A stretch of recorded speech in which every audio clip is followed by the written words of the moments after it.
before I go back to the story, we have to go see the grape.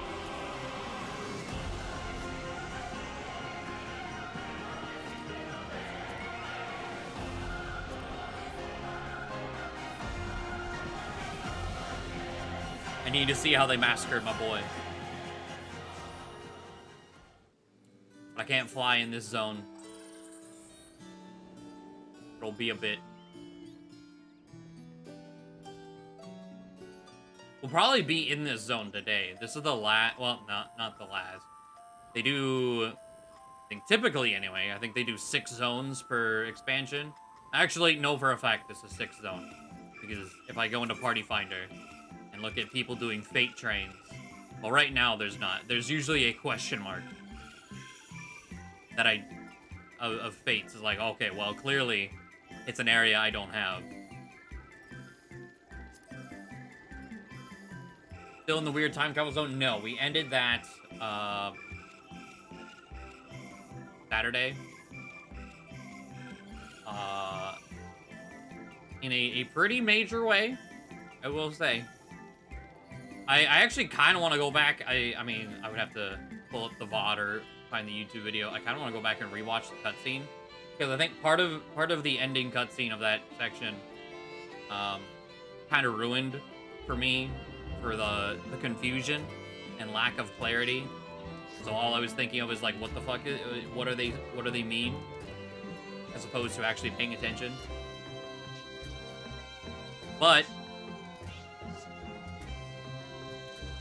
you know, Bird Girl as I guess a TLDR, Medion, the cute blue bird girl, is the villain.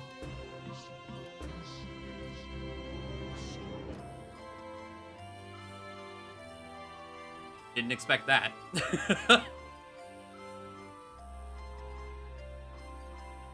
All right, grapes.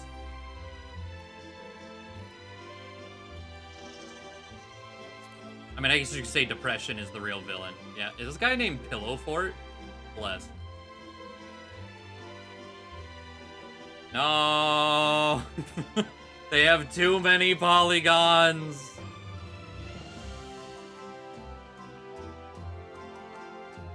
They're all lumpy.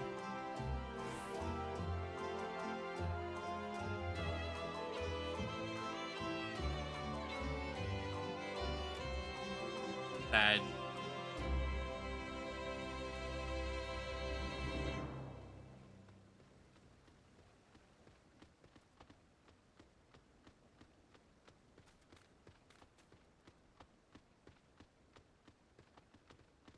I mean, it's not like individual great polygons. No, that would murder everyone's frame rate. But I guess, yeah, so Medion is an Enteleki. You know, she is a being made of emotion power. The, like, hidden non-aether thing that, like, people don't know a whole lot about. Well, turns out there are multiple Medions.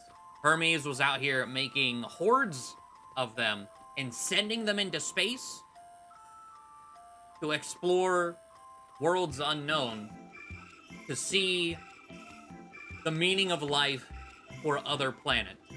Turns out, every planet they found was in war aftermath.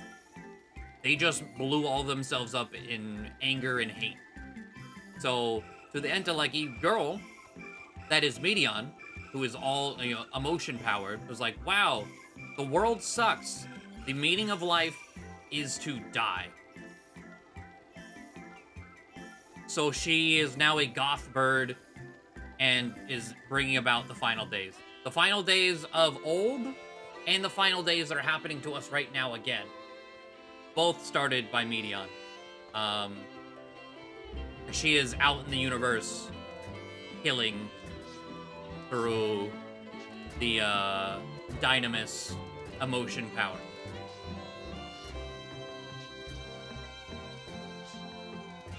So that's where we're at.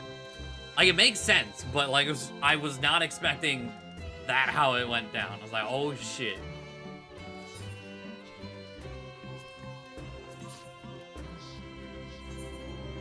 But we kind of had like a chase scene. She escaped to the edge of the universe while we were in the pack. But Heidelin, or Vanat, put a tracker on her right before she left. So that tracker, she said something along the times of, no matter how, like, something along the lines of, like, forever will know where you are. Forever meaning, hey, now we're back in the present. I can smell you, bitch. Know where you be. We're ready. So, now that we're moving forward with that knowledge, we just got back. All we did was talk to Cryo. We've not told everyone else the plans or what happened or any of that. So it's time to relay all that information and get to prepping for the big battle, I guess. However that's gonna go down. However we're about to save the world. Or at least try to save the world. It being this game, who knows? I wouldn't be surprised if we fail. In some weird way. Like, fail but not. I don't know. They've blown up the world once. Granted, it was required because 1.0 was terrible. But they've blown up the world once.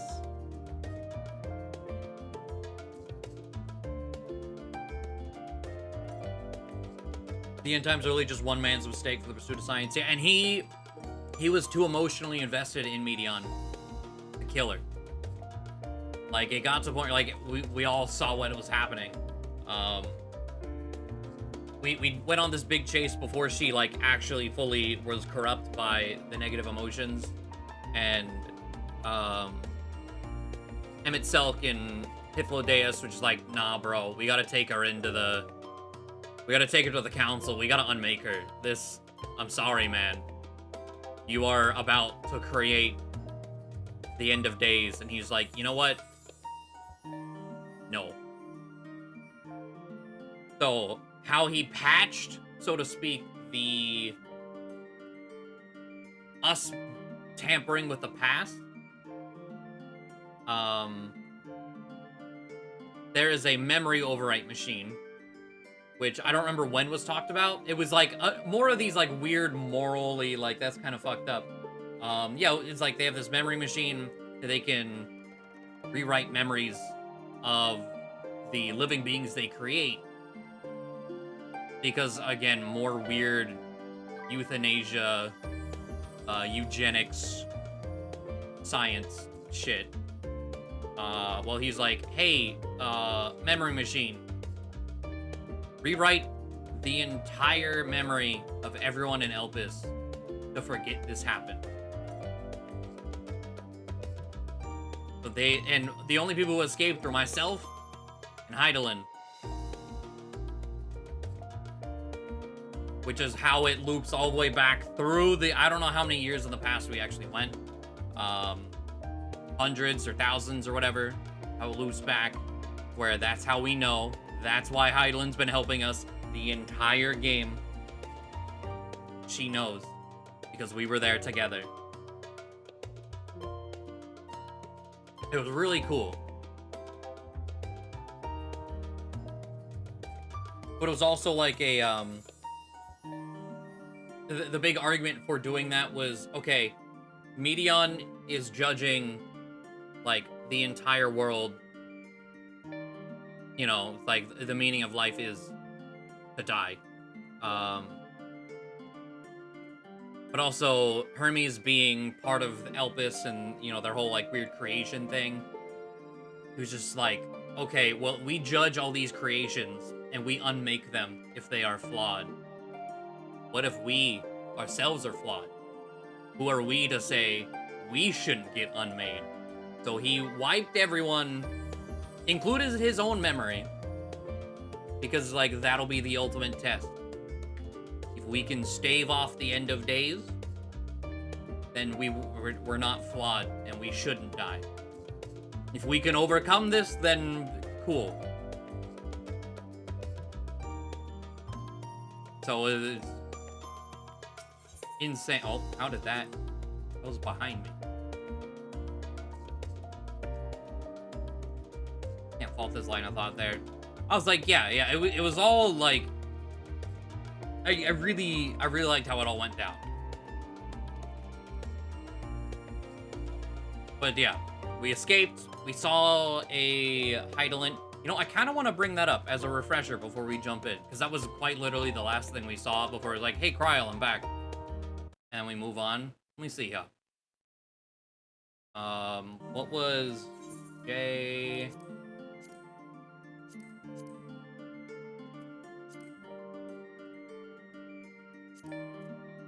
Almost live, die, and know, I believe was the quest, right?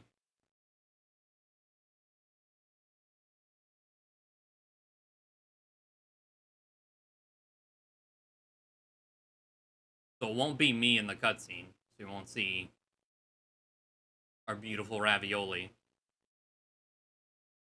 Let me see. Is this the... Yeah.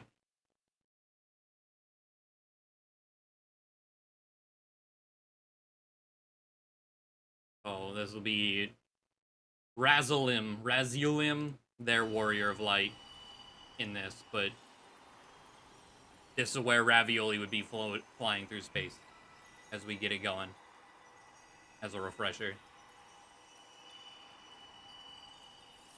From this day forth, I shall strive to bring honor to the seat of Vandania.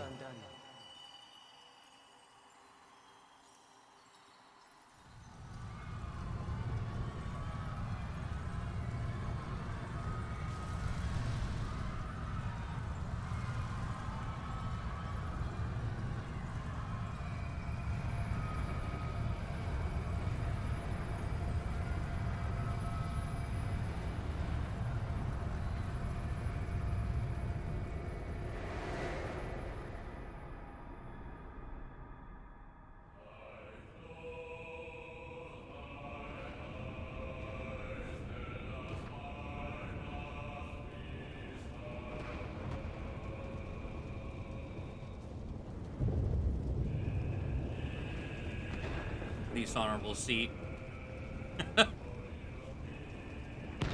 So in his memory wipe, he just thinks that like Medion went berserk and was unmade. I remember standing there, locked in a moment where the sky is aflame.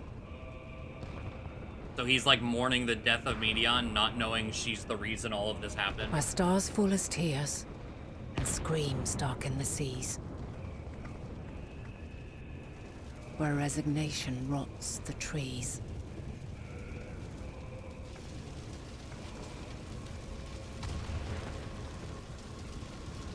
Where terror twists magics into abominations. Such is the lament of they who have gone before. The song of they who tried and failed to create a better world. The song of the end.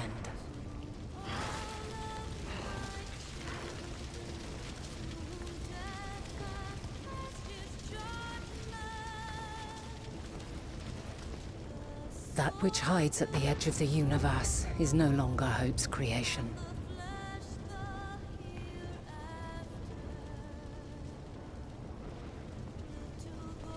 It is hopelessness incarnate.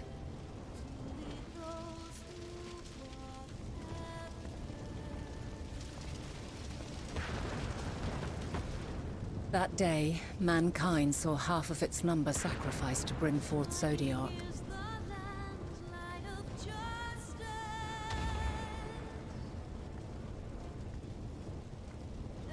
And covering the star in a shroud of ether, we forestalled the final days.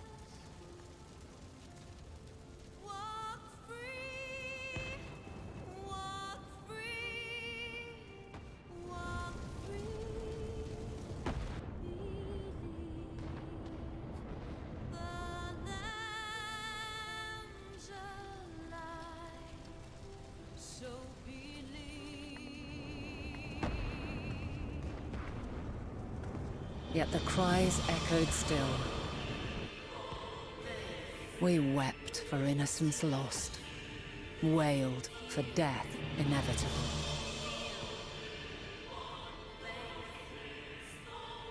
A reality too terrible to bear. And for too many who sought comfort in gilded memories of joyful days and tranquil nights.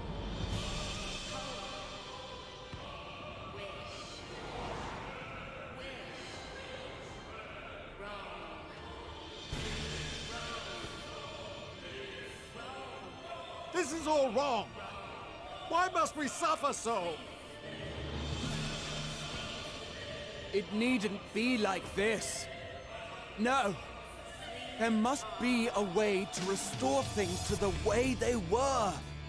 To reclaim the perfect paradise we once had. No, my friends. Suffering exists, and we cannot pretend otherwise.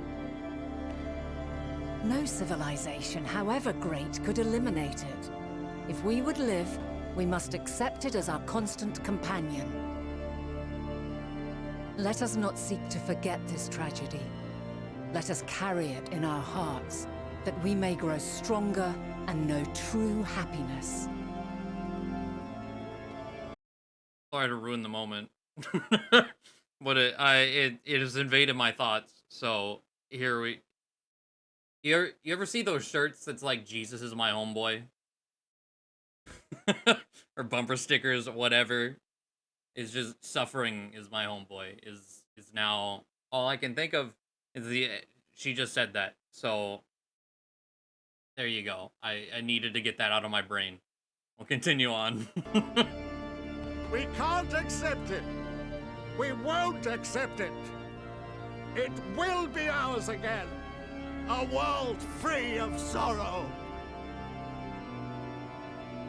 No, it will not. For there has ever been sorrow. Mankind was but spared its biting sting for a time. So please, open your eyes. To try and reclaim those lives we lost by sacrificing yet more isn't wisdom. It is weakness. No paradise is without its shadows. If we cannot accept this truth and learn from our pain, then our plight shall be repeated.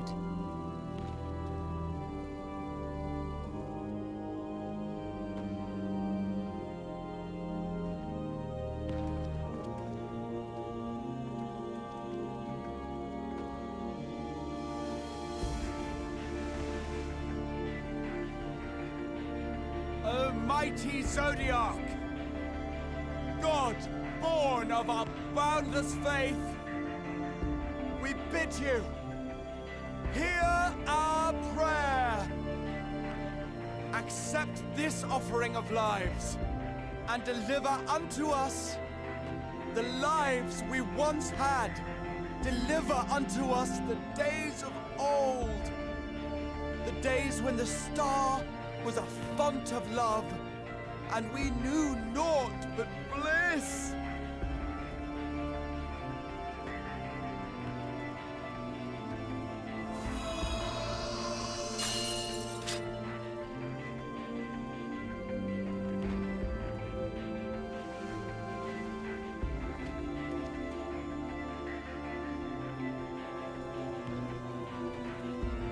You would destroy it? Our beautiful world?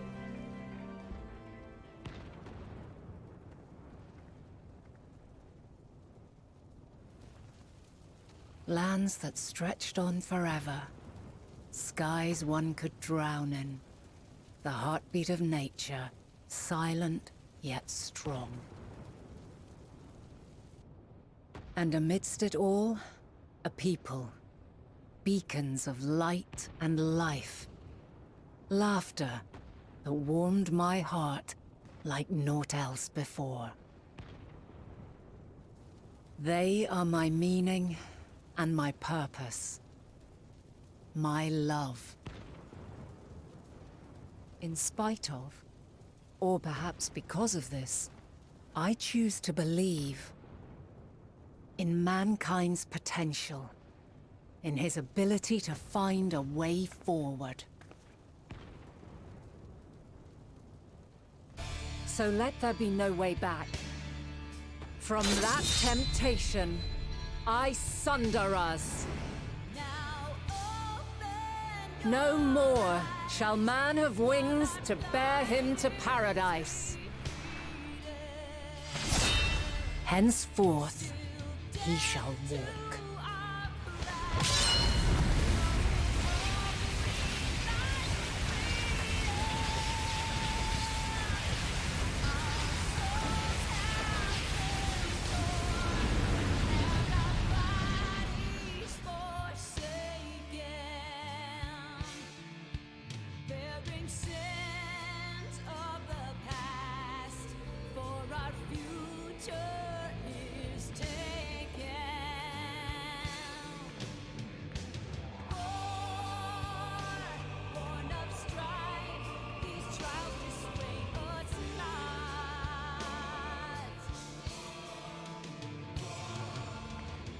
All is excruciating pain. I breathe fire and torment.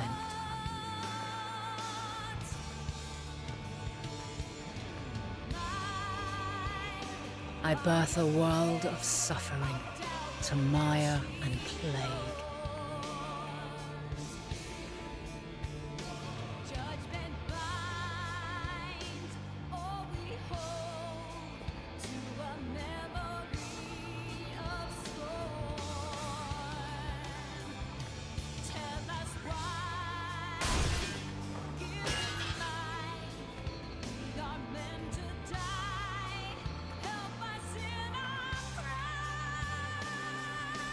In one fleeting moment, lives come and go, ever moving towards the unknown. And in that fleeting moment, they cry for the answer to the question. Why, given life, are they meant to suffer, to die?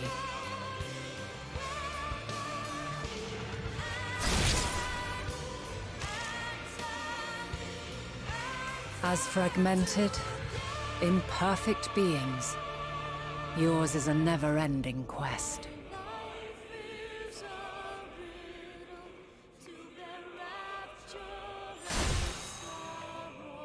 A quest to find your purpose, knowing your end is assured.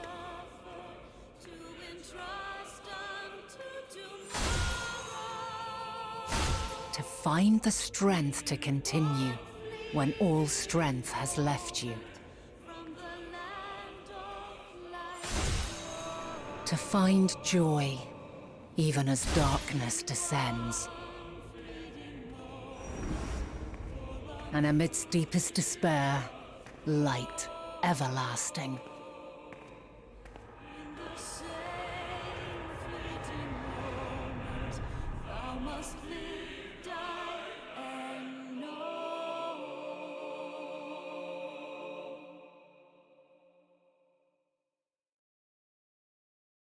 God, that definitely was better the second time around. That Emmett Cell flash between, though. Even the first time, that got the shit out of me. Alright. And that is pretty much where we left off. We see that, her struggle, her reasons.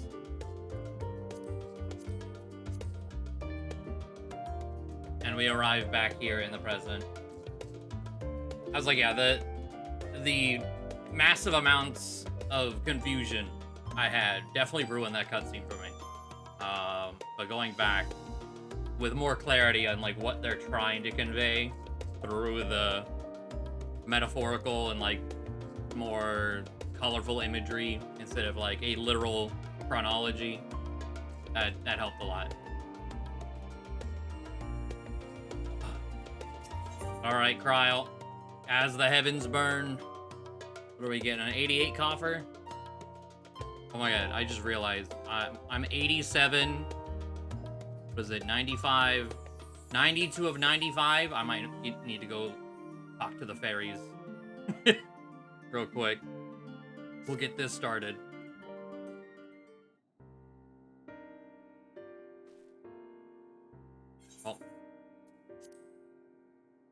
Have you learned aught more of the final days?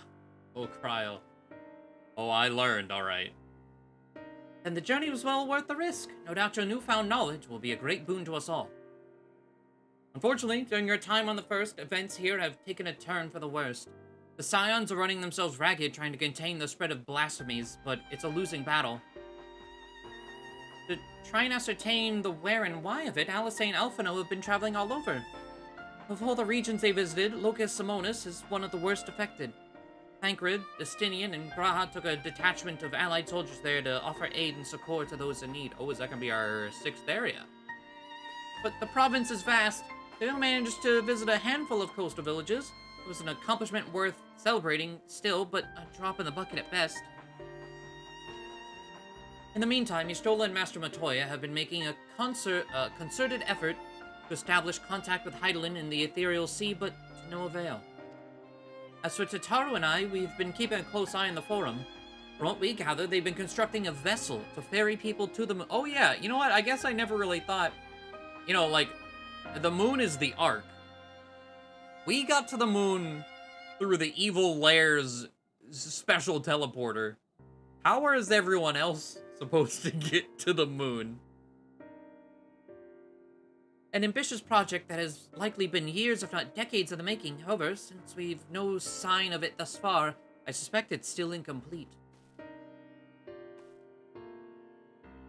You will also recall the proposal issued by Master Folchenal to the people of Radzahan. Following their discussion, Vritra declared his support for the plan and urged those who wish to evacuate to accept the Forum's invitation. So far, so good, but that's where things get a little strange. Apparently, the Forum caught wind of the lunar teleporter in the Tower of Babel and decided to use it to deliver people. Oh, well, okay. They know about how we got to the moon, so they're like, well, okay, we're just gonna use that too. Fair enough. Therefore, to secure safe passage for Hanish refugees to the tower, Alphino, Alice, Estinian, and Graha traveled to Garlemald not long ago. Trouble is, the capital was hardly the safest place to begin with, and now... Final days have come to Garlemald. Oh?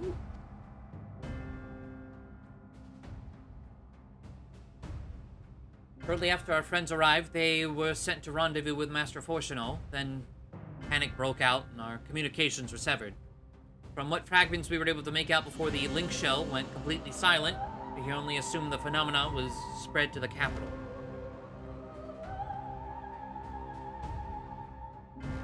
The others need you, Ravioli. Please, you must help them. Okay. So, it sounds like this will be our second area with a flaming sky. Having you there will make all the difference, I'm sure of it. Camp Broken Glass was their first port of call, so you best start there. Hopefully Lucia will know where they are. No telling what you'll be walking into, so you'd best take every possible precaution. Right. I was like, yeah, a fade or two, I'm sure, will give me that remaining 300k. And Broken Glass.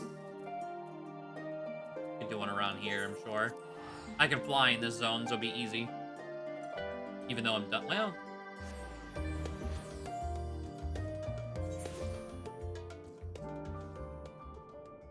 Okay, this area with the giant Tower of Babel in the background, the flaming sky is kind of fitting.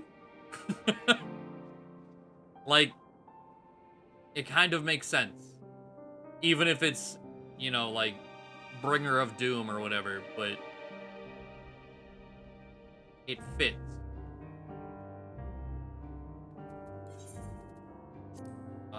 Real quick. I'm not gonna be able to turn in the quest if I'm not 88. I do want to get Dancer more levels because my Reaper is halfway to 89. I kind of want Dancer and Reaper to kind of hit 90 about the same time.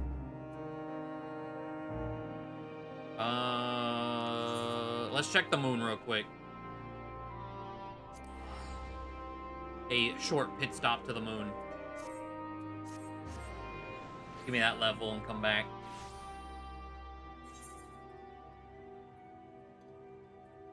I think I saw there was a party finder. Oh. Only one. I see question mark. Oh, I guess Chi is up, Ultima. I've been seeing the notifications from Centurio hunts. Like, hey, Chi. I don't know what's going on that Ultima's just out in the world. But that's some scary shit.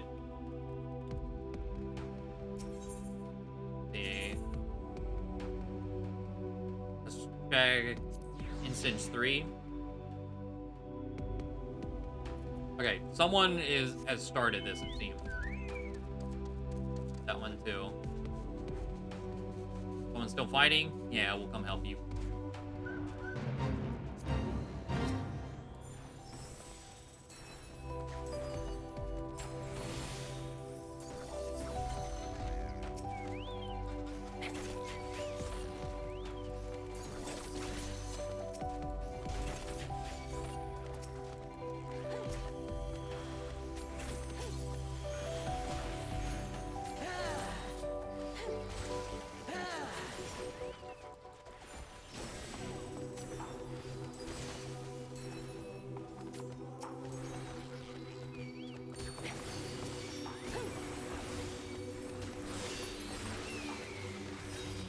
I'm actually surprised I'm not... Oh, I guess it's 83.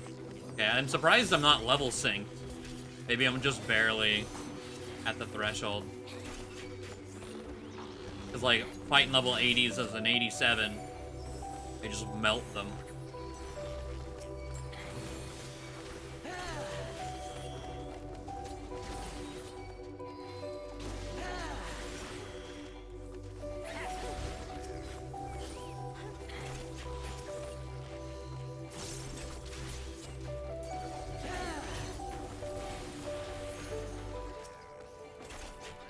Oh, no, that was the last one? Sick. Oh my god. No, I need to plug this into Google. 9529000 minus 9477992. What, how? 51,000 experience. Are you serious?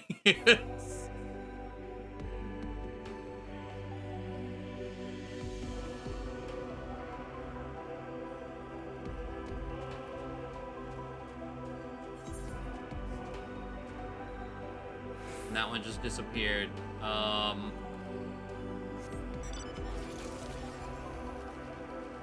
Drilling way. Go do that one. I mean, like, I'm getting... That's why I didn't want to do it in Garlemald, because I already have all 60 in Garlemald. That would have been a waste there. I still need everywhere else. Might as well. That's so upsetting.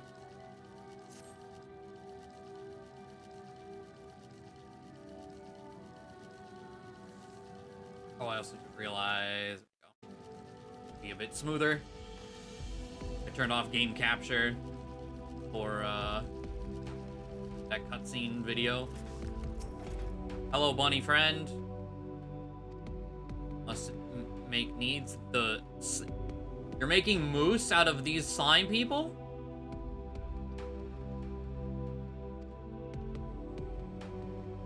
Slimy sensation has stuck with me ever since I first laid my paws on it. The stuff is fiercely corrosive, so much so that it'll melt my fur off if I bathe in it too long. But that risk is part of the fun. What?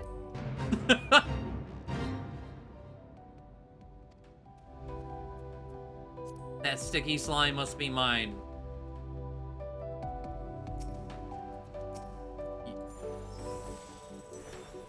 Okay. Whatever you say. Thrilling way. Get...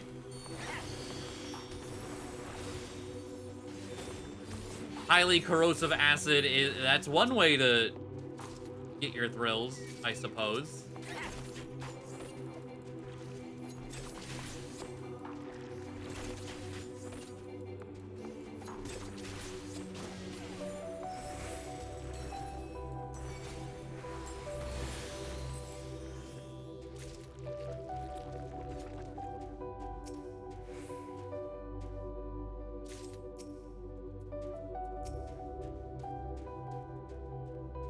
see me yet. Don't see me yet. I want to get this.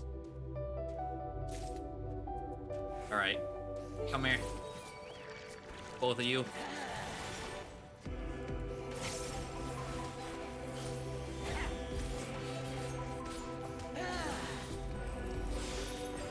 From this side.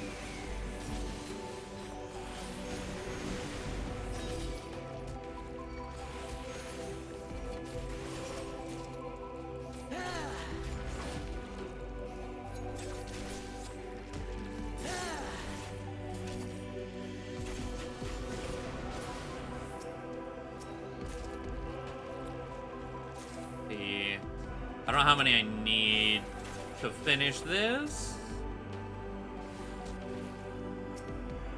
Give me this. Hey, all right, perfect.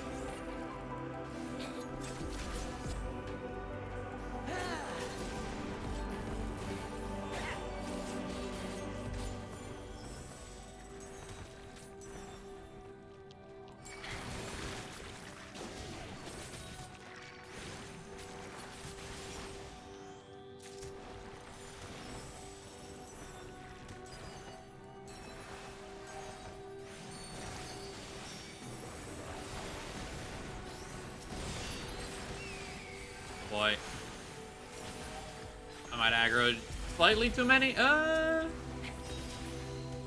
think we're good.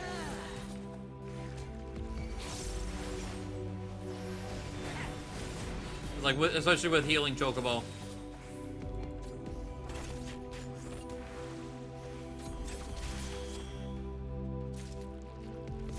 right, turn all those in and see progress-wise.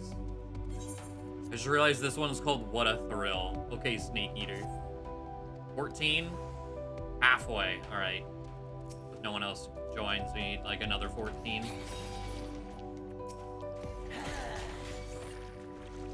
Such a funny name, Thrilling Way. No way they aren't gonna try to get us killed. I mean, checks out based on what's going on right now.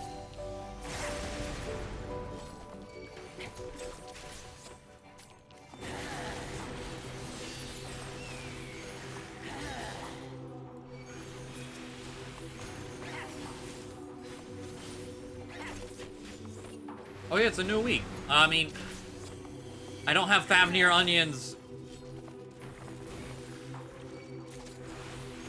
So, yeah, 0 Chocobo experience. Feels bad.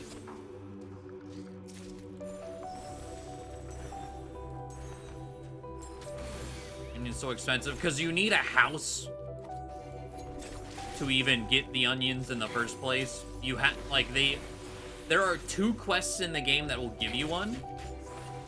I haven't done the second one because it's really long. But all the others, you have to garden yourself, and you need a house to garden. Which is already, like, getting a house might be the hardest thing you can do in the game. Like, I don't know, between clearing an ultimate and getting a house, I don't know what's harder. I think you could argue for either of them, honestly.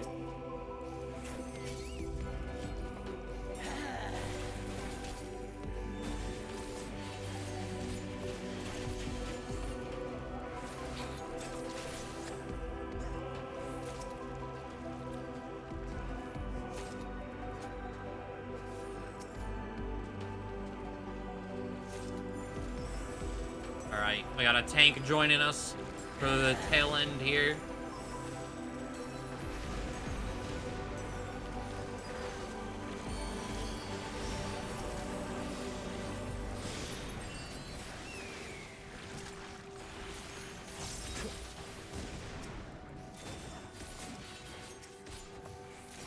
God, I love Dancer AoEs so much.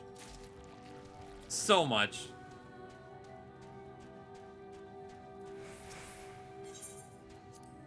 Another 13. That's a GG right there. But I was looking to see, like, are the seeds themselves are really expensive. I don't know how you get the seeds. But the seeds, I think, are like 150 to 200k. And then the onions are like 350k-ish. Like, oh, okay.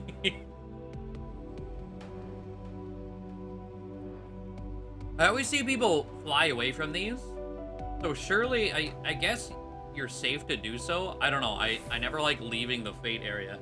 Because like, well, what if I just put in all that work and I get nothing out of it, you know? But I see a lot of people fly away from like the turn-in ones specifically. So surely I'm probably fine, but it's 4 seconds. I'll wait. All right. There's the level up. I see someone doing this. We'll help him with his boss. It gets me 10 out of 60. And then back we go to Garlemald. See what's going on. The end of days, the final days have hit. Go see the friends, let them know what's up. Let them know that there's a bird out in the cosmos, fucking up the world.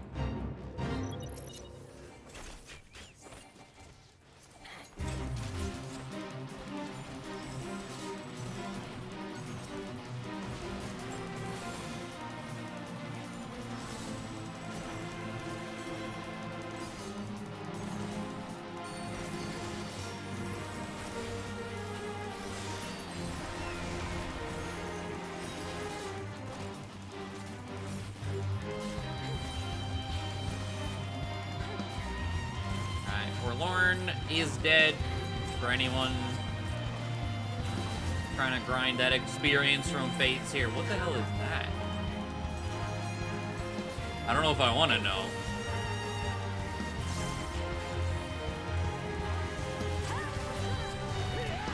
In case it's spoilers, but it's like bright yellow banana something. What am I looking at? Oh, it's one of these. This one, I don't think I've ever seen this one, though. I've seen things similar. It's fancy.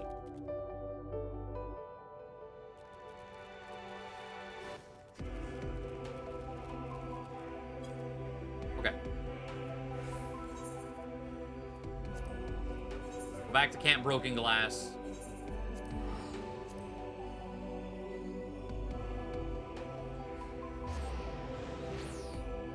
Now that we are 88, we can actually... Oh, we're going into an instance. Oh, really? Ravioli, and not a moment too soon. The skies over Garlemald are ablaze, but it's events on the ground that concern me. As you will have heard, your fellow Scions arrived ahead of you. We cut the customary greetings short after we received word from our troops on the Magna Glakis that the Forum's airship had landed. It was then that the heavens began to burn. I dispatched your friends at once to ensure the refugees come to no harm. I would have you join them immediately. Additional support is en route, but we will discuss them later. I trust you are ready to depart. On departing, several cutscenes. All right, things gonna get extra spicy like immediately. You know, it might be speaking like him into existence. We haven't seen Xenos in such a long time. What is he doing? Where he at? Please note that you've entered battles associated with other quests. Yeah.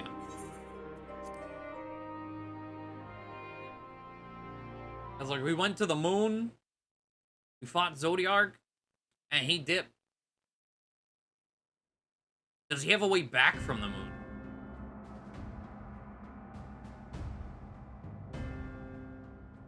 I mean... We just kind of teleported. We beamed down. I would assume something similar. Unless he's just sitting in a corner in the moon. It's like, yeah. I'll find suffering somewhere.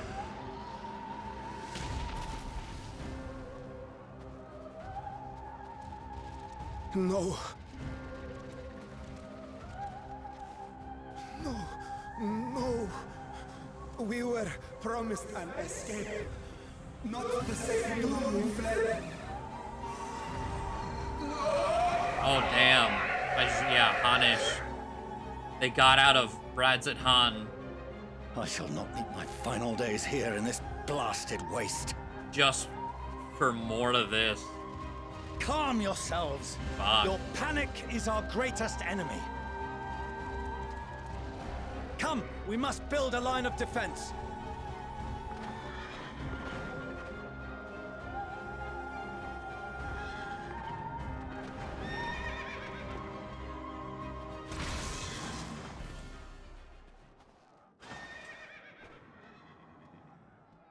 How?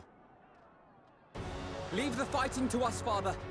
You must lead the people to safety. Oh, yeah, I don't know if he knows that... Is this the first time he's seeing Alphino with his sabers, or whatever they call the sage weapons?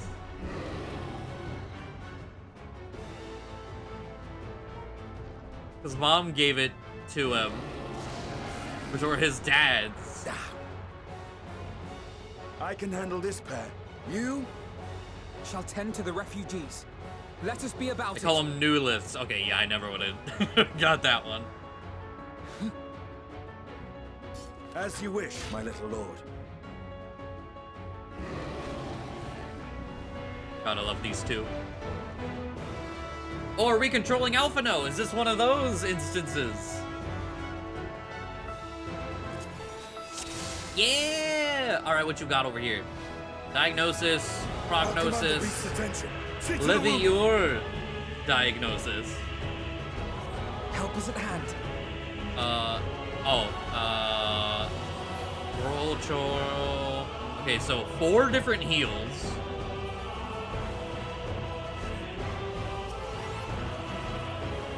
Dosis.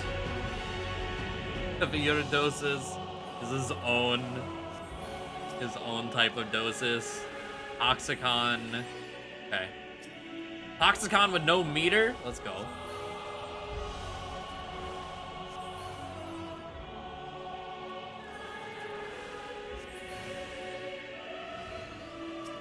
Okay. I really like that bomb design. Leave it to me. That is sick.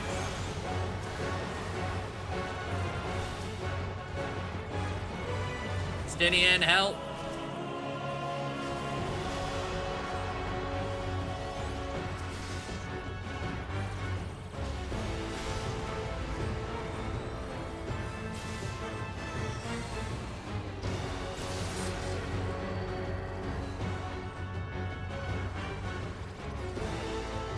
Oh, you took them away. Okay.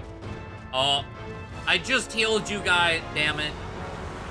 Oh, and you're making the other ones turn too? You're being overwhelmed by fear, Alphino. Do what you can. I'm trying, bro. Those who I'm can trying. stand, come with me.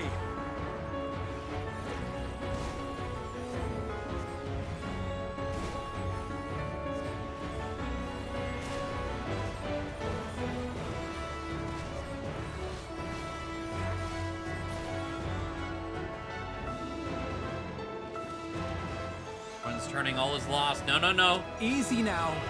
Deep breaths. Give him a little... give him some ASMR. Calm him down.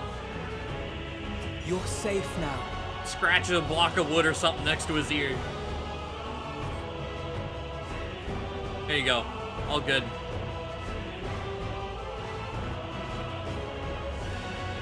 Worry not for the refugees, but for yourself, boy. Protect the refugees. There goes Astinian. Okay.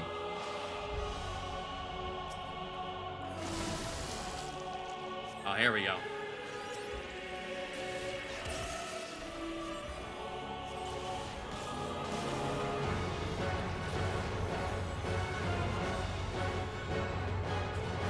Grief of parting.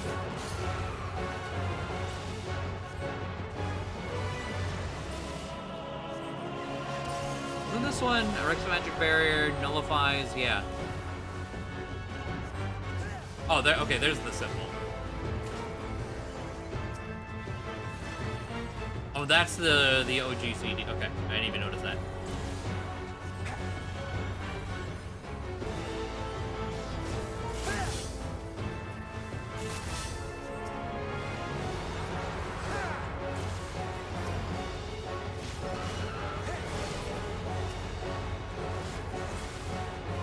Hey, what? Oh, okay.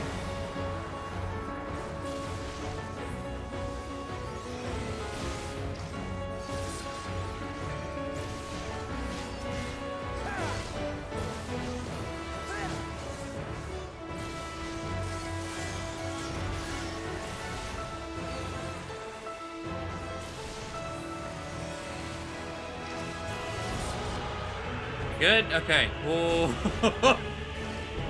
Healing like this is weird after, like, actually playing Sage. Oh, don't look at him.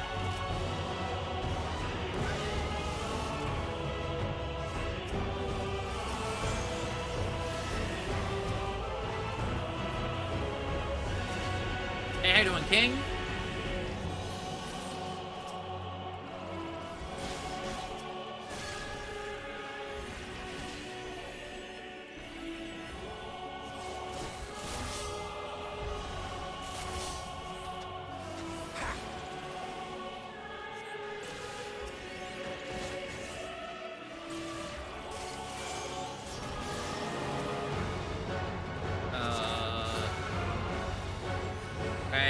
Which one is these? Are the AoE? This one.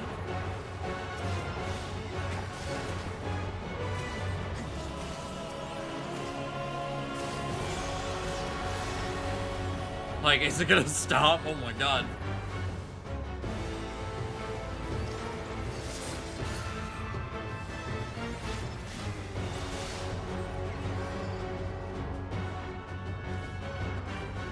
Okay. That's how we'll solve this. Give everyone an ASMR link pearl. Yeah.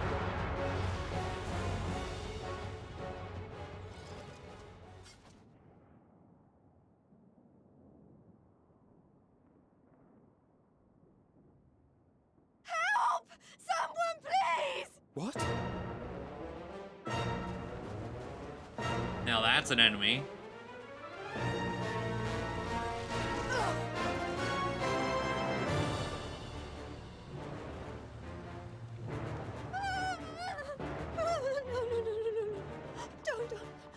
I don't want to die. Forward! Let not a single fiend escape! Wait, was that, what's his face? Wait, that's Yeah! and the army. So, you've recovered then? In time enough to be of aid, for once.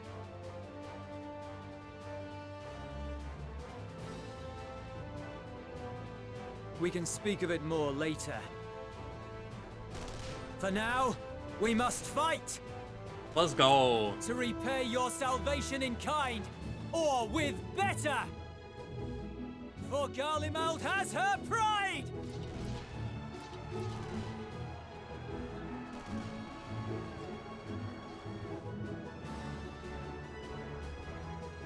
Of that I've no doubt.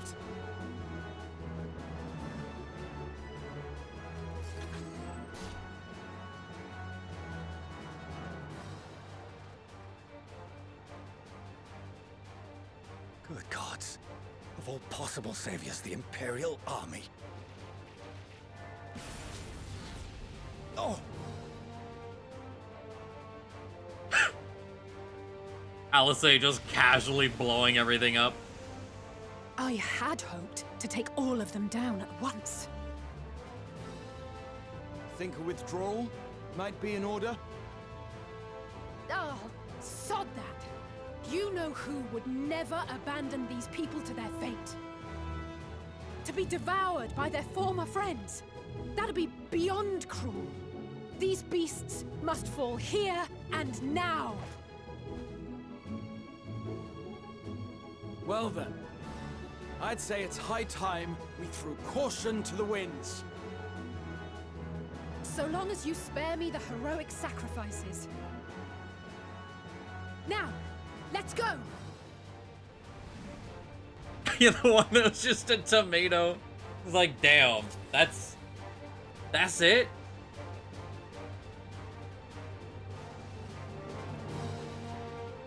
All right, what Embolden, Vercure.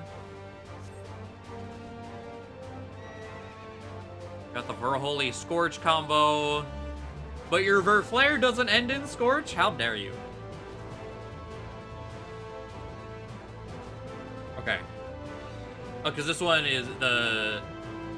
Okay. Up close and personal, then Holy Scorch. This one's all range. Got it. You know, I'm so happy to see you, Liz. One of the... So far, like, there definitely been emotional bits, but nothing, like, ugly crying worthy yet. But I gotta say, Euless crying in his cup of soup was the first one. That got me good. I love that.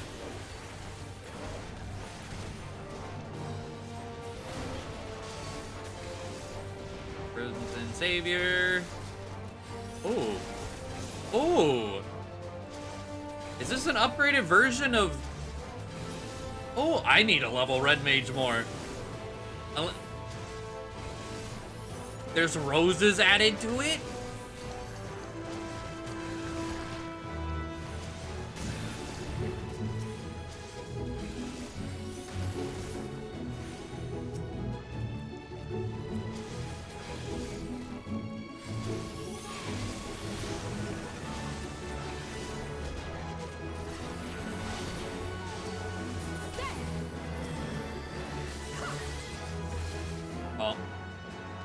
Sir, I'm trying to complete my combo. Thank you. Holy Torch. I'm fine.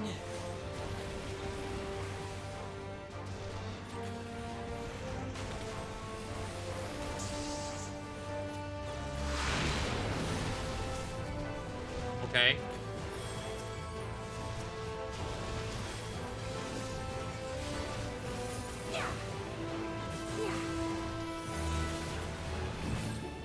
Rains of meteors? What?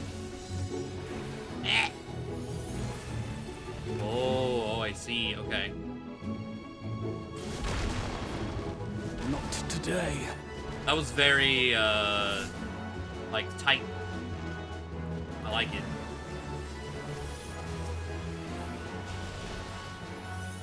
Oh, she still has... Okay, I didn't even notice. Does dual cast. Hell yeah.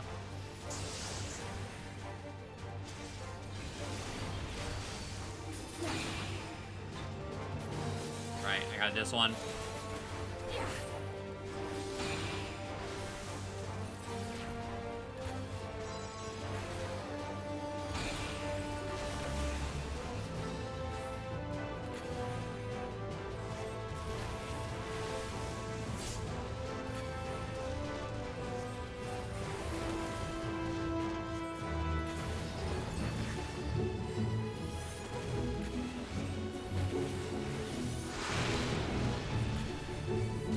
I'm not done yet. You know, we're good. We got half our health left. Yeah, he's... Graha's got us.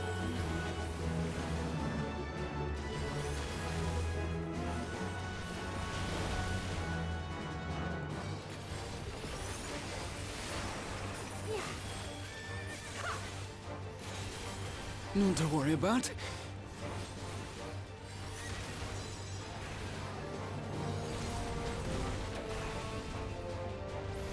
Oh. The air What crackles is with energy. that? Find cover. Oh. See. Oh, this is cool.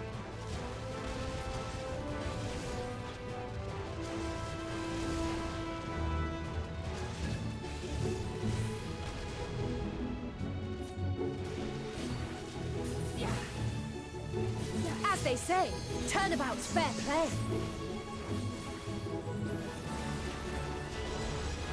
I've not done the trusts. I've heard about Alisei stealing Limit Break, apparently, in trusts all the time. So, of course, On guard. We get to do that here.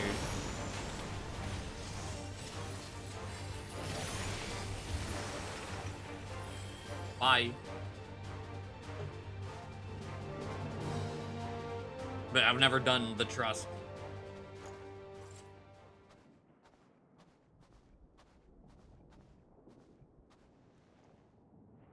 There's not the barest trace of ether. Maybe there really is no way to bring them back.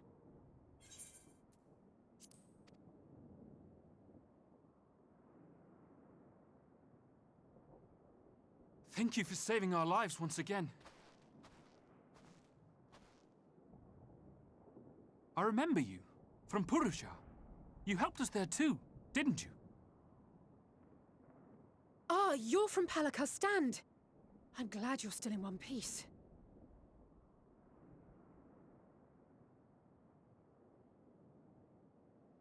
Or you will be, once I see to that injury of yours.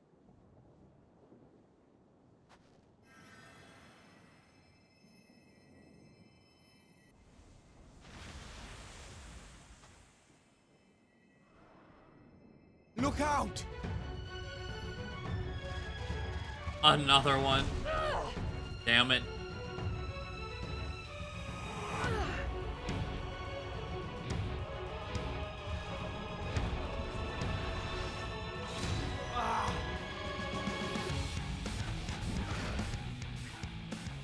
Get out of here! Quickly! A paladin? What are you? What? Since when? I won't lose them. Not a one. This will be a brighter future. I won't let a madman's apocalypse ruin everything we've fought to achieve.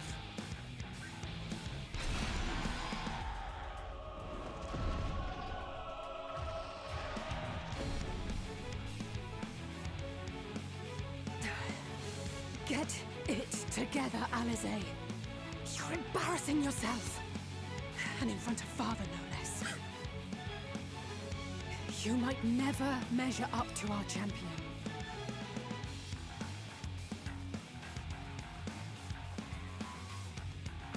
But we ask too much of him as it is. You mustn't let Eorzea's hero fight alone. Oh! Oh! Cowboy over the sunset! Oh, I guess the sky's on fire, it's not sunset. I like that. Through the fog. Ye fucking haw.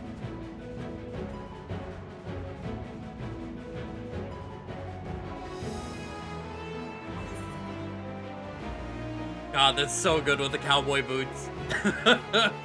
I'm back.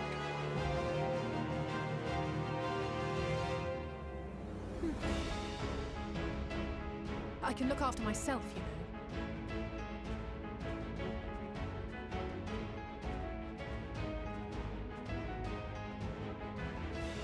He's just all rolls. I mean, like, he doesn't really have a designated...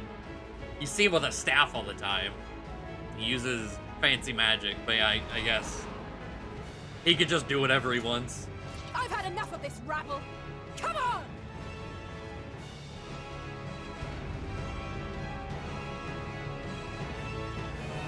It still gets me that this is what our protagonist looks like in times of peril. I love it. Oh, a trio for the ages.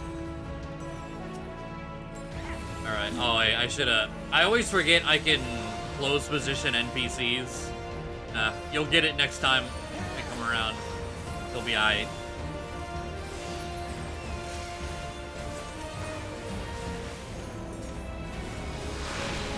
Ooh, okay, good RNG procs.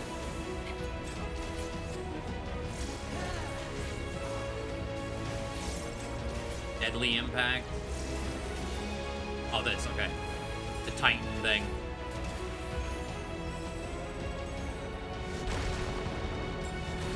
Oh, a bit too slow. Just the beginning. Alizé, I can't. There you go.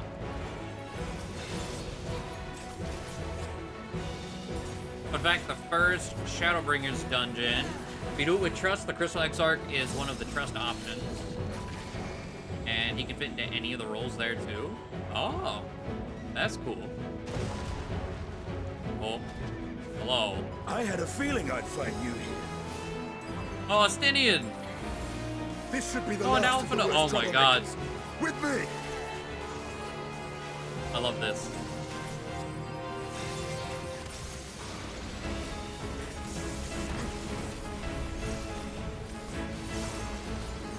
Let's receive the refugees to safety. Hey, Eula's got it. So you gonna heal Graha, or you're not looking too good over there?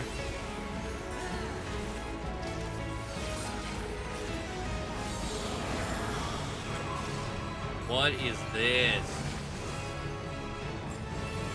Oh. Okay. Cool.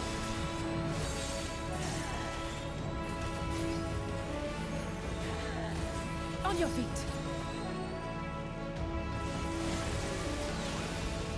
A little bit of that. I think I just barely missed Graha. Damn it.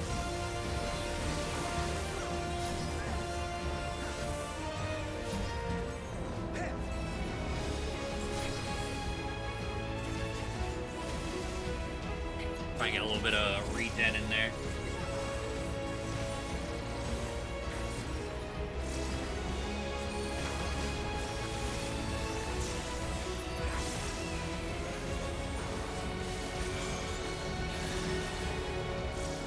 Wave of Loathing. Okay. I actually, over the weekend, I finally did my 5 squadron dungeons. So I could finally buy loot boxes. I'm in your debt. That was the only reason I wanted to get max rank in my guild, Grand Company, was the new loot boxes they added.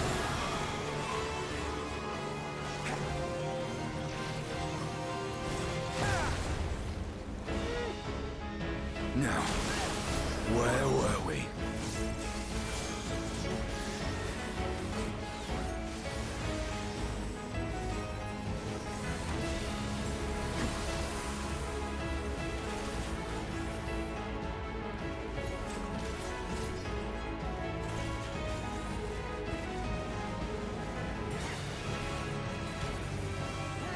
Well, that was a struggle. Going Desmail, Darkhold with the squadron.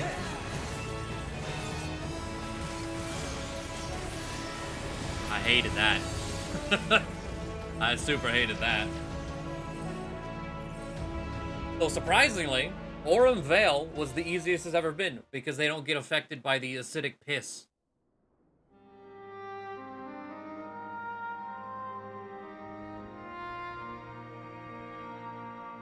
Both characters are, I'm literally the world's best Ace Magic user, and my power is so far off the charts.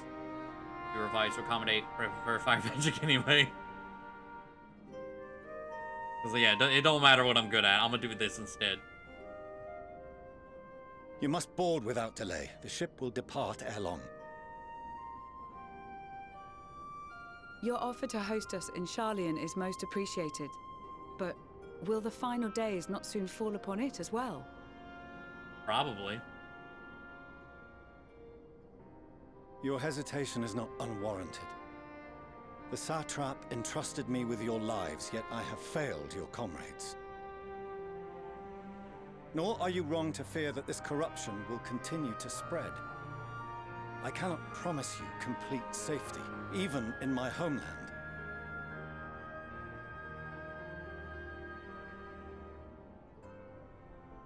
What I can promise is that I will do all in my power to protect you.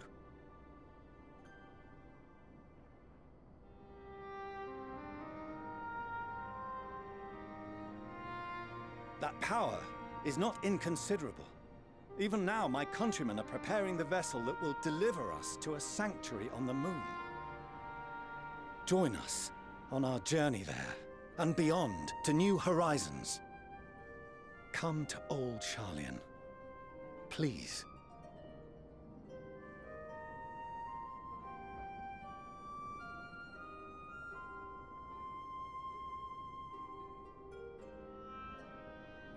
We would be fools to refuse such a generous offer made in earnest.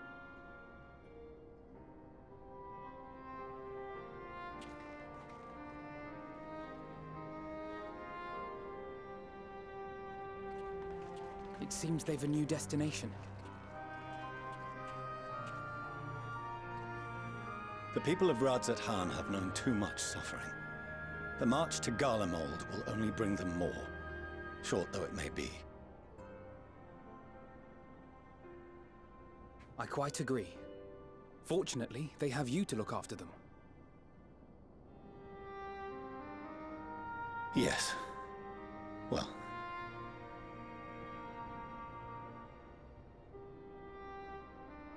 Behind you! Just there!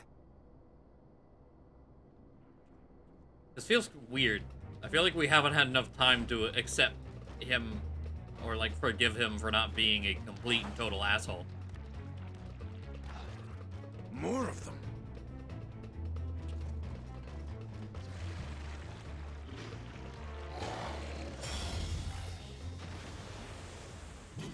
Oh, there he is. We were just wondering about you. Xenos! Here! Can work out the baggage later, this nonsense You'll be all afoot. Fair. Hurry to the airship.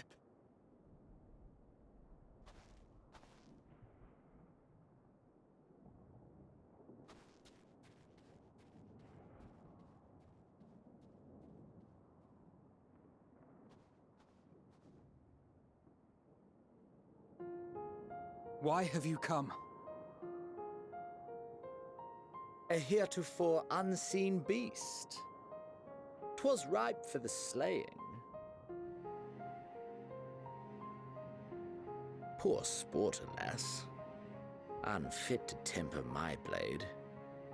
Like I never seen it before, I had to die. Oh. You cannot still be on about a rematch. That is and has ever been my sole concern.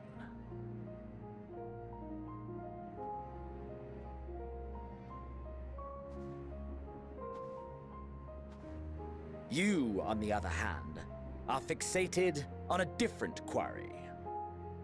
Your passion pales before mine, yet neither hate nor despair seems sufficient to recapture your misdirected bloodlust.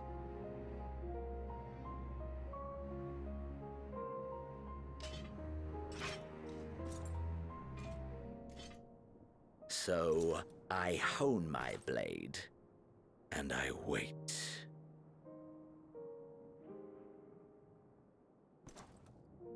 That's it. That's all you care about.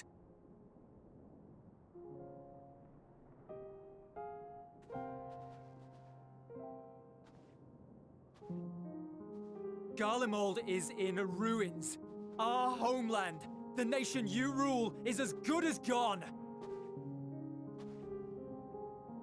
Along with so many of its people.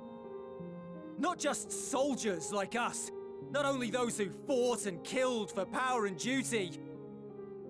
Innocent civilians.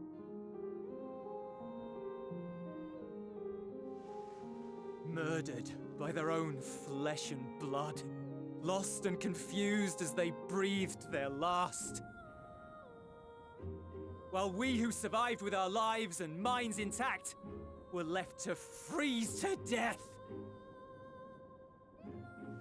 The Eorzeans tell me all this was your doing! You slaughtered your countrymen!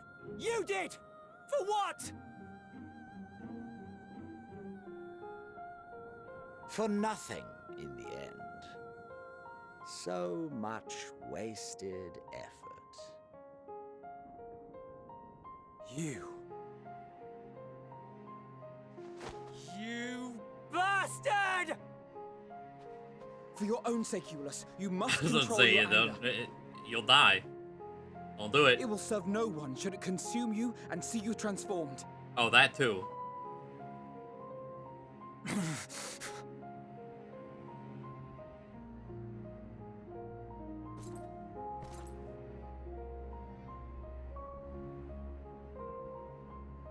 Would you be happier had I a good reason?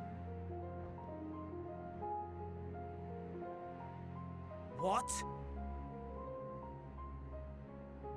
If my motives met with your approval, would you no longer resent the outcome?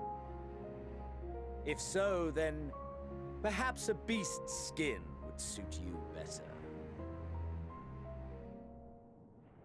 Duty, honor, morality. All constructs of convenience when put to proof. Surely the war taught you how easily power becomes the tool of the self-righteous. How the people's justice was merely a means to their ends? I mean, he's not wrong. Yet you would ask me why. Ask any creature of this star and those above for answers, and they will tell you what suits their fancy. And they would be right to do so. What meaning there is to be found in the petty vicissitudes of your existence must be gleaned by you, and you alone.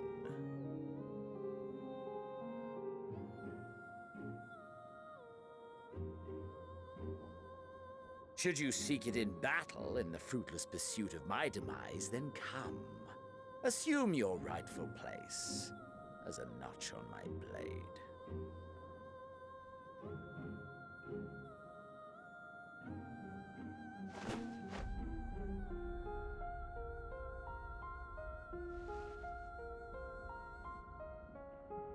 You are a blight on the Garlean race, and there would be no more satisfying way to expunge it than by beating you to death.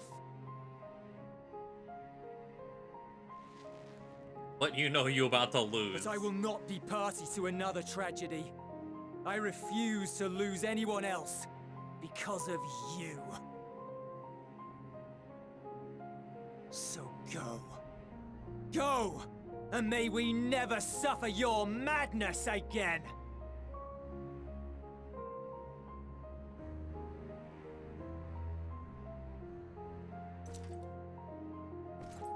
Xenos!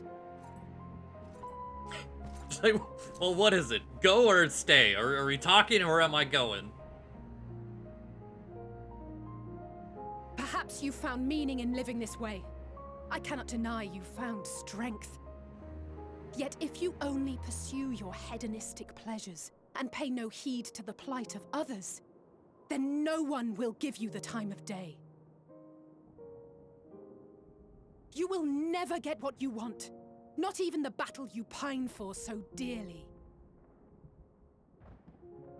You'll be alone for an eternity, and you'll deserve every agonizing second of it.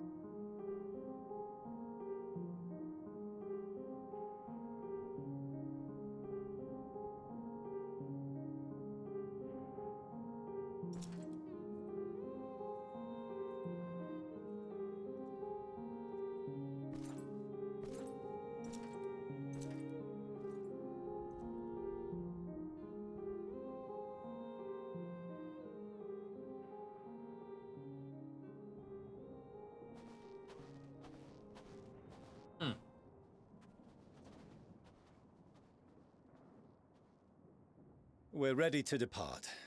The refugee ships will be leaving shortly, but I've asked mine to remain for the time being. There's room enough for you to join me on it, if you wish.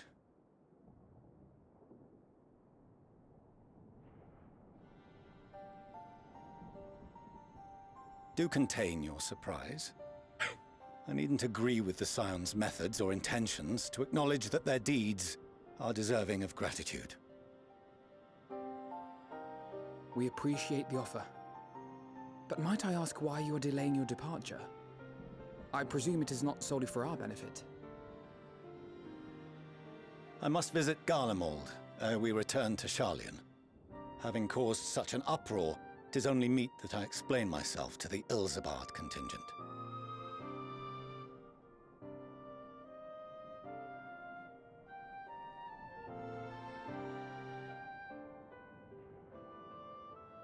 Allow us to accompany you then.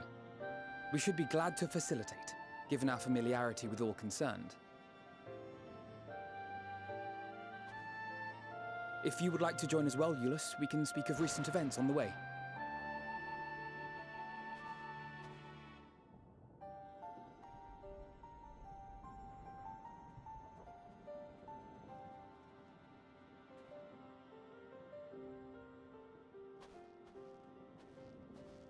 He'll be after your seat on the forum next.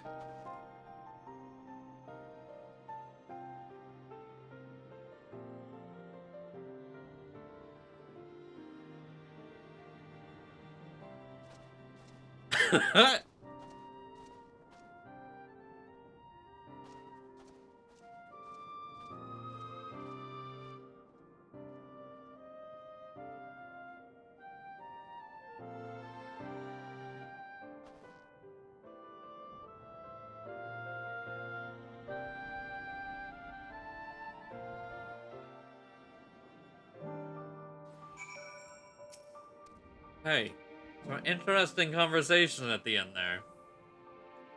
See Zeno standing there, so uncaring and unrepentant. Don't know what came over me. I just blurted out the first thing that came to mind, but looking back on it, I stand by those words.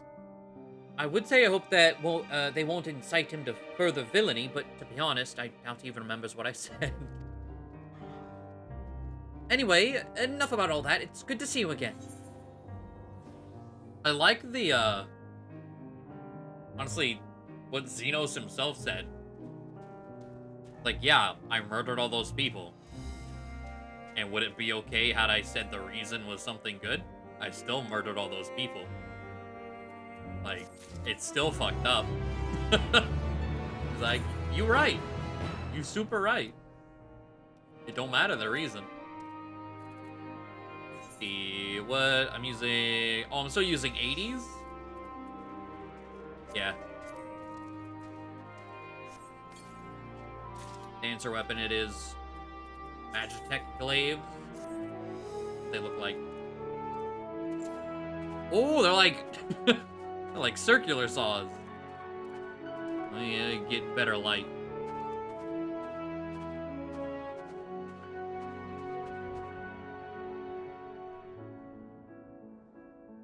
Neat. Values are distorted as fuck, but he's not, I mean, he is crazy, but like, yeah. Yeah. Do it endless? I mean, we are told that murder is bad, but if I do it for my country, then I'm a war hero. Yeah, exactly. It's not like Fan Daniel. Yeah. True. Outside help. Those look dangerous. I love it. No Honestly, major injuries then. Good. Look, most of the dancer weapons, I don't understand, like, logistically, how I use them without cutting my arms off. You know? I'm using boomerang chakrams. It's all sharp edges. All the time.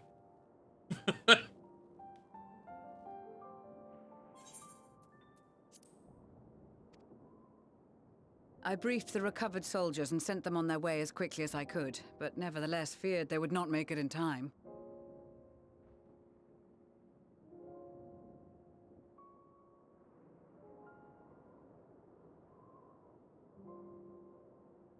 The additional support was invaluable. Your men saved more than a few lives. Very, very carefully, yeah. Gloves. Gloves is a big one. Though not all, I regret to say.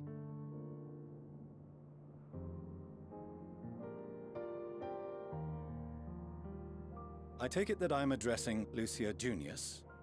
I'm the forum's envoy, Fortuneau Leveilleur.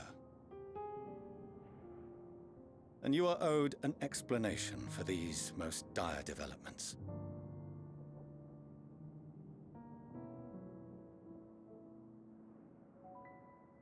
Different types of crazy for different mass murderers, yeah. Another trial wrought by the final days. I was beginning to suspect as much. You doubtless feel some consternation having been forced to abandon your original plan. But trust me when I say you were right to send the refugees elsewhere. Beasts have been sighted within the capital. Perhaps it was a stroke of grim fortune that the population was decimated beforehand, as they've yet to appear in any great number, but in time. In any case, Maxima leads the remainder of the contingent in an effort to cull the creatures and evacuate the populace as we speak. Once the airships have taken to the skies, I pray your men can be persuaded to join him. You'll permit us to retain our weapons? I wouldn't have sent you after the Scions were I expecting you to stab them in the back. And I, for one, would not consider past transgressions more relevant than future contributions. Regardless of the circumstances that saw us at odds before, we need men of courage now, more than ever.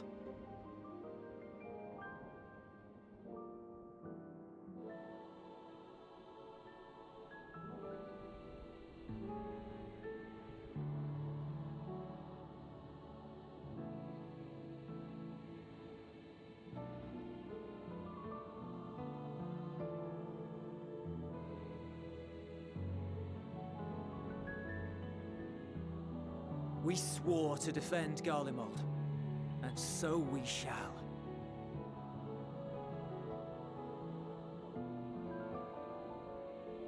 It seems you have everything under control. You will excuse me then, for mine own duties await. A moment, Master Fortuneau. You did desire to express your appreciation for services rendered, did you not? I did. Though if you intend to again ask that Charlian alter its course, you will find my gratitude insufficient. 'Tis nothing so onerous. I wish to hear the details of this grand endeavor of yours.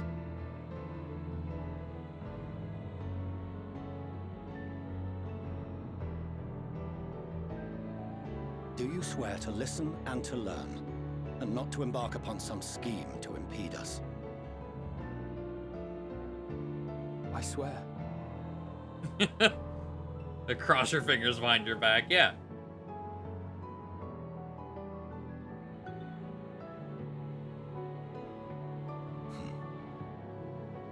Any other, I would doubt. But you, I trust to keep your word. For not once have you broken it. Very well. I will request that the Forum make you privy to our plans. You may await our summons at the Baldessian Annex, assuming the decision is in your favor. Does that suffice? It does. You have my thanks. Excellent. You can regale us with tales of your most recent sojourn to the First while we wait.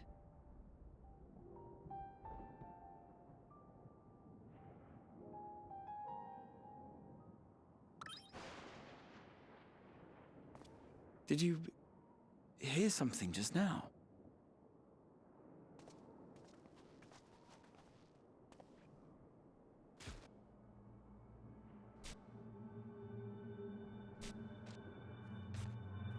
How did you get here?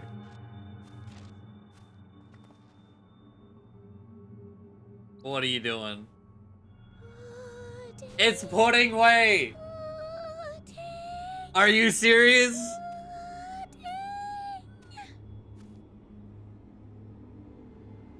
I thought pudding way was gonna be a one-off. Just.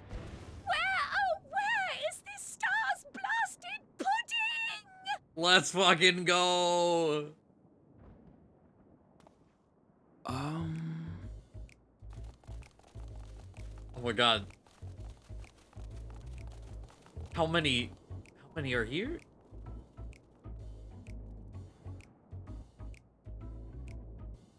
Dawn may banish. Oh, Rion J, yeah. and to this bitter climb bring warmth and comfort. Bringing an army of bunnies.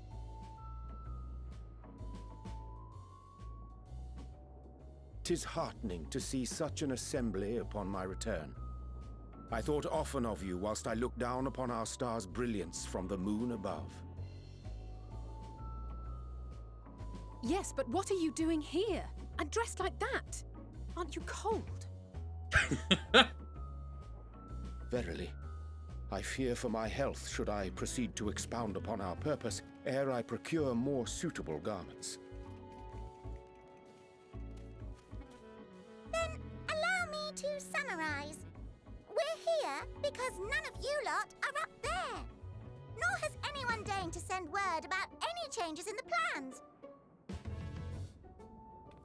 It's rude, is what it is. At least that's what I thought at first, but then folks got to wondering if you weren't in a spot of bother, so we decided to take matters into our own hands. Come down here and help, if our help be needed. So she says, but it's also something of a convenient excuse to visit Aetheris. Urianger made it sound absolutely marvelous. More so before the impending doom, but still. And it's not like there will ever be a better time. What with the aforementioned doom? Marvellous, they say, yet not an ounce of pudding to be found. Oh my I God. must suffer Urianger's inferior works no more. All the screenshots.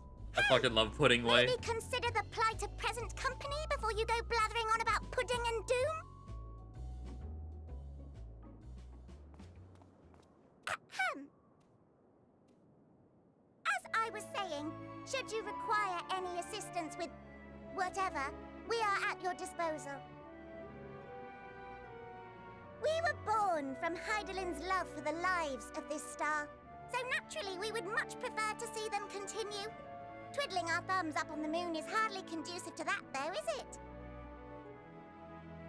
Aye, not when you've all got such precious thoughts and feelings and hopes for the future deserving of more active preservation.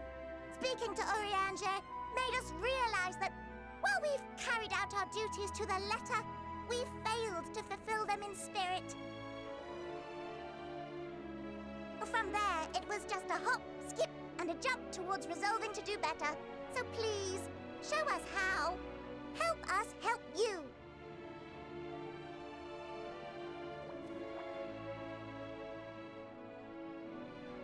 Forgive me, but... Oh yeah, he's making all these plans to go to the moon. He doesn't know about the entourage to meet him on the moon.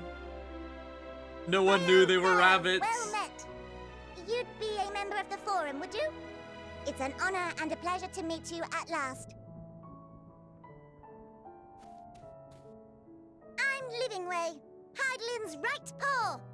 That last bit is very important, as am I, if I may humbly say so myself. I bid you welcome to our star, Livingway. On behalf of the Forum, I thank you for traveling such a distance to meet us. As you have surmised, preparations for the Exodus have not proceeded as smoothly as we had hoped. I should be happy to personally escort you to our headquarters in Sharlayan, where you may advise us as you deem fit.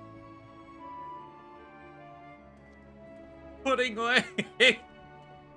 'Twas with reluctance Still that I going. set aside the great work of readying the moon for habitation. Be assured that I did so only after the Loperites made plain their earnest desire to come hither, and I myself felt a growing certainty that their contributions here would prove invaluable. 'Tis trite, perhaps, but I followed my heart. There better be a side quest with Pudding Way, because I will get it. I will do it absolutely immediately. Of getting pudding to Pudding Way. Good to haveth you back.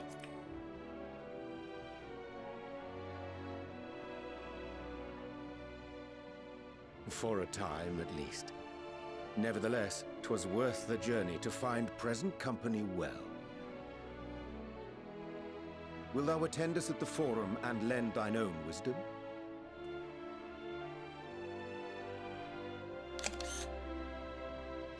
If that's all quite settled, can we start moving before Urianger catches his death? Even I'm freezing out here.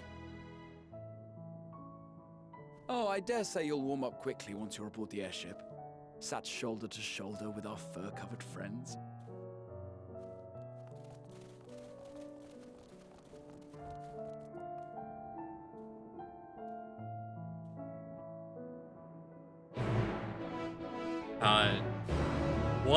What a quest to open up the last, like, act of the game. Holy shit. Where are we? Okay. Oh, hey. Thing over there. I dare say Master Fulchinal was as nonplussed as we to learn the identity of Heidelin's lunar custodians. As he will soon discover, they have much and more to offer the Forum. Might I suggest we return to the Annex forthwith? May yet have time to discuss thy recent adventures ere we are summoned to the rostra.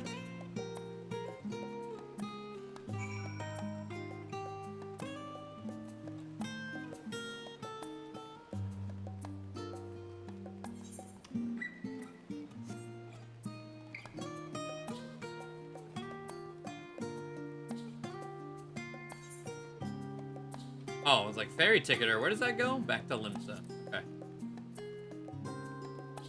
Oh yeah, because this is where we arrived. Okay.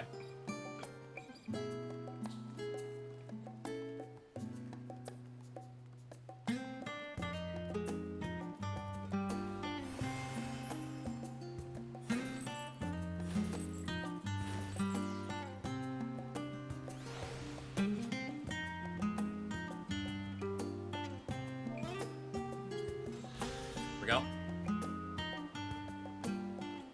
Oh, there's an aurora out here. Neat.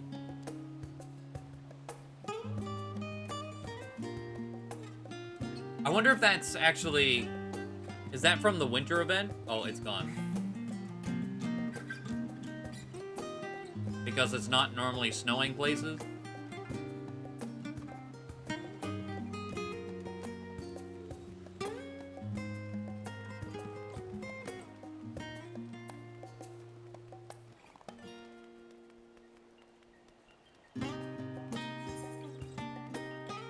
Okay, 89.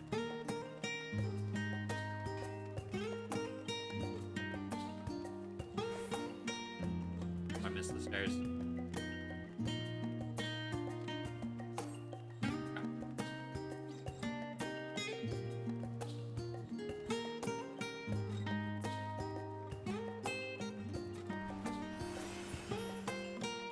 Actually, well, I would have to finish this. 'Cause, like, I actually could unlock that. I believe once I turn in my weekly book with Reaper, I immediately hit 89. Isn't even in here. Howling Eye.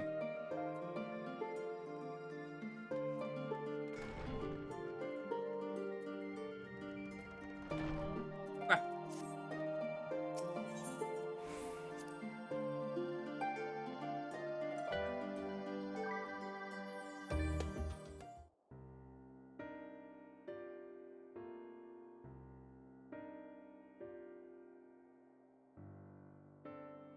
The cards? Oh no, that'll take like months. Like, that's not something I'm actively trying to get. I would like to do it, but getting all the cards is an endeavor.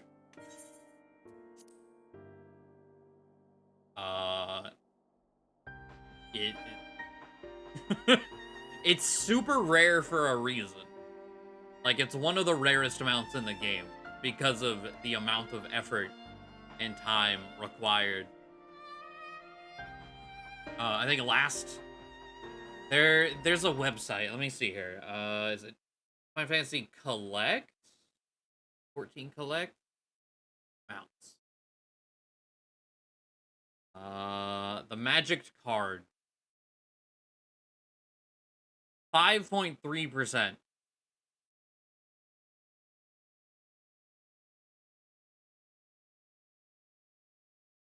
So it's actually higher than I thought. but it is a rare one. Like, it's by far not the rarest, but it do be rare. Not that I'm complaining, Oriange, but I was expecting to see you quite so soon. The rarest outside of the premiums, according to this, there are new endgame mounts, but prior to that,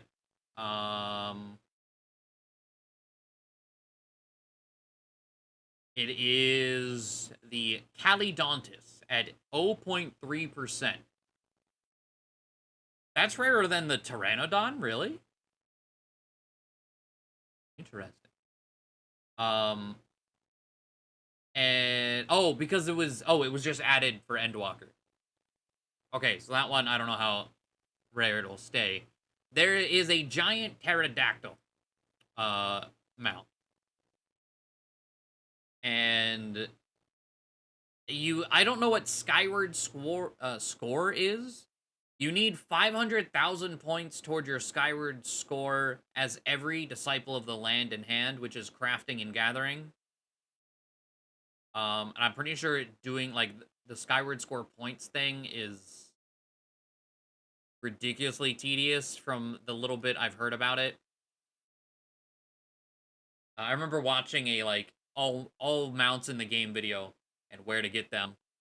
And, the person I watched, she had to hunt down, she had to make an account on the Japanese server to even find someone to show it off for the video. Because she couldn't find anyone that had it. It's that rare. One of those, no one does this content. It could be that, yeah. Like, I don't really know what Skyward score is, but that's the rarest at 0.3%. Or no, 0.6%. Oh, that's fun.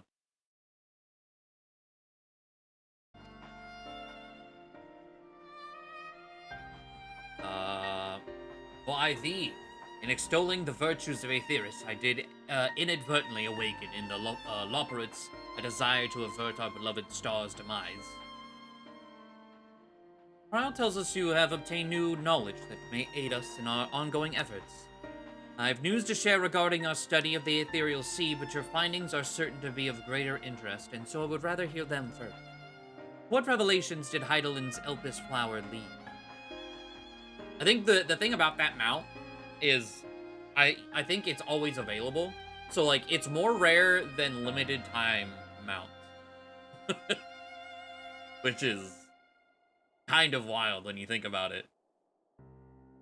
Like, there are mounts that were given out for, like, ranking a certain amount in PvP seasons. And that is more common than this pterodactyl.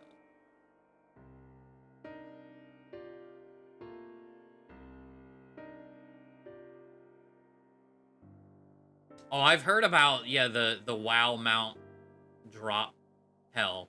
I don't think there's anything in this game like that. I believe. Because I'm pretty sure every mount that you can grind, if it's dropped from a boss, I want to say you at least can get totems. So at a certain point, you're just able to buy it. There might be some that don't have totems that you need to, like, that are super rare. I don't know of any offhand. But, yeah, I've heard of that bullshit. Anyway. What revelation did Heidelin's Elpis flower lead? Oh, man. Oh, buckle up. So there's this bird girl, right?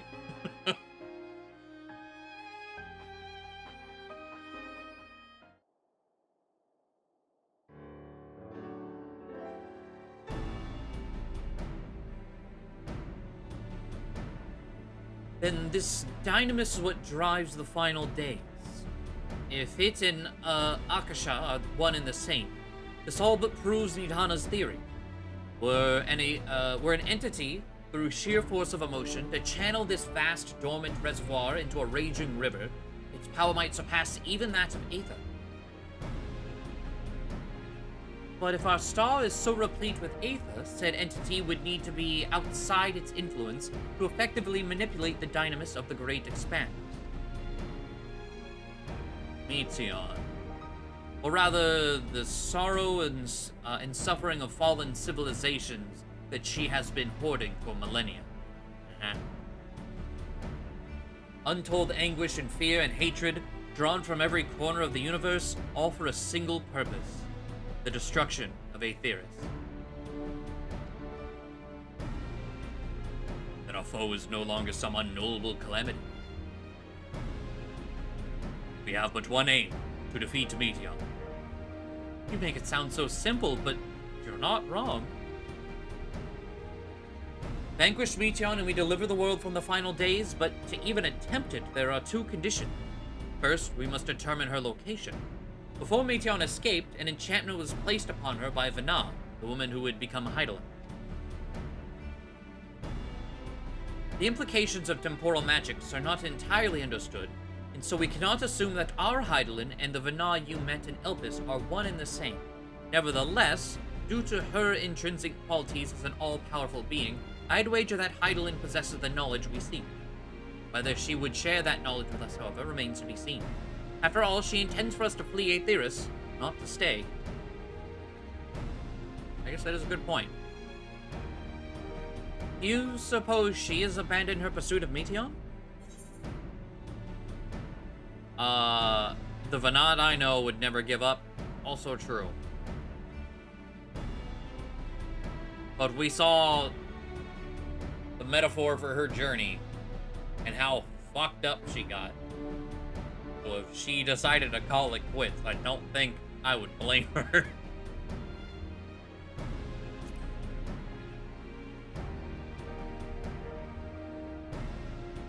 That's my impression too. Otherwise, she wouldn't have used me as a conduit for her will, or provided clues such as the Elpis flower. I mean, yeah, that too. I believe she has been waiting for mankind's answer to Hermes' question.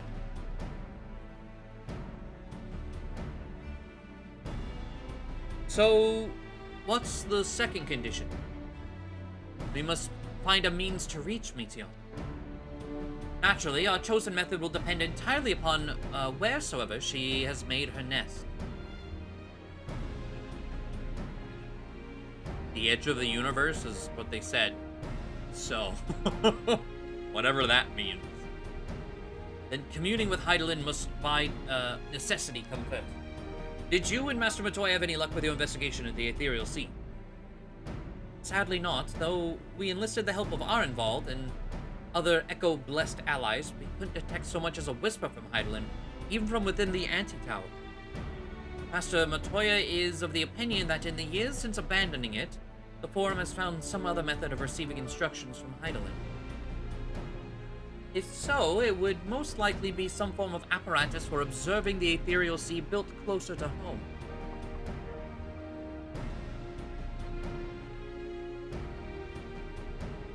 Interesting. Sorry to interrupt, we've just received word from the Forum. Your presence is required in the rostrum, where they intend to discuss the Great Exodus. Then Father was able to persuade them.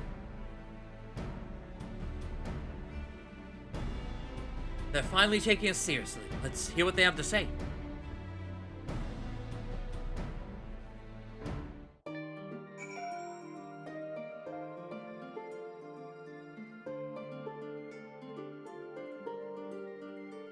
There was a mount that they put in a world boss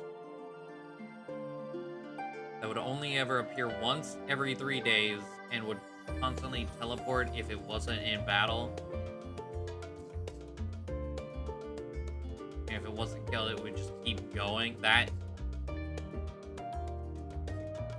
gross. That's so, like, anti-player.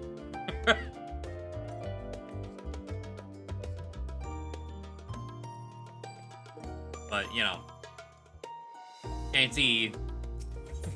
anti-players seems to be what Blizzard is really good at with World of Warcraft, anyway.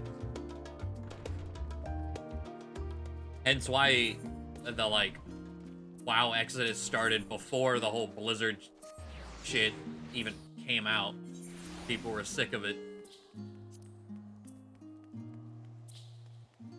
And then it was just like, oh, and they're terrible people? Well, that makes our decision easy. The forum is in session, and as such, the roster is closed to visitors. Scion of the Seventh Dawn. Very well. You may wait in the corridor. Of course, entry will only be permitted on the condition you leave your armaments at the door.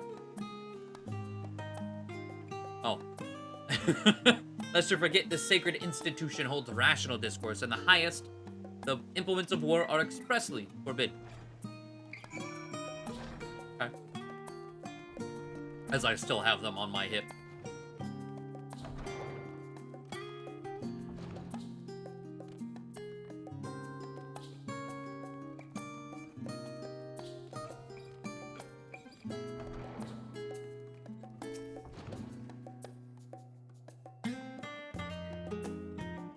I regret to inform you, my entire body is a weapon. Yeah. Oh, that's such a good minion. A little Chef Fuka. I want it. I've never seen that one before.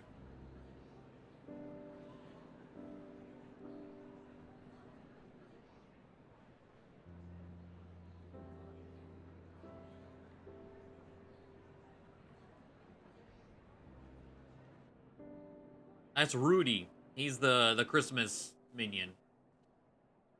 He's a little Yeti. There is a matter I wish to raise with you before we enter.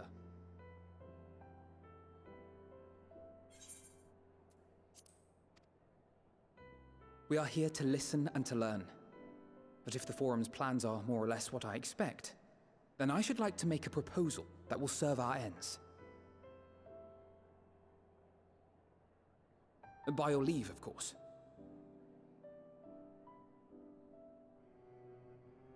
Oh, so my cowboy I don't see hat's why gone, not. but Your words Kryl and can keep her wits hood. have gotten us this far. I see how it is. Agreed. I will present our queries so that you may consider the most advantageous way to advance your proposal without distraction. Thank you, everyone. Yeah, last time they made her put her hood If I down. may have your attention, the ad hoc session will now commence. The purpose of today's assembly is to brief the Scions of the Seventh Dawn, at their request, on the Great Exodus. You may enter.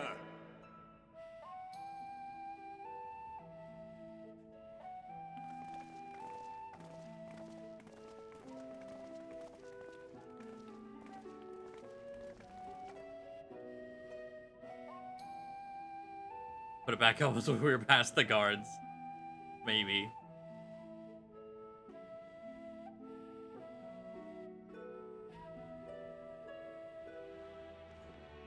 On behalf of the Forum, I commend your heroic actions on the Magna Glaciers. We shall not soon forget your service to us and the people of Radzat-Han.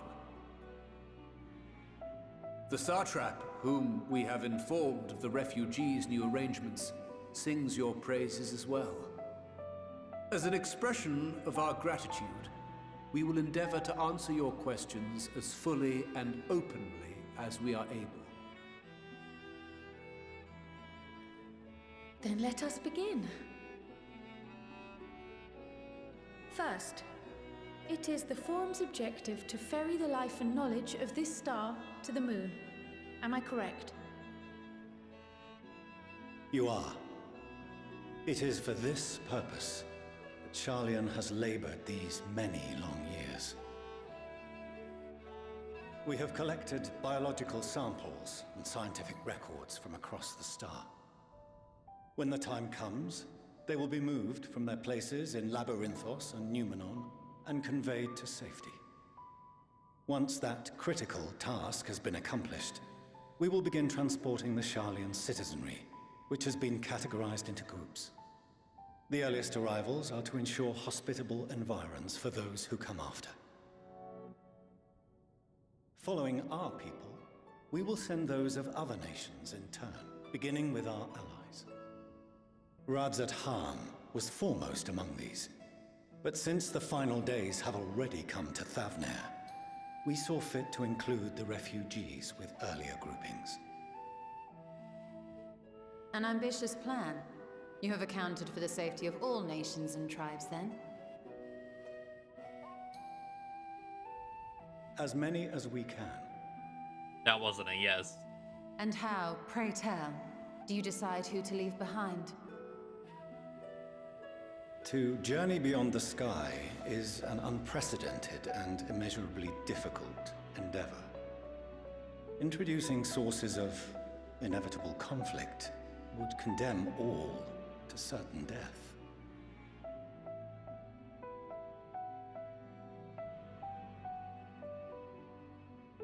Questions as to the validity of that approach aside, are your plans proceeding apace? We're under the impression that your primary means of celestial transportation is incomplete.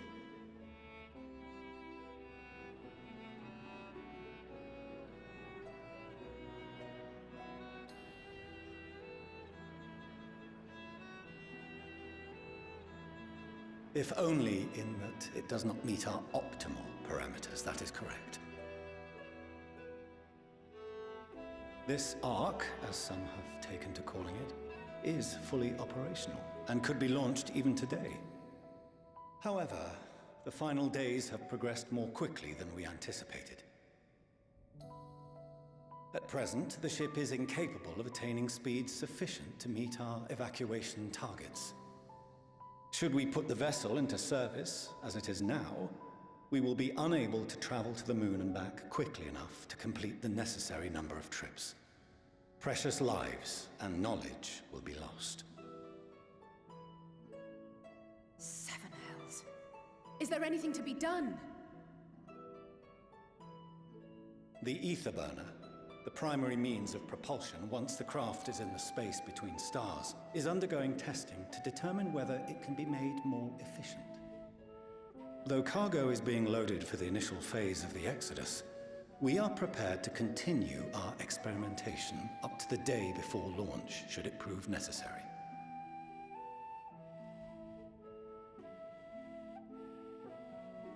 What if the Scions were to solve your problem?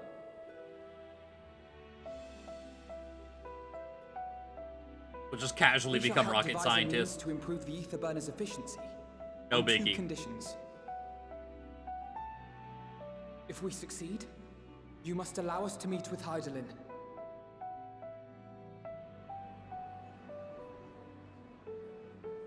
'Twas simple enough to deduce. You have a Concord, and so you would never have abandoned the anti-tower had you no other means of communication. One far more convenient, I suspect.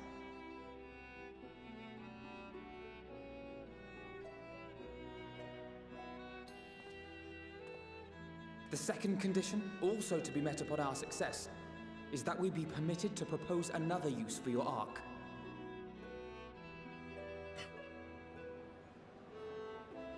Trying to track a bird in space, so, you know. We would be at liberty to refuse this proposal.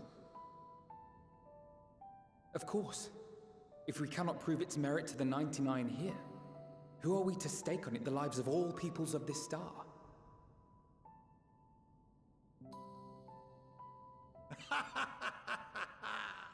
Delightful as always, Master Alfino. Fuck yeah, Monteshane. Love that guy. Oh, we couldn't have asked for a finer plan. Allow us to solve this complex engineering problem of which we were entirely unaware until moments ago. What could possibly go wrong? As satire writes itself.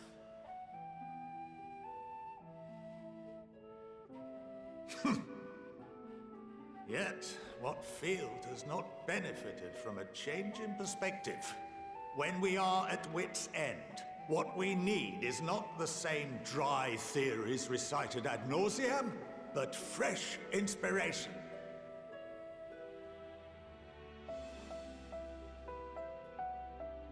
I, for one, have faith in my erstwhile students to provide it. and I find their terms to be perfectly acceptable.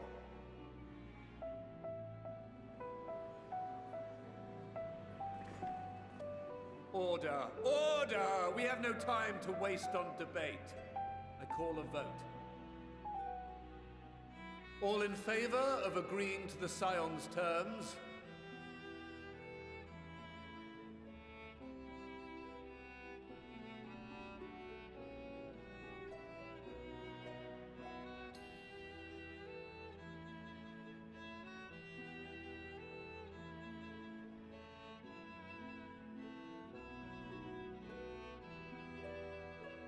That looks like most to me. Oh, okay, okay. Mr. Grumpy Gills? In favor, 28 against. The ayes have it. 28. We'll find where they sleep. Fortuneau, as the architect of this project, you are the best candidate to show them its current state. And bear in mind that regardless of your personal misgivings, this is the will of the Forum.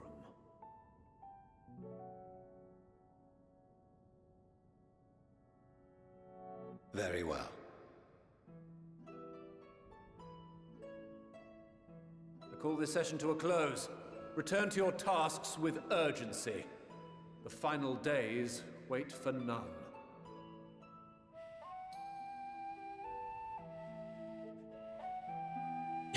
Right, Luma?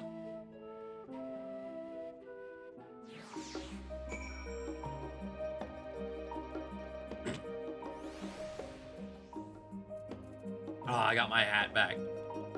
Yeah, bless Rudy and his little present. We did the Christmas event quest line. It was really adorable. You get you get little Rudy, and you get what was her name? Oh, Rasai is a talking squirrel with a Santa hat and a cream puff.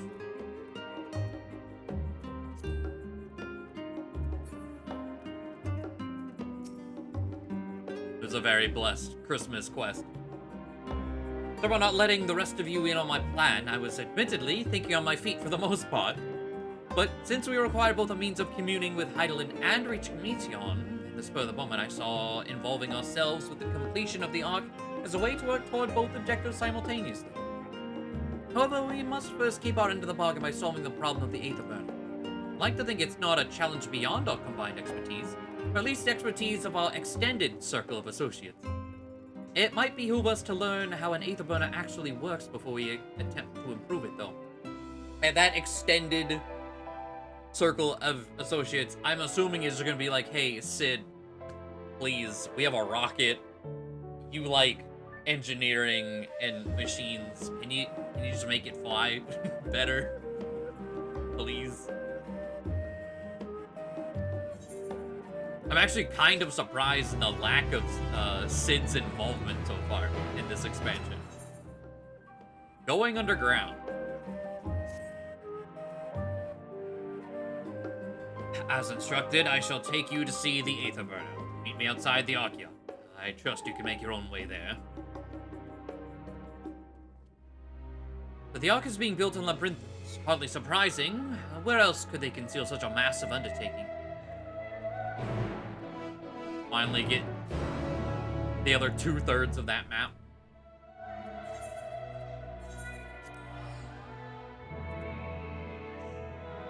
Like, we have this, and we got to the grapes. Couldn't do anything else.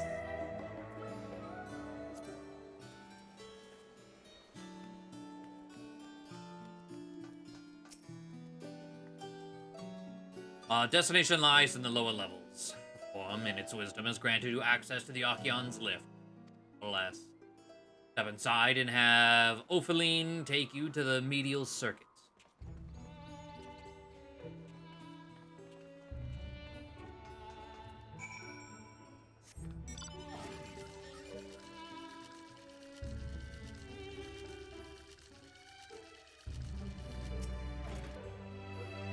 Just use the lift? Oh, yes.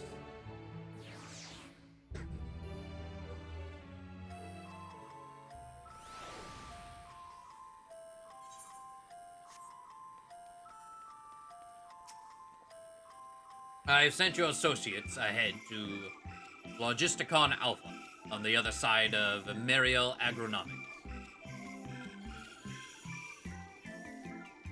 Actually, there is something I have been meaning to... No, never mind, it can wait. Let us attend to the matter at hand. Interesting.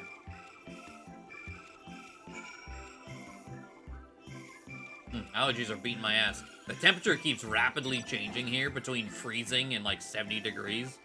And it is fucking me up.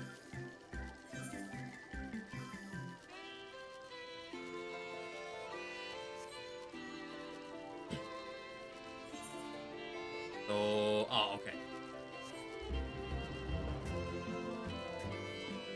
Because like yesterday, I think the high was 50, so it was like freezing or close to it most of the day.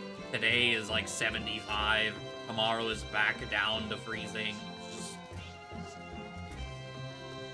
I'm just trying to breathe.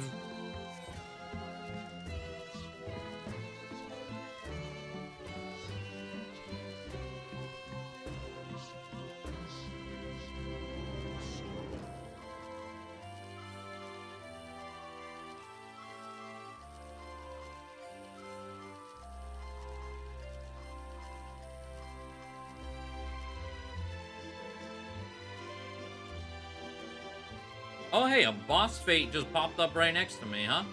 Steamed vegetable. Giant Marlboro, huh? Wonder... people doing fates here? At least one person is, it looks like.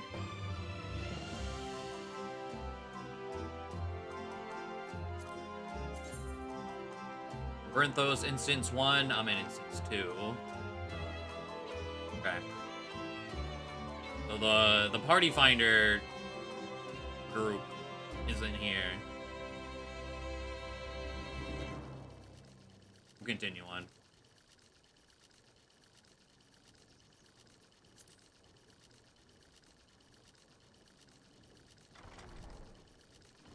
Justicon Alpha.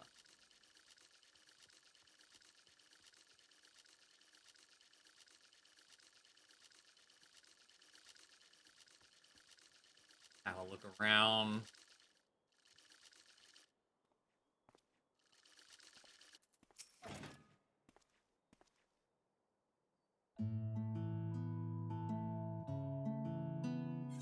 We are to wait here while our father arranges for us to use the next lift. Here being Logisticon Alpha, where the atmospheric conditions of Labyrinthos are regulated. Water is drawn from underground and dispersed as vapors, stimulating the formation of artificial clouds and rain. There's rain and clouds in here too? God damn. By manipulating the temperature and air circulation, they are able to create the ideal environment for the growth and preservation of the biological samples kept here.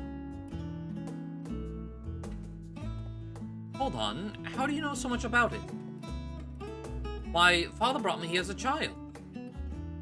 What? And he left me behind? Actually, you're the one who left me behind when you went off somewhere with Grandfather. The night before, I'd been asking Father how clouds are made, so he decided to show me. It was fascinating. I peppered him with questions the entire time. It was all too easy to take for granted the many interweaving aspects of the natural world, grow inured to the wondrous. But by having gained an understanding of complex mechanisms employed by the Loperites in recreating a similar environment, I have come to view such processes in a new light. The subterranean gardens of Labyrinthos, the lunar prison forged to contain the ancient Zodiac, the habitations built for all mankind neath the moon's surface, each unique yet undeniably similar. It is no mere coincidence. These foreign people are absurd, yeah. Ever since Heidelin unfolded to us the grim fate that awaits Aetheris, every essential resource we could spare has been delivered to Labyrinthos in preparation for the Great Exodus. But that is not all. It is also a testing ground for the technologies that will allow us to settle on distant stars. Though the Loperites have endeavored to make the moon inhabitable, that is not our final destination. Mankind must learn to propagate life where there is none, to thrive where all is barren. Alas, time is not on our side. I have arranged for you all to enter the Central Circuit. It is there that most of our preparations for the Great Exodus are carried out. The construction of the Ark among them. Though our plans have been made public, access remains highly restricted. You, however, will not be subject to said restrictions, will have free reign to come and go as you please, such as the will of the Forum, after all. We will prove ourselves worthy of their trust. Your trust.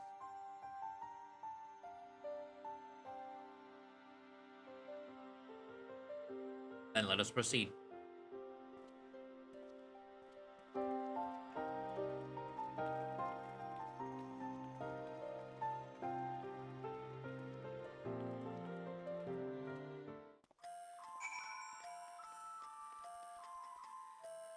Oh, damn. It's at 65%.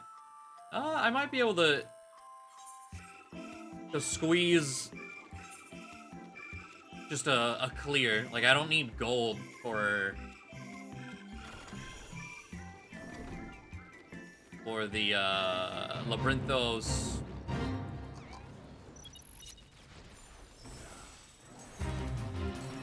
shared fate ranking. Get in here before it dies. Oh, I'm level synced beneath Fandance 4. Rip.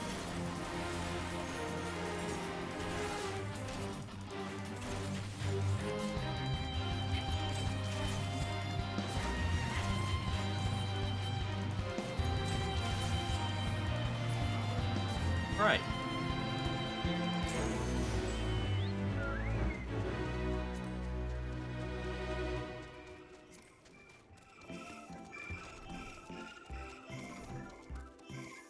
Maybe I do?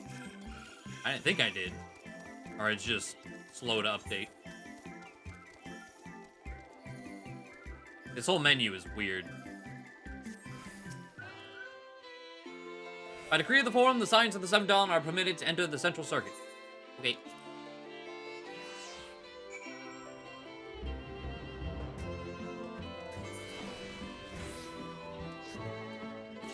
Like, speaking of, I still need...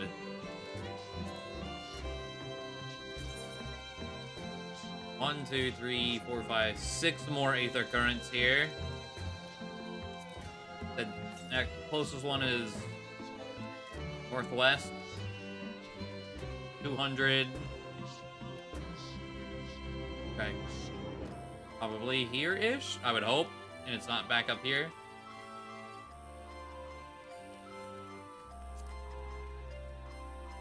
But I do like how it looks out here. Wide open. No giant walls blocking the view.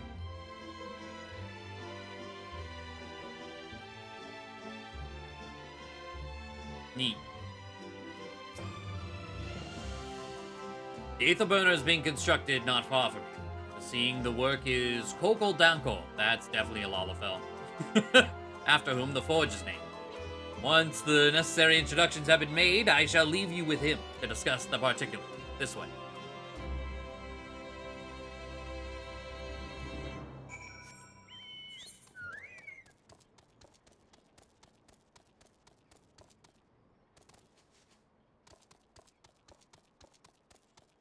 How to... Okay, so they want me to go this way. However, there's an Aetherite over here. And big fiery worm people. Crazy artificial dome sky, yeah. 93 west.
Wonder how long I've been muted.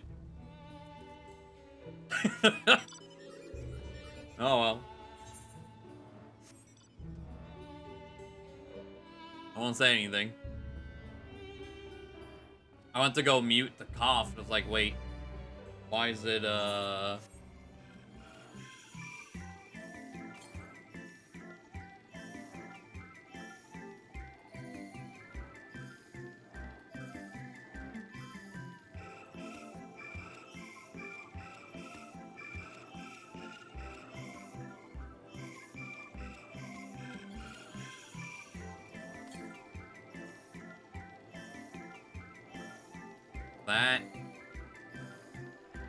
Been rambling about how this is, we only just got here.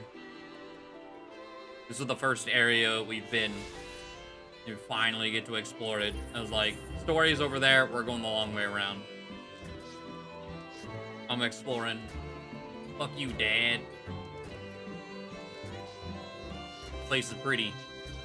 It's no Elpis. But it is nice here, especially in the daytime.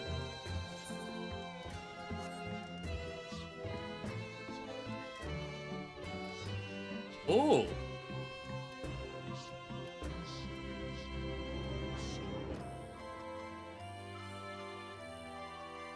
That's neat. That's presumably where the rocket is probably being made.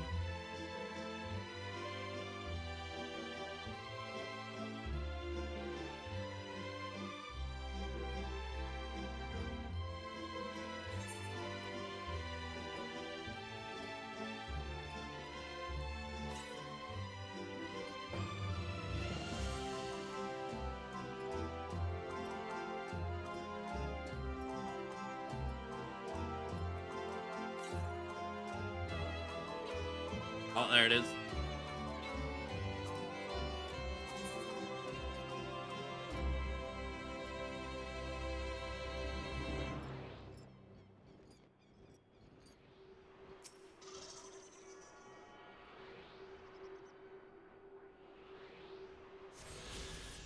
There's one last one, but I think it's the... Yeah, it's like somewhere up on this hill, I believe. Cool. So beyond that one, it's just up to story progress. Get the quest ones. Kokol's Forge. Yup. Like with a name like Kokol Denkol, that's definitely a Lalafell.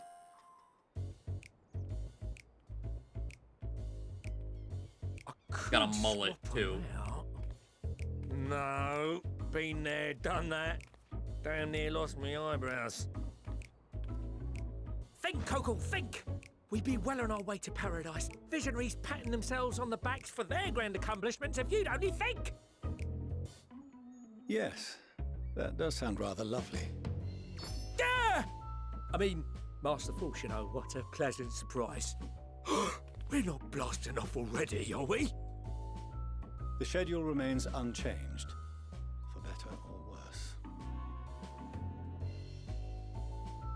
Which is why the Forum has elected to accept assistance in resolving the Ether Burner conundrum.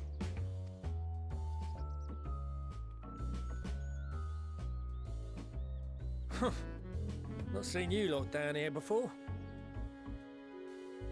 There are Archons among their number, but engineering is not their expertise. Nevertheless, the Forum concedes the slim possibility that they may have insights to offer. If not, you are at liberty to return them to the surface, by whatever means you see fit. Wow. Thanks. I assure you that won't be necessary. Now, about your troubles with the Ether Burner.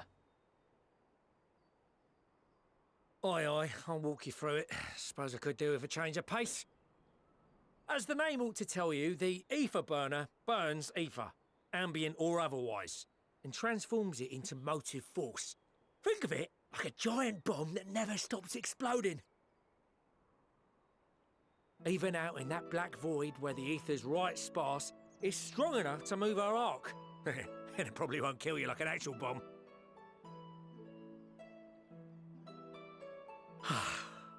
but it ain't perfect.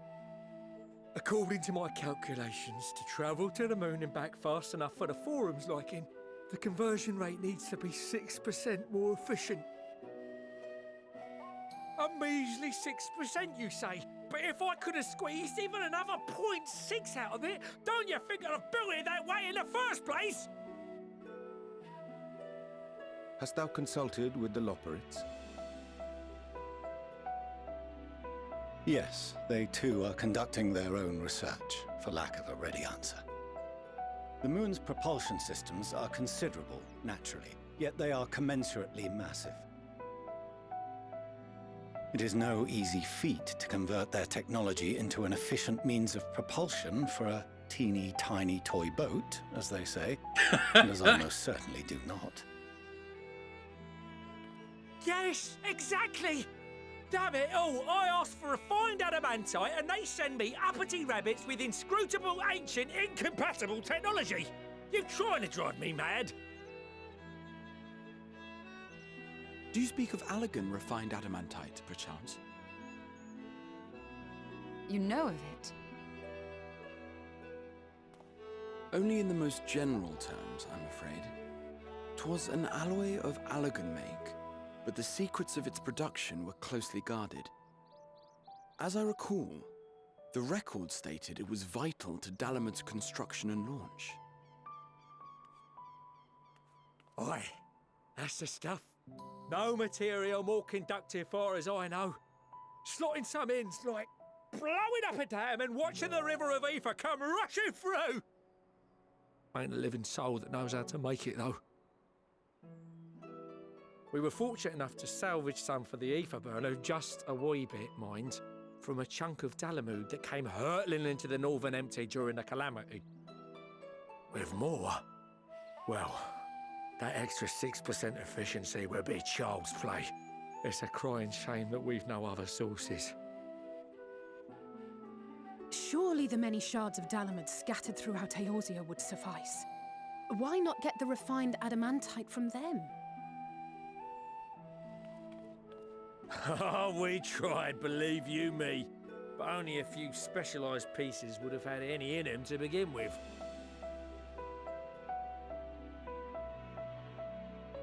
Drive calls from Ragnarok-class internment hulks. Those are the prize bits we really need. According to the Gleaners, getting to them means delving deep into the shards. And the defences are still very operational and very eager to blow them up.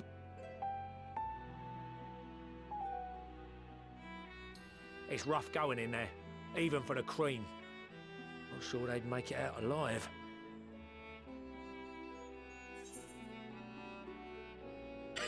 You want me to go in and fetch the Watsits?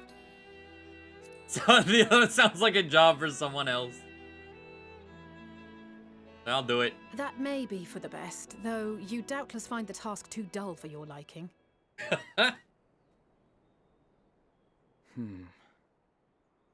There are multiple internment hulks in Eorzea alone, so handling this ourselves may not be the most efficient option. Rather, if we could salvage adamantite from the shards simultaneously... Thancred, is the link shell we established before you went to Garlemald still active? Of course. The floor is yours.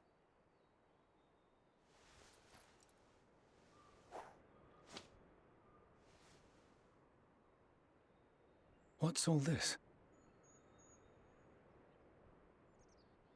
Gathering firewood, so to speak.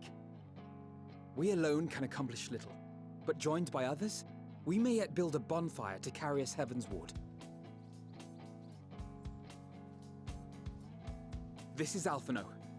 The Scions have need of you.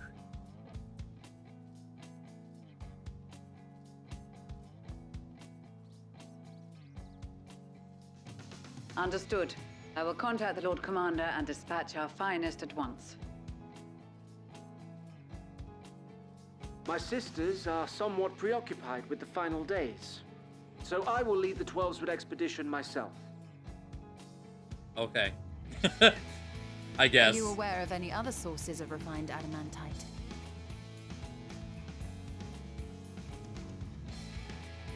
Logically, such an invaluable alloy would have been utilized solely where absolutely necessary, in components intended to conduct or collect surpassing amounts of ether. Any extant instrumentation or devices would have likely found their way into the hands of etherologists, or enthusiasts.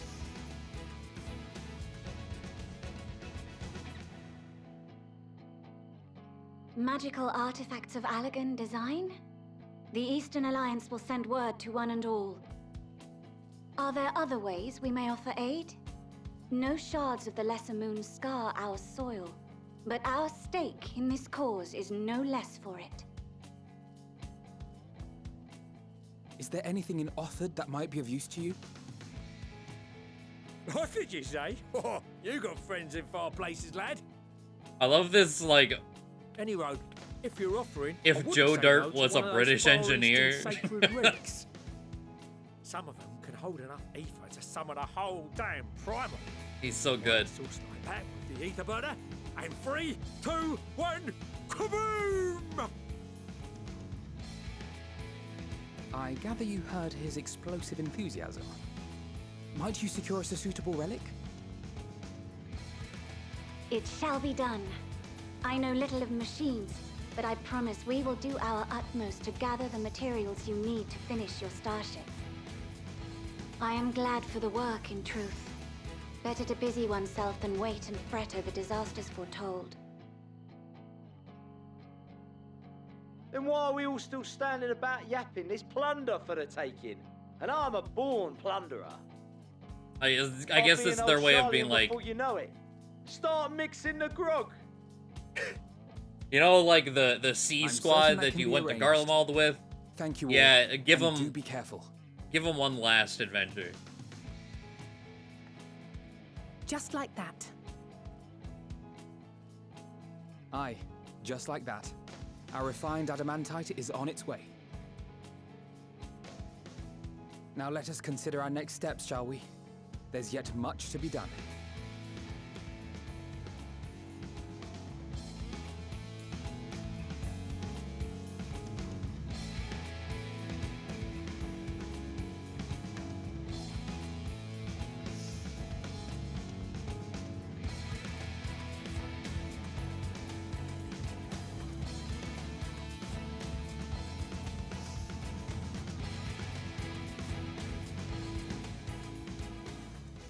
But I do like that, like, we could go get the adamantite or at whatever it's called for you. It's like, boring fetch quest. No. You don't need to. It's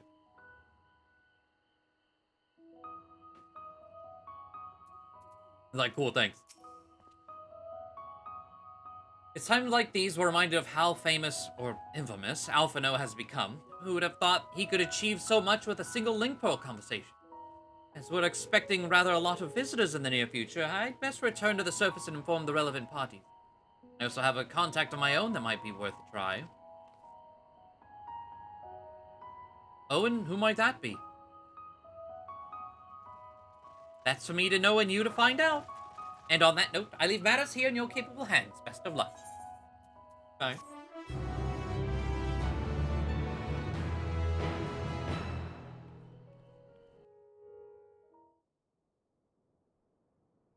Meanwhile, in Old Da.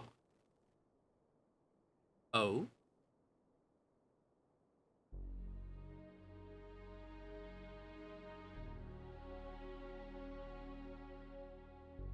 Pippin. Our course of action is clear. We must harvest refined adamantite from the shards of Dalamud and procure arcane relics of Allagan make. Summon the best and brightest of our immortal flames and form an expeditionary party at once. Call upon the Sultan Sworn and Brass Blades for support as you must. Papashan, send word to the guilds. We will require the expertise of master artisans if we are to have any hope of identifying and recovering these elusive materials. Viergeist, we have need of your stone torches.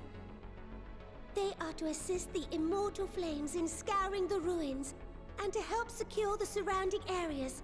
I trust I can count on your support. As commander of the Stone Torches, my son Zimberg will personally see it done.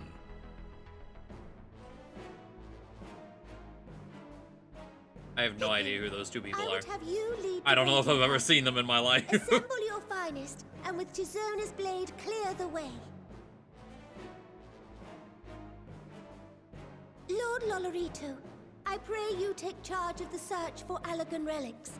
Surely you know of some being traded on open or clandestine markets, or sleeping in Yes, collective vaults. Lalafell Mafia secrets. Of course, I ask not that you do this out of the kindness of your heart. By all means, profit on the transactions. I wish you the joy of it. Yes. Make that Final money. days descend upon our world. If circumstances are truly as dire as they say, Uldar's best efforts may be for naught. And yet, when we Eorzeans rose from the ashes to rebuild our broken realm, did we not learn one simple truth?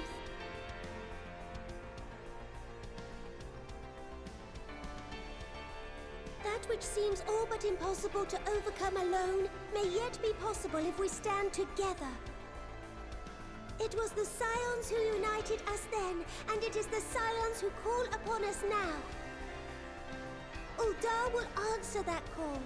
We will summon our courage and join the fight for our world's future. You know your duties. I, Nanamo Ulnamo, 17th in the line of Ul, bid you good luck and Godspeed.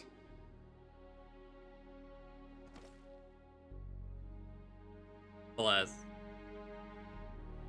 Told the man who orchestrated her fake death to do her bidding, and he just nodded yes, yep. Like, you tried to poison me? Yeah. Do something better.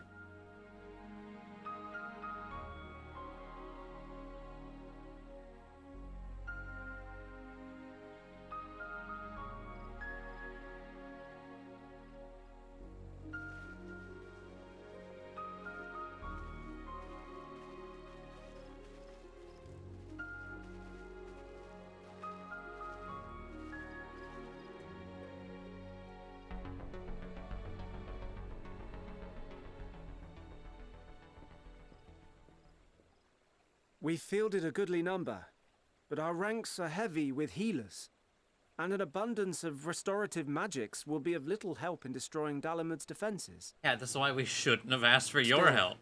It has ever been thus with Gridania. We must steel ourselves for a protracted engagement. Oh, but Lise...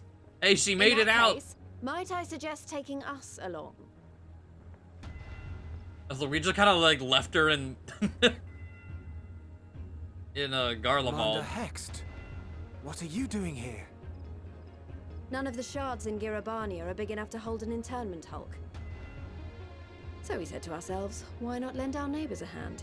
We thought you might be short on people with a talent for breaking things. While it pains me to admit it, you are right. Are our deficiencies so plain to see?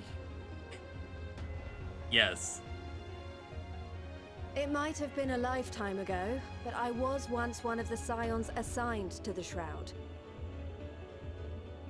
I know this forest well. I know your people. And I know we will be stronger if we fight this fight together. Had to walk back home through the snow. Yeah, in her very much Then not I will impose snow upon clothes. you with a clear conscience.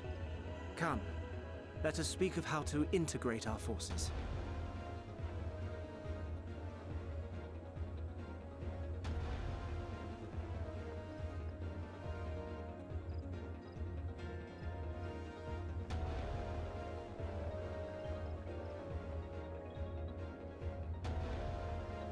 I won't let it all be for nothing.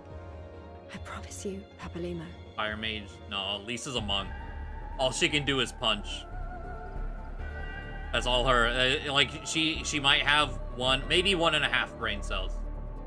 It's all dedicated to Punch.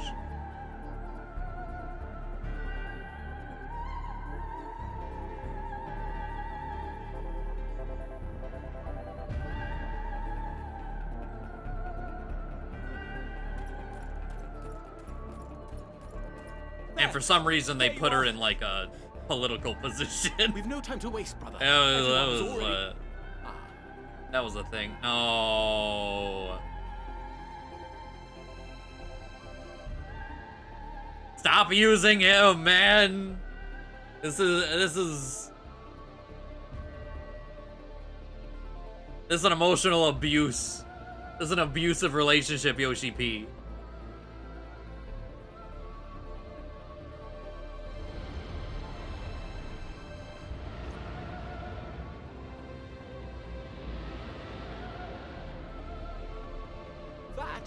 That was a roar. A dragon's roar.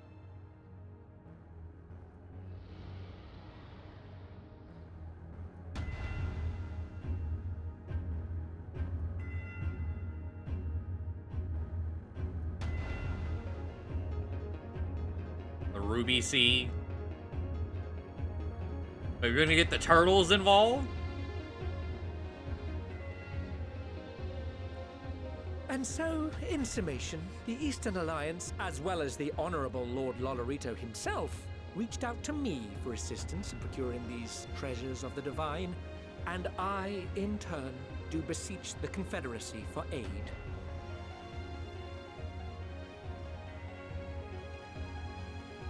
To let Tiamat out. True, I actually forgot that was a whole plot point. And then we just kind of left. Hancock? What a surprise this is. The turtles are gonna help. And a All right. fortuitous one at that. I have a favor to ask, you see.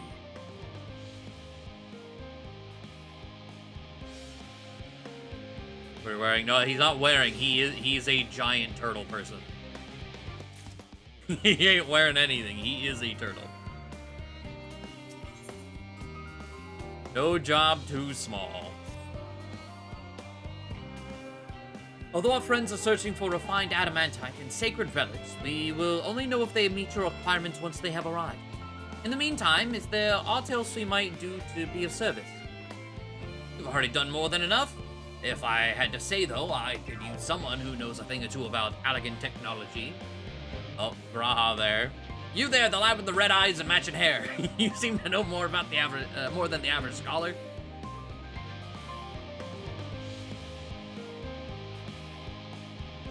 If only Master Kokol knew how right he was. While he and Graha established a rapport, why don't we help with preparations for the Great Exodus? Indeed, this would mean going above and beyond the terms of our arrangement, but I propose this not to curry favor. As confident as I am that we will succeed, we must be ready for every eventuality. This would also be an opportunity to familiarize ourselves with the logistics of traversing the Great Expanse. If nothing else, it beats twiddling our thumbs while we wait for the adamantite.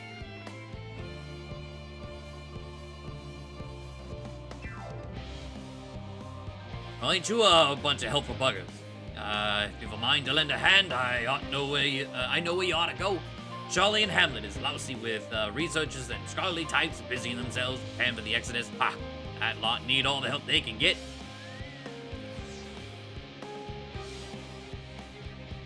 The timing of that person's chocobo expiring.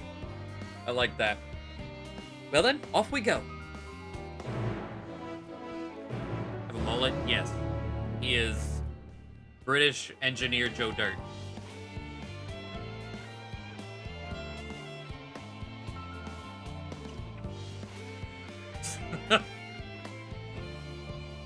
Well, you just met him.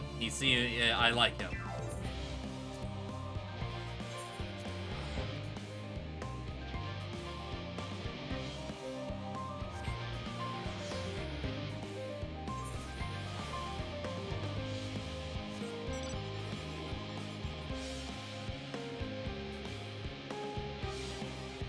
God.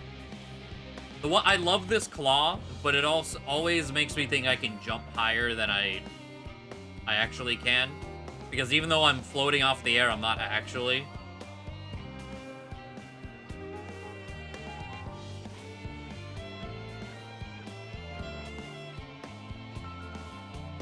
Can't jump high enough for that. Yeah.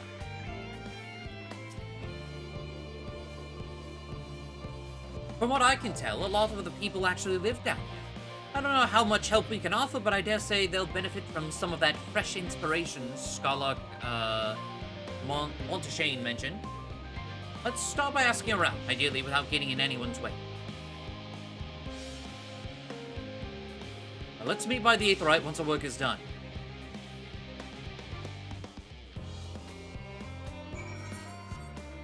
Okay, first of the current quest popped up. Really embody the pain of engineers stretched to the limits. Yeah. I liked how animated he was. Helping with the arc, even with the all the Power Master Cocals managed to squeeze out of the Aether Burner, it's still not enough apparently. And now I hear the final days have arrived. Horrible creatures running rampant all over. Ugh. If only we'd begun the exodus sooner. People are dying and there'll be no end to it if we don't fulfill our duties. But we will. We've spent years preparing for this moment. Believe in the plan and all will be well.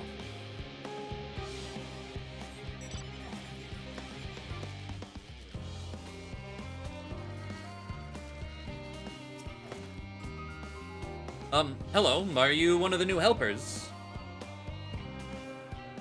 Working on the Aether Burner. Oh dear, I hear things have come to a standstill on that front. Even so, I choose that over my current duties. Checking and loading samples day in, day out. It's tiring, thankless work. Still, no one will be cross if I misplace a few legumes or what have you. The forum's got enough on their plate as is. But with deciding who gets to board the Ark and when, lots of powerful people have opinions about that. My heart goes out to Master Fortunal and the others. Hardly get a moment's rest, I expect.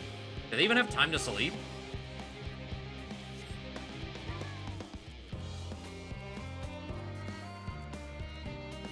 Let's see. Where's number 3? Please.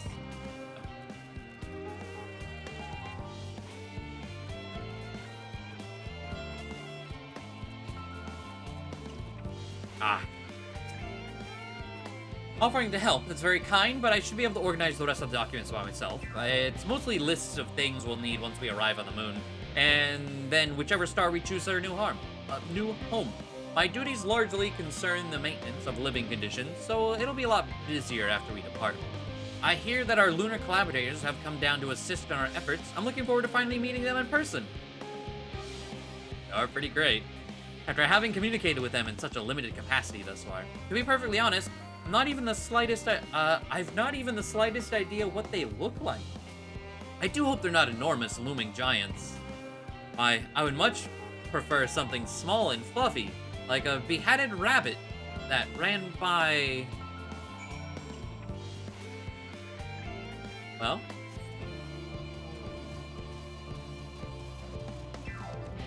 Is there any particular reason they refer to it as a star as opposed to the planet itself? If there is, I don't necessarily know of it. But yeah, in this, star is synonymous with planet. There. Is Pudding Way here? Cooking, growing, singing. Where is Pudding Way? Fancy meeting you here, Ravioli. Our friends in the forum brought us to see their teeny tiny toy boat. Which was quite impressive considering they didn't use any creation magics. What we're really interested in is Aetheris itself, though we now find ourselves in a sort of funny underground miniaturized version of it.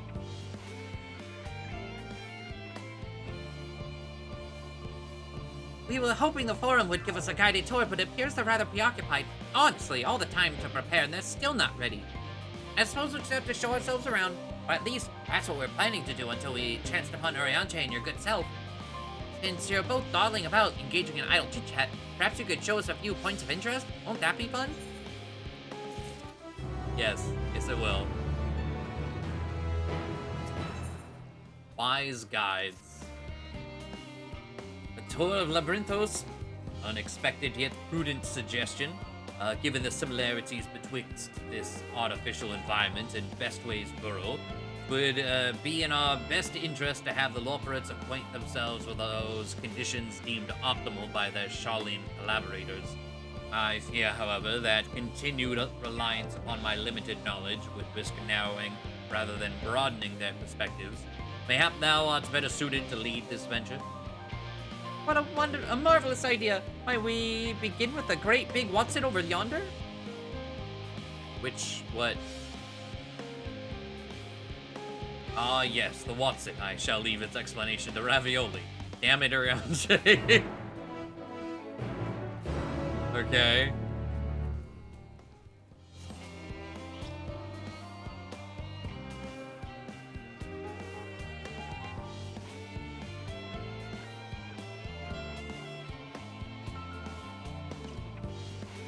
Oh, talking about...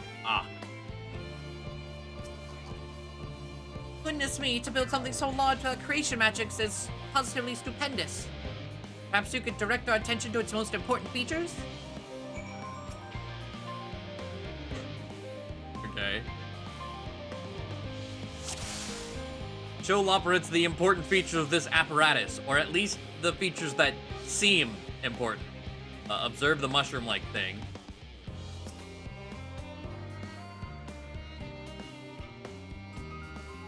That thing looks like the trees in Greatest Endsvale.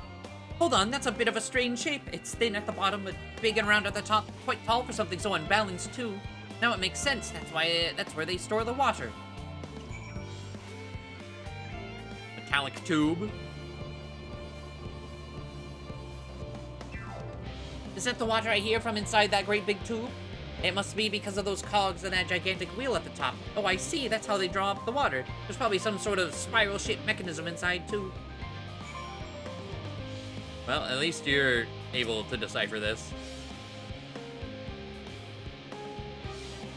It's a little hard to see from here, but is that a golden pipe connected to the top of those tanks? I can see through that window another pipe at the bottom. This must be for purifying water drawn up from below. Well, there you go. Water purification station.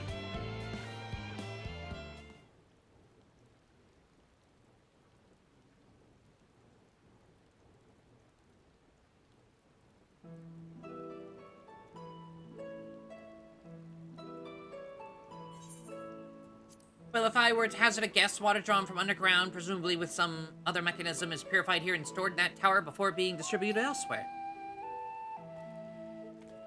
I'm right, aren't I? I knew it. A design brilliant in its simplicity. I dare say it would take only a moment to install in even the harshest of environments, for us Loporritz, that is. Indeed, securing a reliable source of water is of the utmost importance for any fledgling settlement. We have read, however, that people of Aethera sometimes make their homes in arid deserts and such. How are they able to survive? I feel like by spite. Many settlements in Thanalan are built near an oasis. That too.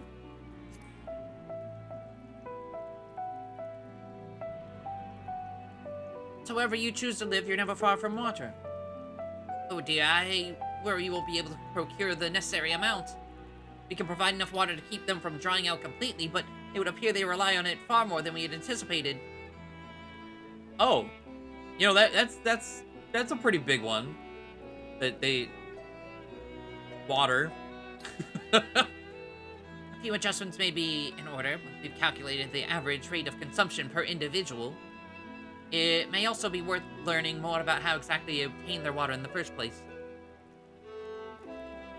Master Alphino spoke of the machinery responsible for that feat during our journey through Logisticon Alpha, did he not?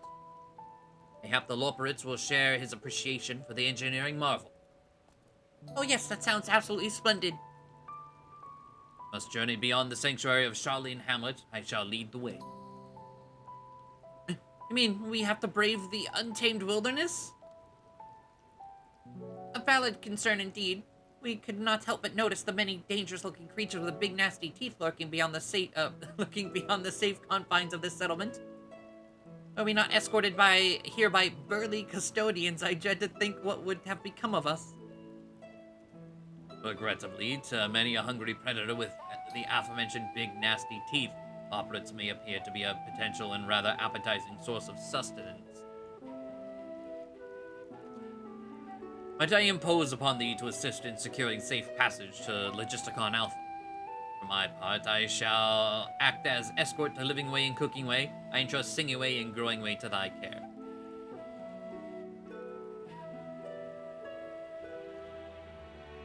A more valiant protector they could not wish for. Godspeed.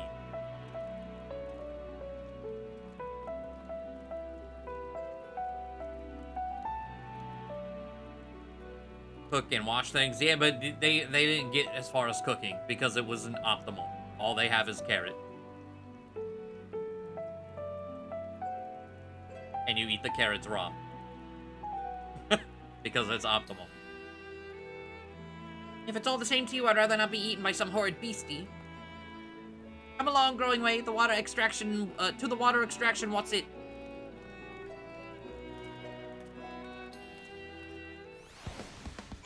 They did get their information on food from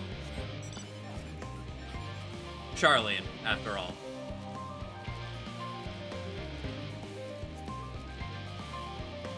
Nutritional optimization over taste.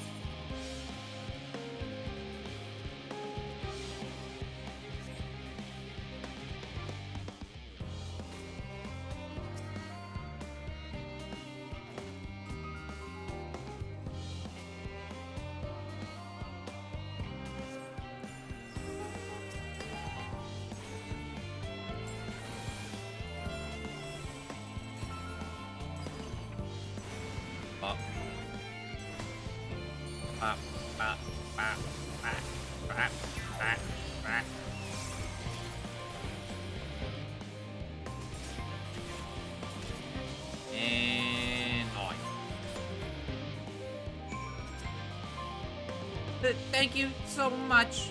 I really hope this water extraction wasn't worth these harrowing experiences. All part of the fun, some might say, but I'd rather not be burnt to a crisp if it's all the same to you. Oh yes, being reminded of your own mortality. Constantly. Fun.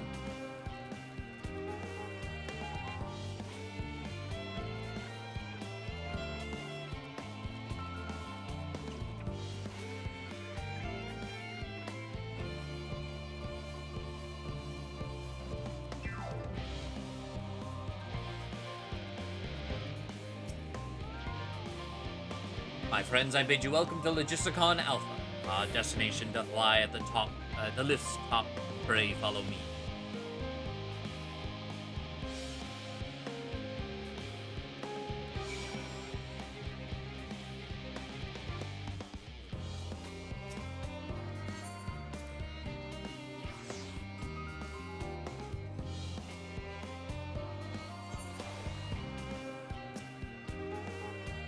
Marvelous, simply marvelous. So this is where the magic, or science rather, takes place. The perfect environment to sustain life artificially created. The knowledge we'll gain here will be essential when we start looking for new stars for your kind to inhabit. Apparently, most of them don't even have air for you to breathe. You're all very lucky that Aetheris just so happens to provide everything you need to thrive. Or did mankind turn out the way they are because of the available resources, I wonder? Either way, it's nothing short of miraculous, and I cannot wait to see more of it. Agriculture shock. Oh no. Oh, they're gonna learn. We have grapes, not carrots. Is that where we're going? They're gonna freak out over grapes.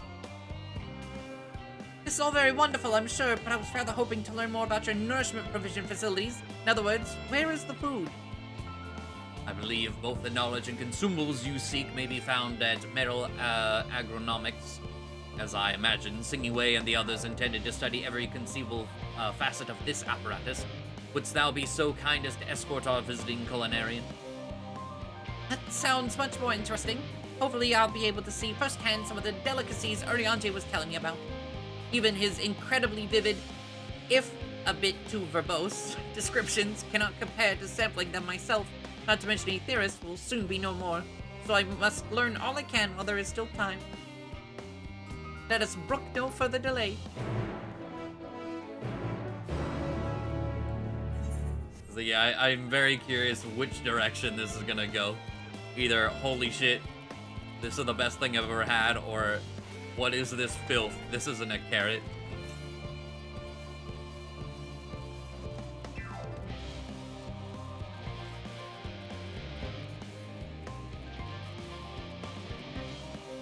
The last Aether Current is somewhere around here too. If I want to snag that while we're up here.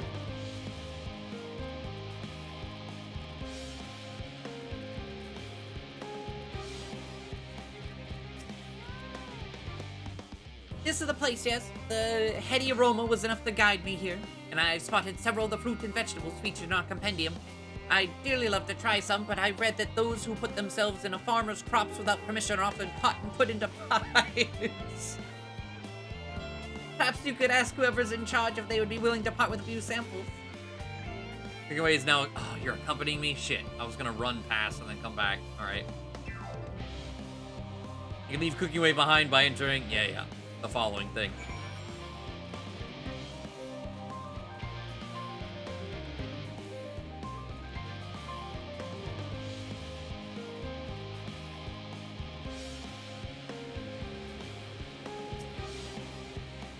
What a fine mess this is. Spare some grapes, sir? Ah, it's you, the ones who climbed down the mine shaft. I'd show you around if I could, but I'm rushed off my feet preparing for the Exodus. And I'm not the only one. We've all got to find ways to do what we do down here, up there. First on the moon, then on whichever star the Forum decides will become our new home. It's all so sudden, so unreal. Don't you want to go to the moon? Well, it's better than waiting for the final days to claim us. But no matter how carefully it's all planned, we'll never be able to take every variety of flora and fauna with us. Even the ones we can take may not survive in their new environment. So many species doomed to extinction. Sorry, that's not what you came to talk about, is it? Nothing quite so dire, I assure you. We merely wish to sample a little of your produce, if we may. By all means, help yourselves. Much appreciated, my good fellow. So where to begin? The grapes. We're starting at the grapes. Let's go. Even if they killed the grapes, there's too many polygons now. I know what these are. Grapes, yes. Let's see if they are as delicious as they look.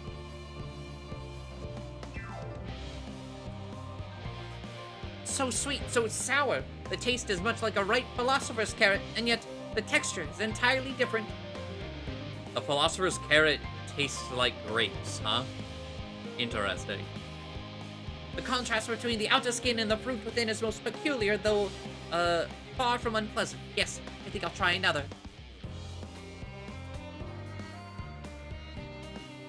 Well, that's certainly given me food for thought, though in a far less visceral manner than any philosopher's carrot. But tell me, what is your opinion of grapes?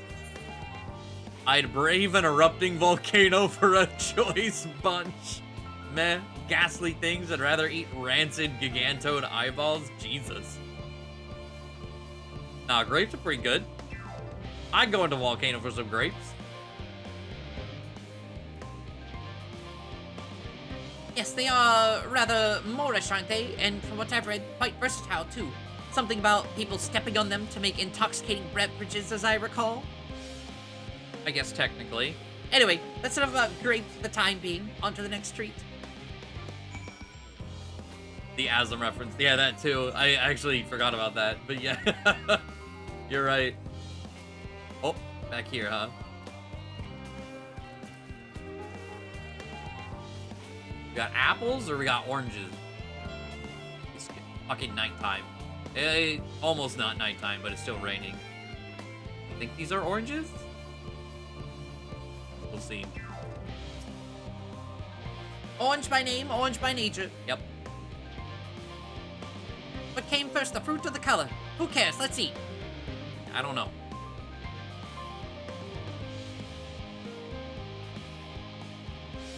Yes, that's, equal parts sweet and sour, as with the grapes, yet nothing alike.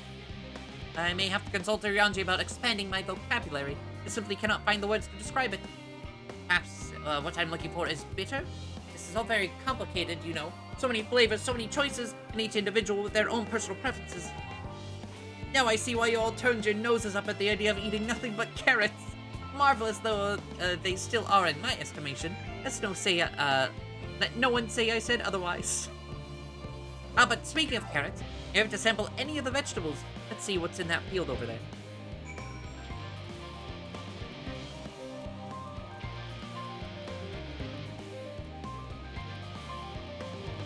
Are we about to just bite into a pumpkin?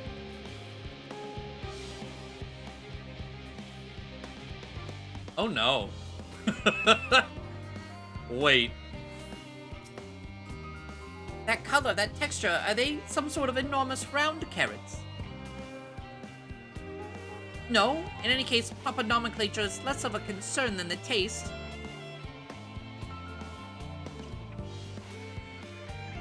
It's so hard and flavorless, I may as well be chewing a piece of wood. But that all but confirms it. These are nothing more than misbegotten failures masquerading as goodly carrots. Stop, can't you see these are pumpkins? And no one with any sense would try eating them raw. You're supposed to cook them first. Do you not find it an awful bother? It's like, yeah, cooking is... cooking way is like, no, cooking, not optimal. Far from it, cooking is a joy unto itself. And what's more, it broadens the range of ingredients that we may safely eat. But above all else, cooking allows us to draw out the full potential of our produce. Pumpkin stew has been one of my favorite dishes for as long as I can remember. Perhaps even these hard blocks of plant matter can become as delicious as the orange I sampled. I wonder though, if there is anything even more delicious, how about that yellow fruit over yonder? Yellow fruit? Oh, we got lemons? You about to bite into a lemon and see what happens? Oh boy. What a wondrous fragrance. With luck, it'll have a flavor to match. As I have no idea how these are eaten, I'll just bite into it. Ah! Dies. My tongue, is this poison?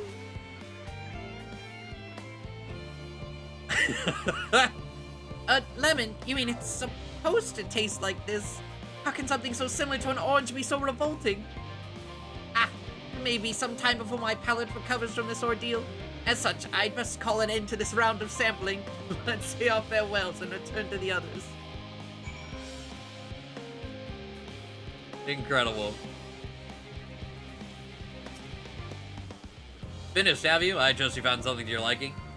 I'm rather enamored with the grapes and oranges. Less so the pumpkin, though I learned the hard way they're not to be eaten raw. And then there was the lemon, the deceiver. I feel so violated. First time, was it? I'd hate for you to leave with a bad taste in your mouth. In more ways than one, so I'll give you this lemon muffin I baked. If this doesn't change your opinion, nothing will. Ooh. More lemon? Have I not suffered enough? Lemon muffin? That's some good shit. Nevertheless, I'd be remiss of me to spurn this opportunity to... A bit of sick came up there. Learn more of your inscrutable ways. I'm about to vomit at the thought of lemon. Very well, Lemon Muffin, do your worst.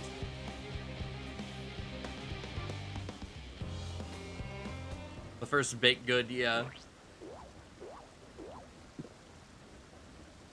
The sound effects. This is... delicious. Perfect. Though I still detect a hint of lemon, it complements the sweetness of the dough to create a perfect harmony.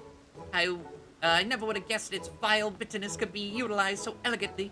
My good chap, this is simply breathtaking. See? We rarely use lemon in its natural state, but it has a starring role in all sorts of recipes, and the same is true for many other ingredients. It comes down to making the most of the resource at our disposal, and sometimes that can even be the difference between life and death. I know we won't be able to take every species with us. No doubt the Forum agonized over what was worth preserving and what will be consigned to history. Hard choices, but make them we must if we're to survive. Such strength of will. Now I know what Heidelin sees in your kind.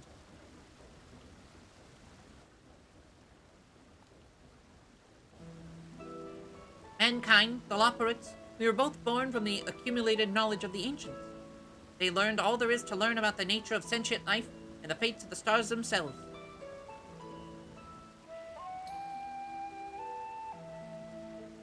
Once a civilization has fulfilled the basic requirements for survival, it will inevitably seek to eliminate all forms of negativity and achieve perfection. Which ends up killing them. And therein lies its folly. And its downfall. Yep. For perfection, it is an unattainable ideal. 'Tis the paradox of the immaculate carrot. Oh. Yet civilizations, since time immemorial, have deemed the pursuit of perfection as progress. They pay no heed to the costs incurred in their futile quest, and all too often become the architects of their own demise, their dreams forever unfulfilled. What then is the alternative? The answer lies in knowing that our existence can never be perfect. Be content with what we have and make the most of it.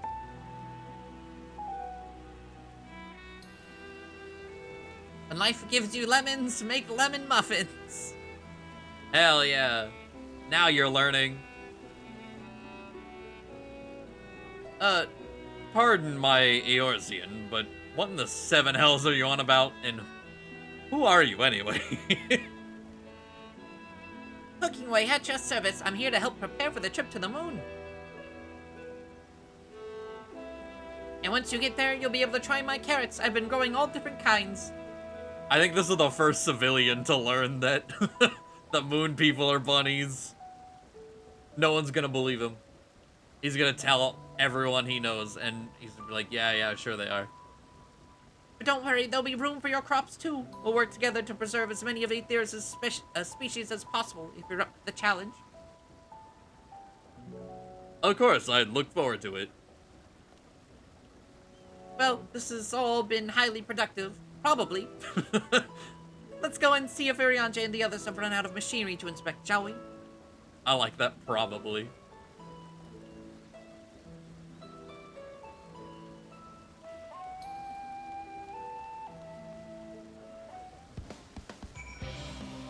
Ah, daytime, no rain. Alright. Bless. Before we head back... Wait, it says 400. Like, where the fuck is this Aether current?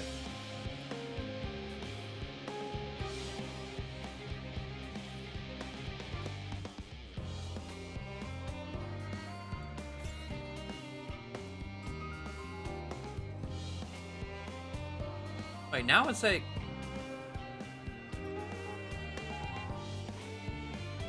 You said 400 west a second ago. I was like, there's no way it's 400 west. That don't add up.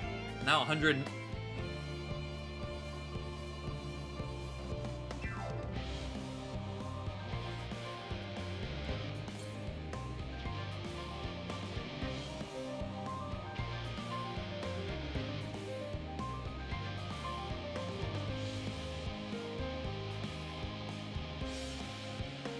I think it's like right here. I'm too far away, like, unless it's behind the wall for the draw distance. But I don't... Okay, hold on. Let's go talk to Cooking Way.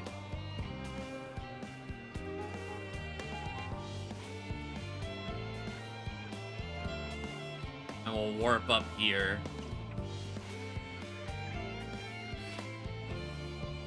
Because based on the map, it looks like I can... This looks to be maybe a ramp.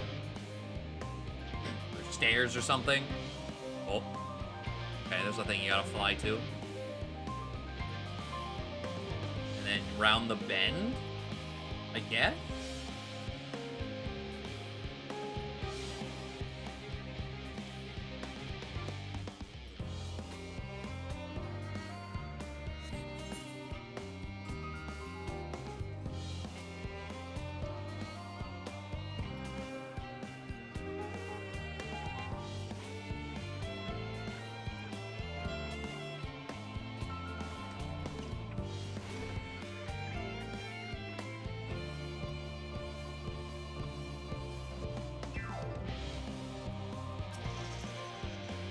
That was most enlightening, especially the part with the lemon muffin. Actually, I was wondering, do you know of any other places famed for their cuisine? Them Settlements is home to the Culinarians Guild and many less than savory establishments. We got food, but they also got ERPers, so you know, the Far East has oodles of noodles. Go get you some noodles. Would that I have time to visit. The more I learn of Aetheris, the more I wish we could spare it from the final days. Alas, Heidelin's orders are to flee, not to resist. If only there was some other way. We're working on it. Even though, like, I guess in a sad way, that means everything they've been doing on the moon is going to end up worthless. We'll see how they cope with that. Sage Council. Verily, I trust thy time at Merrill Agronomics did bear fruit. Leave. Our own efforts too were rewarded. We now possess an embarrassment of educational riches. No doubt our guests' relentless pursuit of knowledge could occupy them and us for a fortnight. Alas, time is of the essence. Let us return to Charlie and Hamlet forthwith. I shall gladly attend to each and every loperate there, should further questions within my power to answer arise.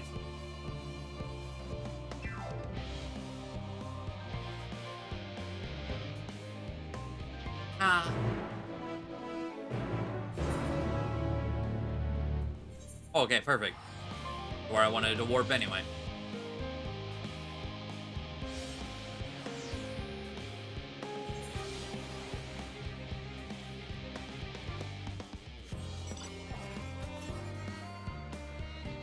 Let's see. Okay, there's stairs here.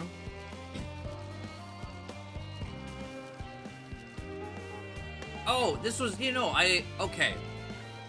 I think I see where my confusion was. I remember looking at this and be like, what the fuck? I thought there was land up here based on this building. No, that's a wall and there's a river in between. Which is why I thought the Aether Current was up there. Well, I still am confused by it.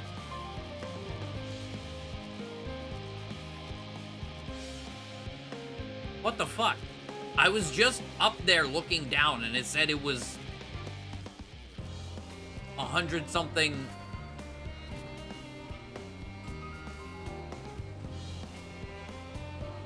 I swear, I think I was right here. It's gonna be like right on the tip here where it says Numa.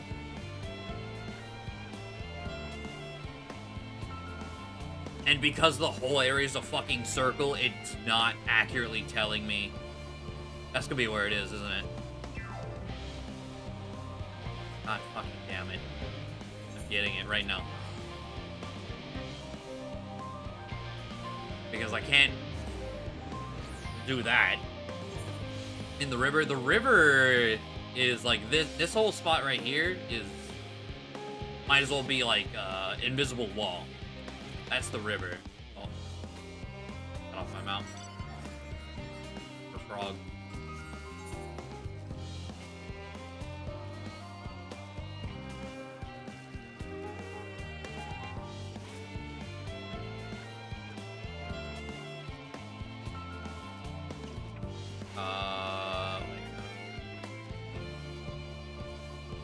Oh, here and then down the elevator.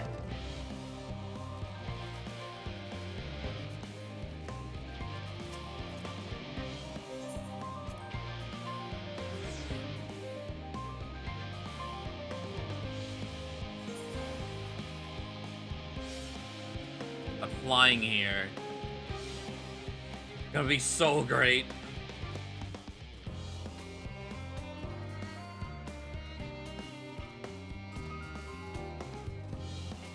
With how segmented this place is.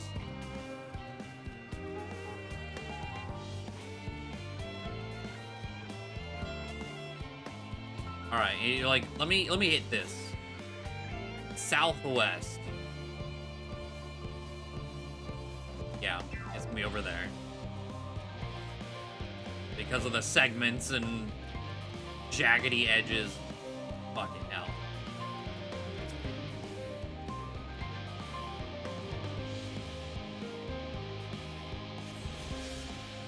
And that should be... Yep. Alright. Can't fly yet, but that's all the ones I have to go find on my own.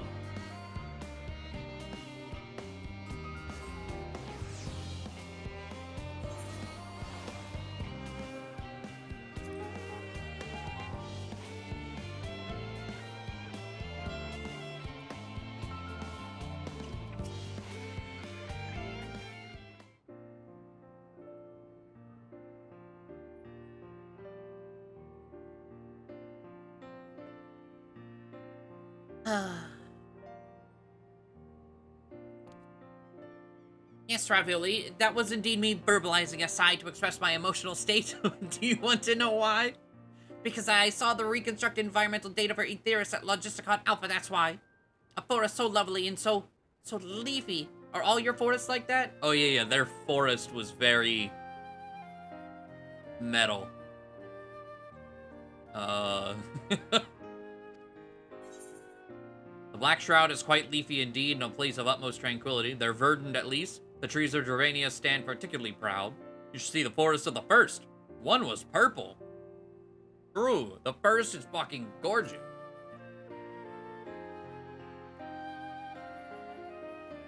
Oh, but also bees. Gasp, I say. For the star so wonderful, it comes as no surprise that you're reluctant to leave it behind. I was a fool to think otherwise, to assume that the moon was something worth being proud of. Oh, no, see, it begins. They're already like, oh, they're not gonna like it here.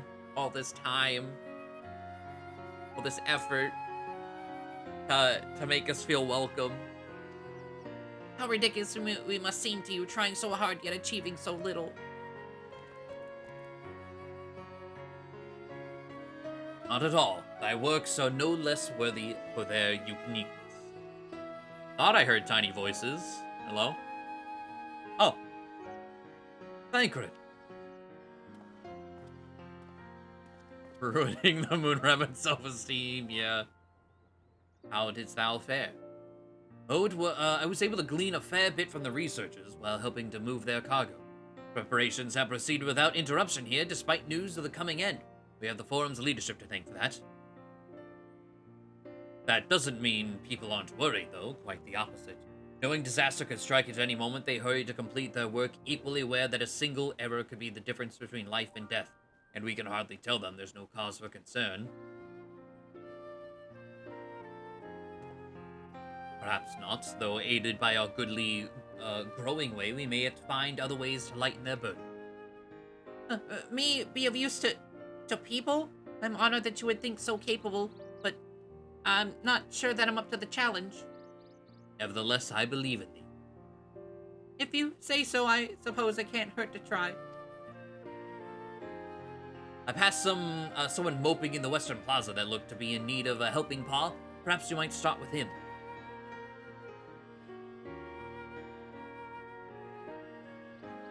As good a place as any.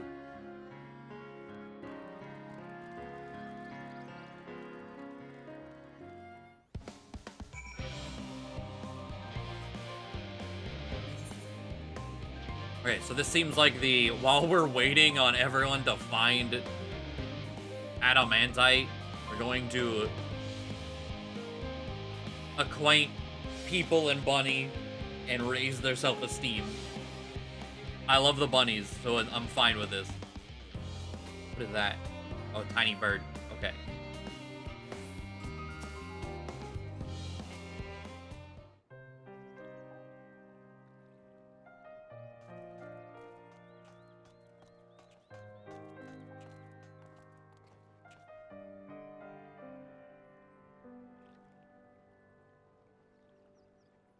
Can I help you?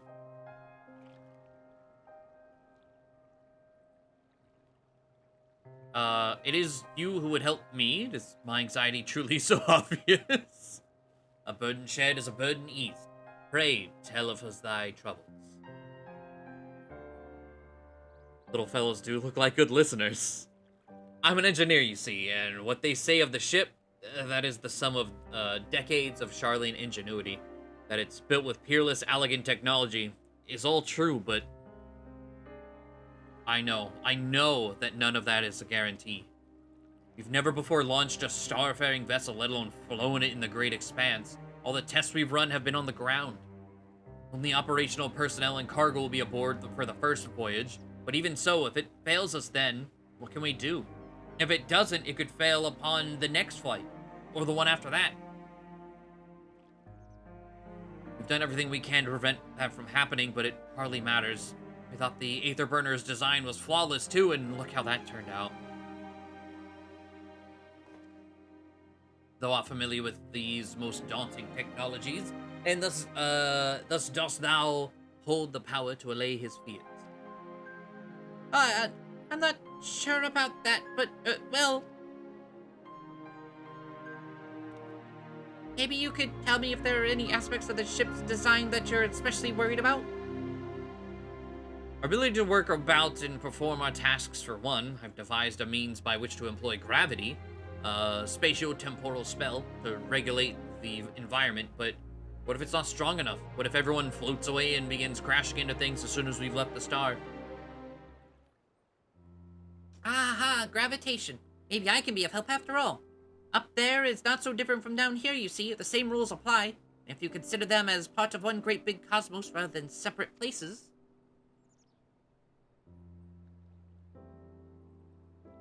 Just a casual conversation of astrophysics with a bunny. I suspect both parties shall find comfort in this conversation. Yet if Thancred's tale be true, still others would benefit from insights born of experience. Might I prevail upon the Loporrits to attend them? An excellent idea, if I do say so myself. There's not we'd like more than to ease the hearts of the fine people of Aetheris, and learn more about them while we're at it. Well, glad I am to hear it. Gather thy companions and bring them hither.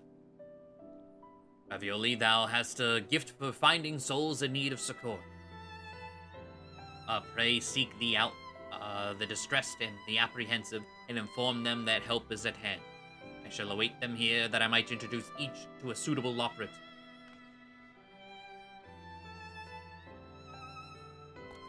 I do so look forward to that. A place for every Loporrit, and every Loporrit in their place.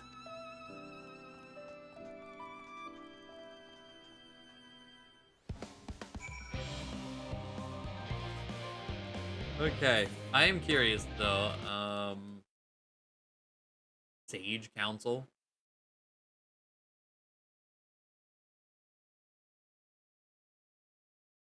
Okay, we're still not even at the halfway. Fairly early. Oh, this is such a big area. What the fuck? I hate when they do this.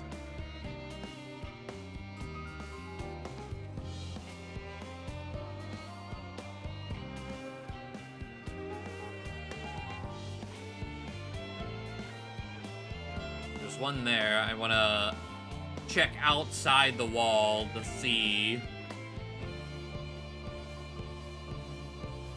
there any bullshit hiding out here?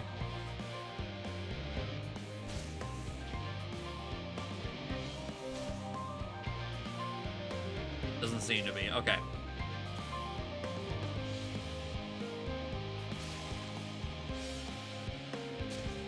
There's a person here. 56 bunches of weeds in the ground. 56 bunches of weeds. Rip one out. Add to the mound. 55 bunches of weeds in the... I'm not neglecting my duties, I swear. I was in a little bit of break. In need of a little bit of break, you see. But then I found myself unable to relax at all, so I went on a walk and then I noticed these weeds and... Put some conversation partners. And oh so fuzzy? Goodness me, that does sound like a much better way to relax.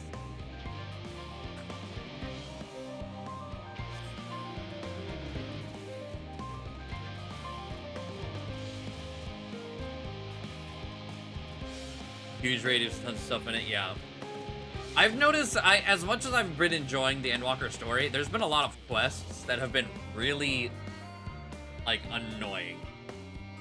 This one, I wouldn't say is, like, top 5 even, but it's just, like, there have been a lot of, like, recurring themes that they keep using. It's like, I hate this. I hated it from the first one, and I still hate it on the 8th one. Please, make it go away. Apologies, but I am awaiting a delivery. Whatever it is, we'll have to wait. Seems this gleaner is too busy to chat for his benefit or otherwise. Okay.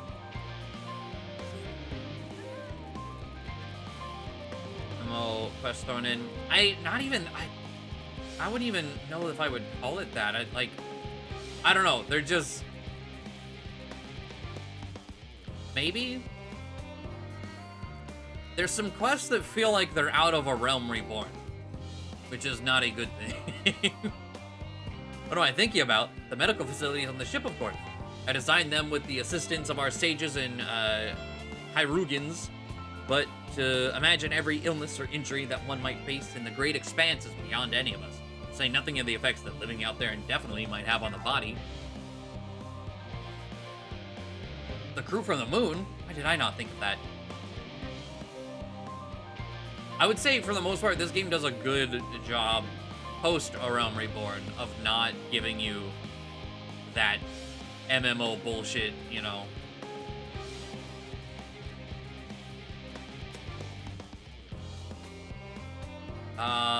The end of the world is nigh, yet the work goes no faster. Schedules are such temperamental things, feasible one moment, utter bollocks the next. And yet, I've never felt so alive. This one is beyond your help. Only sleep can save her now.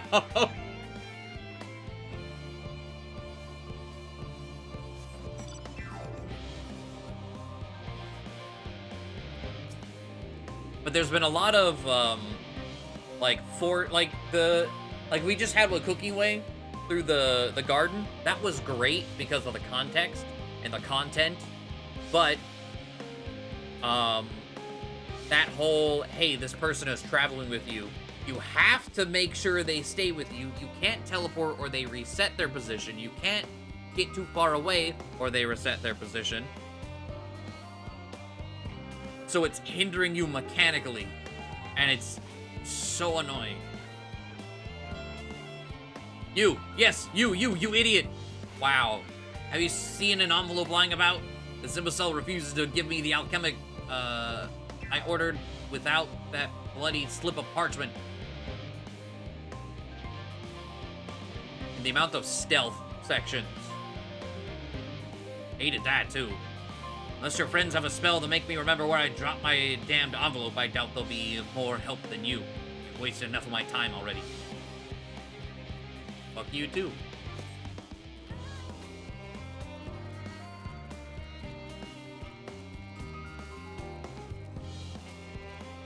So there's 8, okay, I just realized. There's not 8 people to talk to, there's 8 people to help. Out of the, I don't know, have we talked to 5 people? And I'm at 2 of 8. Okay, this is worse than I thought. Jesus.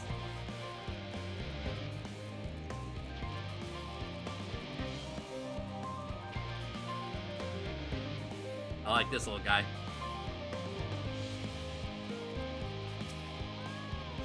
Blasted assistants, where have they gone off to at a time like this?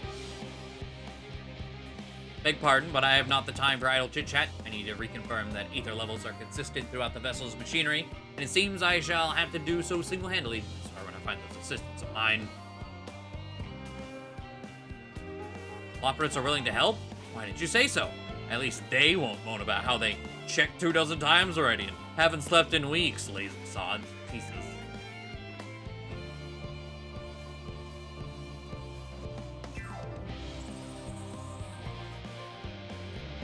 This is the part you're not a fan of, but thankfully it's over soon. I was like, yeah, this is definitely not great. I'll take it over stealth, though. Gladly.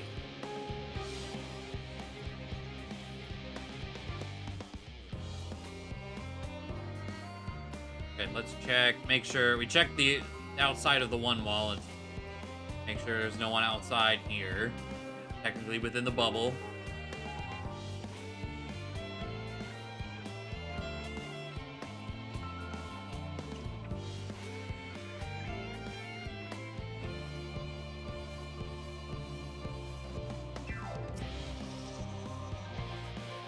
Worries, worries. No, I believe I'm fine, thank you. I've been confiding in my colleagues, and it's helped a lot. Can't recommend it enough. Of course, you're on one of the 8.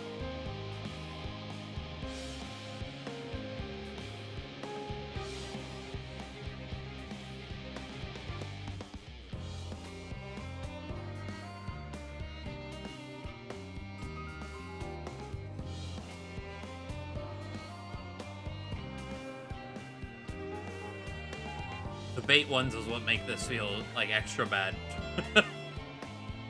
Occupied administrator? How might I help you? My, what a lovely idea. I too noticed people becoming rather tense, so I rushed out to pluck some fresh and fragrant tea leaves. Now I only need to track down 100 or so cups. But don't you worry, I can manage. I hope your plan to cheer everyone up goes well, and you're not... Another one.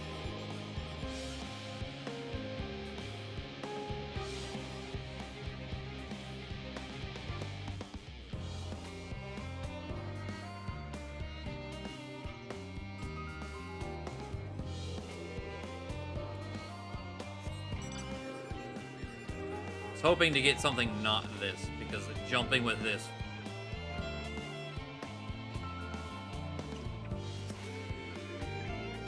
Have you heard anything of what's on the moon? I've no doubt that we can make it up there, but the searching for a new star part of the plan sounds awfully vague to me.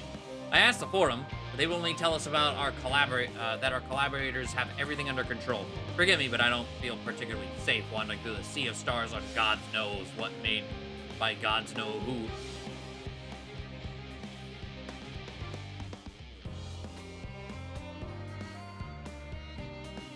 You mean to say I can speak with them directly? Amazing. I hope they like questions.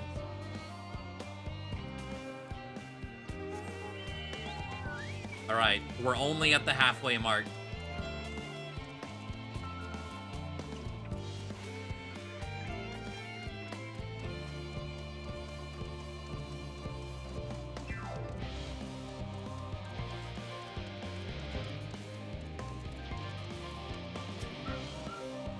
Concerns? Nay, there's no point in worrying at this stage. It'll only make the work go that much slower. Of course.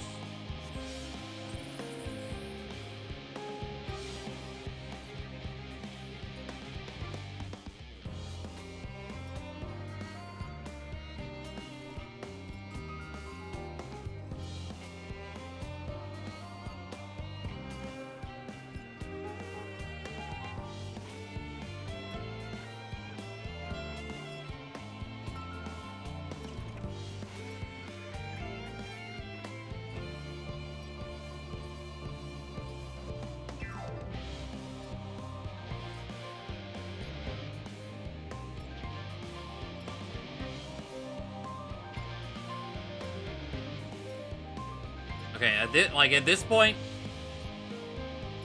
it's a needle in a haystack time. That'll be fun. Oh, there's one. Like, God, my chest is tight. Am I dying? Is this what dying feels like? Oh, do pardon me, I didn't see you there. There's no cause for concern, I assure you. No cause for concern, even though we may need to depart at any moment, and if the hull I designed buckles under the strain, the entire vessel may explode on launch, claiming countless lives and dooming all mankind, but that is highly unlikely. Yes, highly unlikely. Highly. Our visitors can help me triple check for structural flaws, you say? Why, that would be wonderful. I'm breathing more easily already. Okay. Any more? Hopefully we have found all of the fake outs. That would be nice.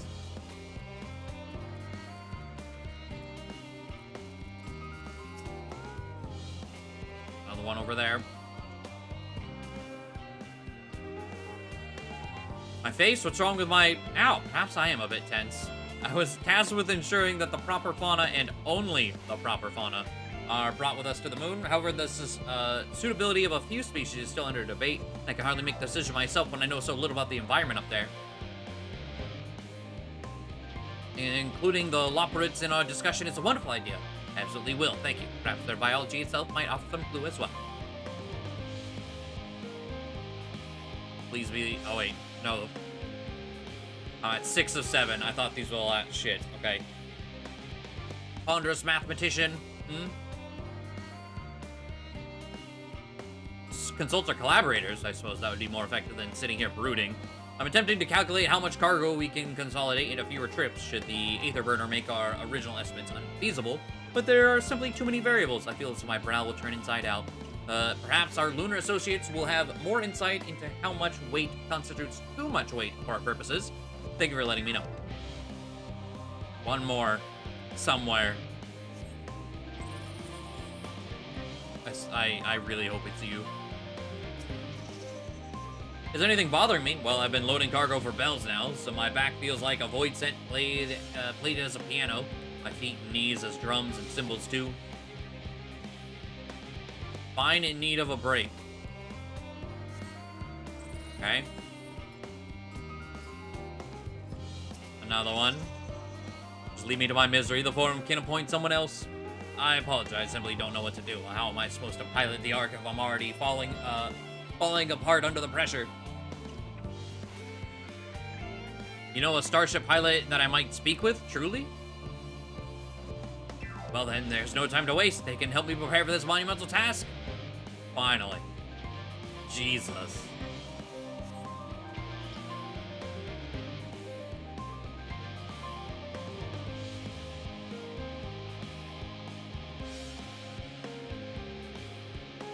Just barely too tall.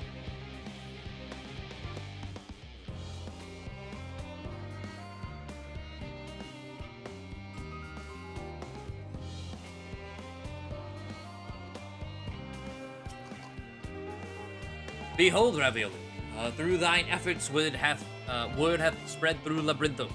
Barely, to a far greater number than we anticipated, Living Way doth gather more loprits as we speak. I shall assign each in accordance with their skills, that new bonds of friendship might be forged. Should greater matters require not thine attentions, watch over them, I prithee.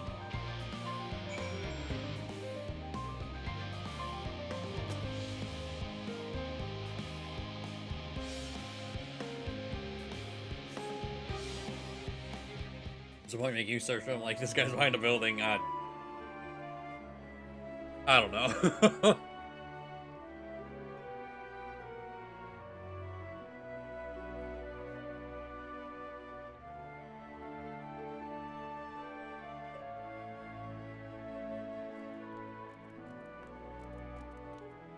Phew! Oh, finally some rest. Why, I haven't spoken so much in forever. Lively, isn't it? The town is abuzz. Everyone eager to meet with our friends from the moon.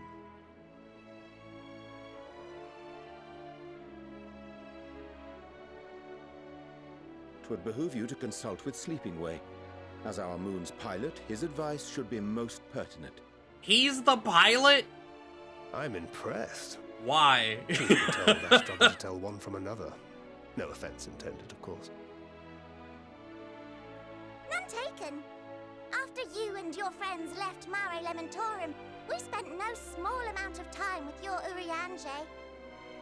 Oh, the conversations we had. He told us all about Atheris, answered our every question, no matter how trifling or trivial. Look! Every page filled to the margins with knowledge. When I first arrived, I was struck by how little I knew. It was daunting. But then I realized that, were it not for Urianger and his teachings, we'd still be stuck on the moon, gazing at your world and wondering what we've been missing.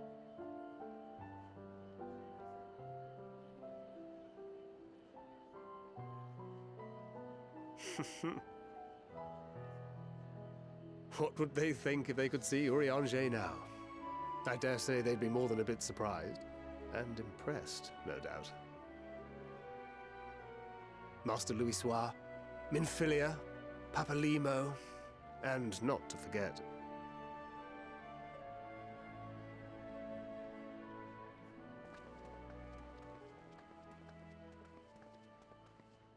Oh there. Heard there was a visiting expert who we might bother with a few questions. I take it you'd be the one.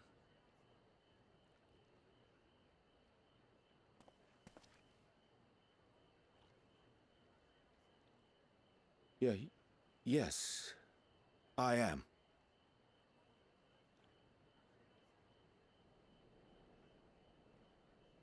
Wilson and Blovida, Sharlayan's foremost researchers in the field of teleportation magic, and Moonbreeder's parents.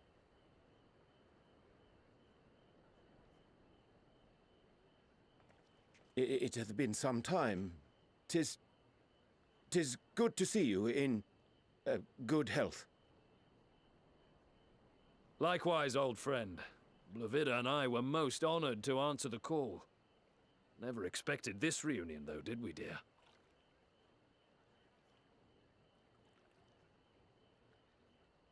I'll say, the nerve. Sending that letter, then running off to the gods know where.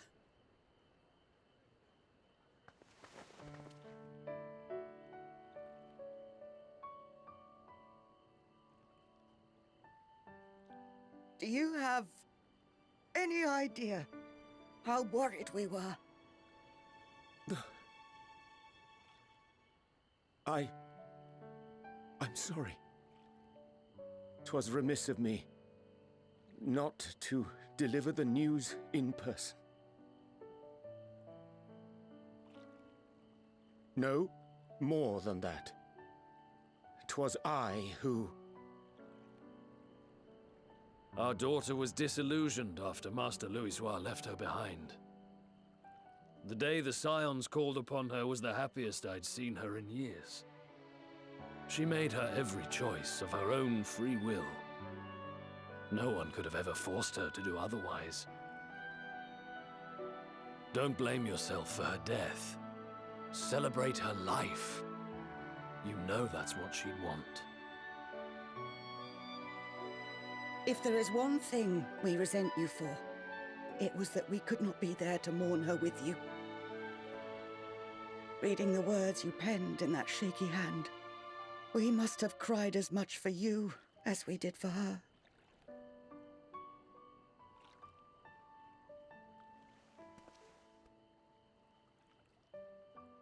I'm sorry.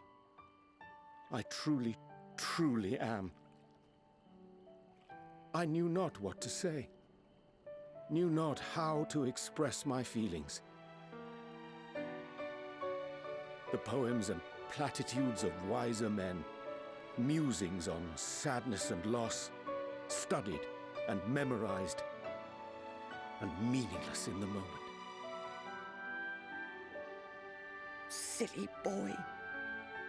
We are all powerless before such grief. Even now, try as I might, the words escape me. But in our hearts, we know, we always know.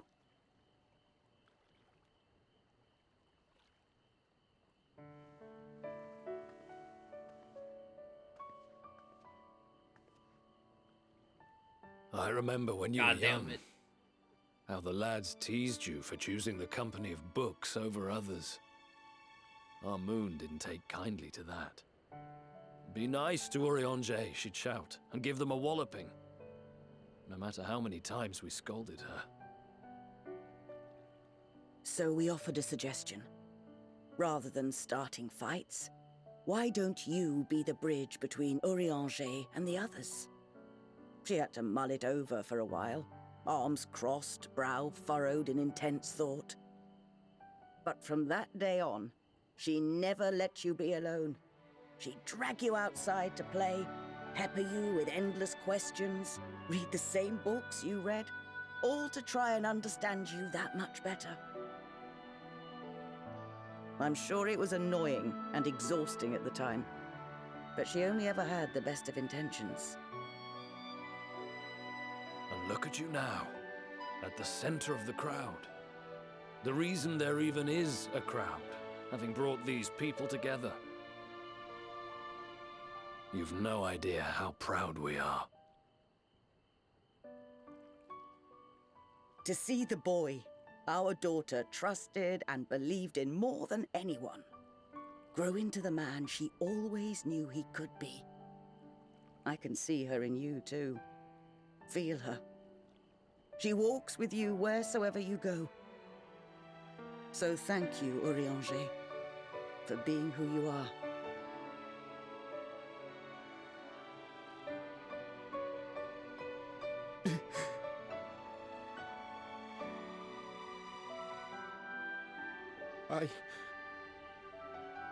I think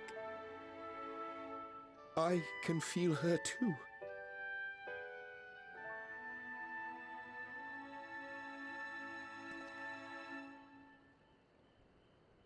The truth of her life. Not sorrow, but hope and love.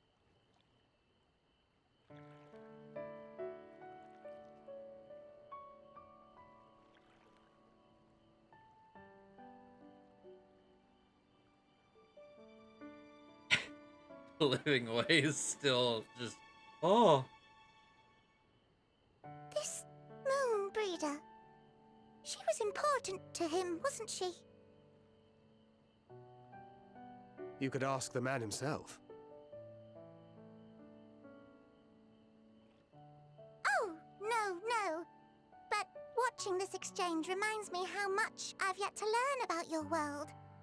And its people. You can live here your entire life and hardly learn a thing. And that's why it's too soon for this to end.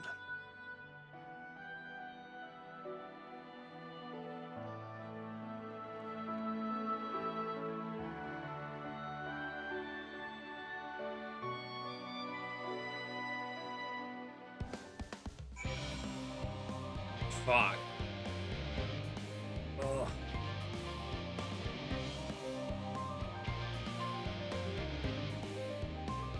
Yeah, that exactly, lady.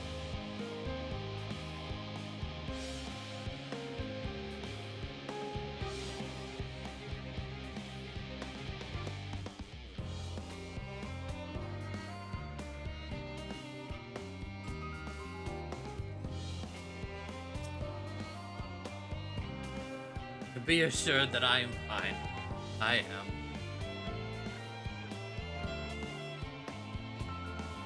Full glad to see them too after so very long. Gladder still that it was in your company. As difficult as it was to accept their kindness, would have been far harder had I faced them alone.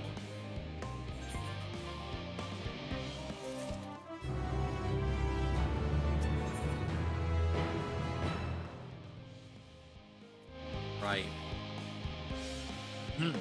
Thou hast my gratitude for lending courage to the Loppers. Not disposed to rest on their laurels, several of our guests have elected to accompany up my countrymen to their stations. Some few may still come hither seeking counsel, and so shall I remain to aid them as need be. Thou art needed elsewhere, do not let me detain you. Matter of fact, I was hoping you might check on Alice.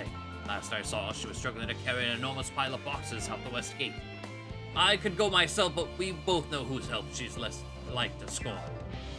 Not to mention that, much to my misfortune, I can think of several other things I ought to be doing, until later.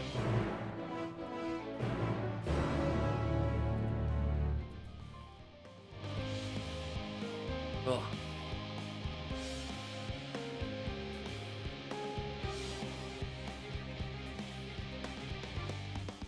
Grab these real quick.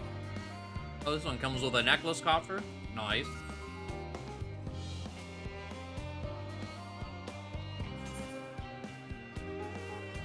There's a child here in the first place? Okay. I'm gonna look for this guy's son.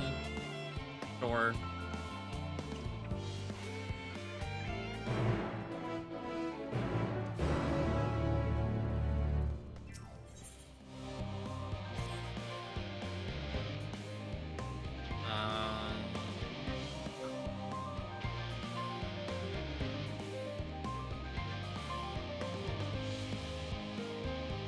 A sick troll. Okay. Let me grab the one out here. I think...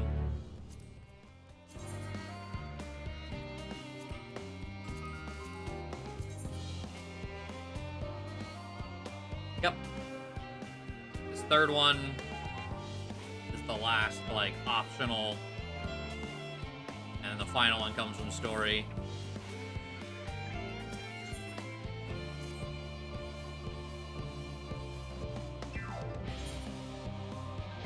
Another world.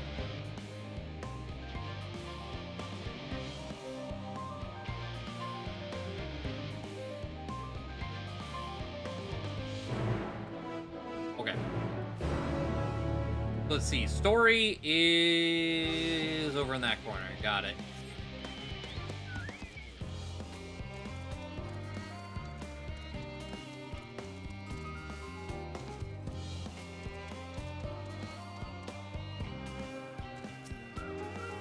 You're the lost kid. I'm right next to you. I might as well. Oh, you're a... Okay. I'm not doing that right now.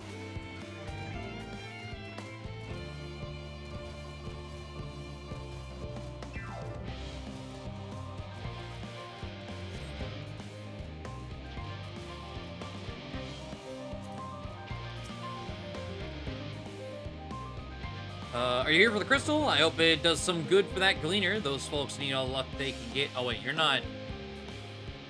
Wait, where is...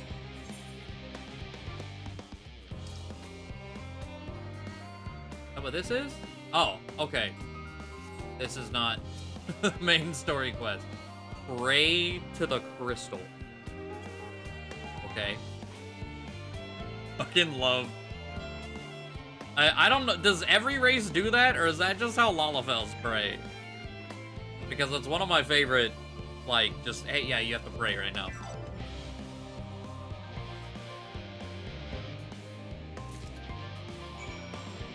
Just how aggressive it is.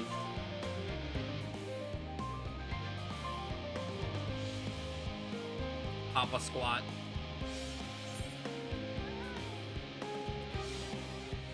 I guess I'm on this side. Just Lalafels, okay.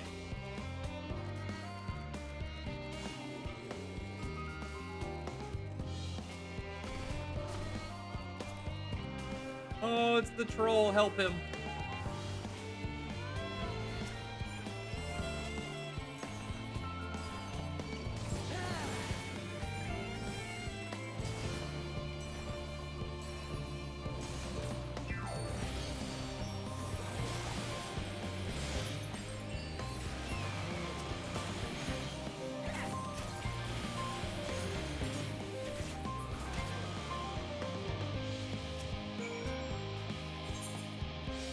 Here's some fruit.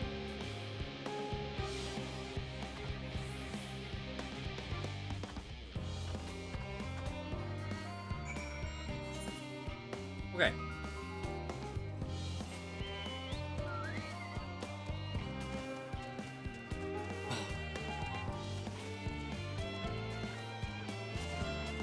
Still trying to recover from Ariane. From being, I don't know if I would say put together is the right, because he's very much not put together, but he is not an emotional sort. That definitely made it so much worse. Everyone else does like a slow, respectful kneel. Ah, and we're just doing Lalafell gremlin things. Got it.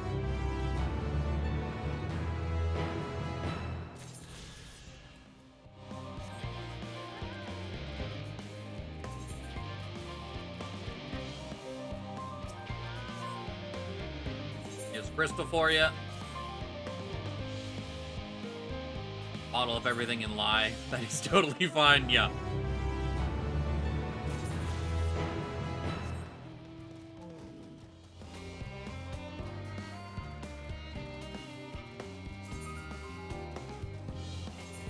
What? Let's see. 520. 35, okay. Oh, the troll came into... I'm sure that's fine. Look, he's returned.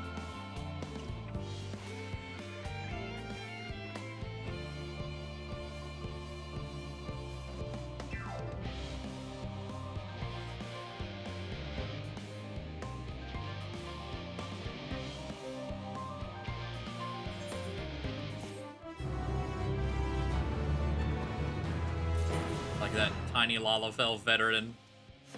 Or not, veterinarian, rather. With a massive troll friend. Ah. Well, there's all the ether currents knocked out, at the very least.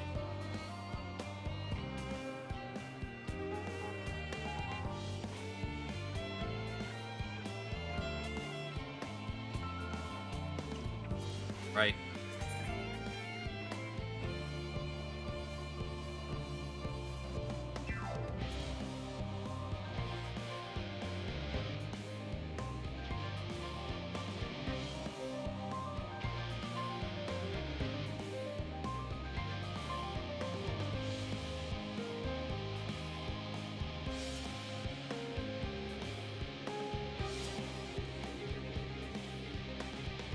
Oh, I didn't mean to skip.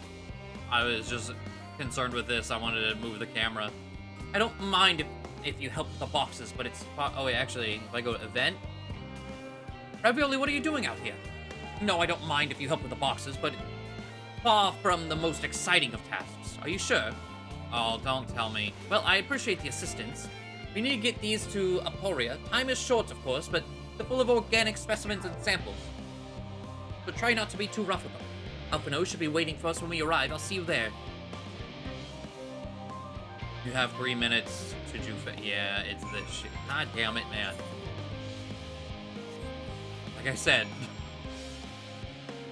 so many of these quests have felt so a realm reborn.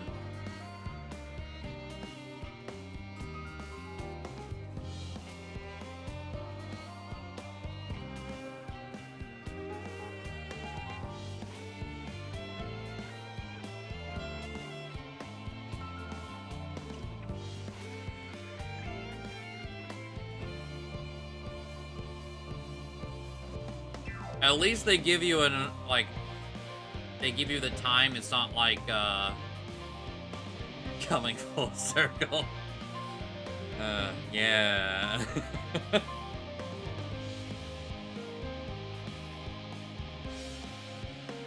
it's not like 30-second intervals. You gotta, oh, you only have this long to carry the box, and then you gotta go refresh it. Fucking sylphs. Helping with the crates, wonderful. You can put that there with the others.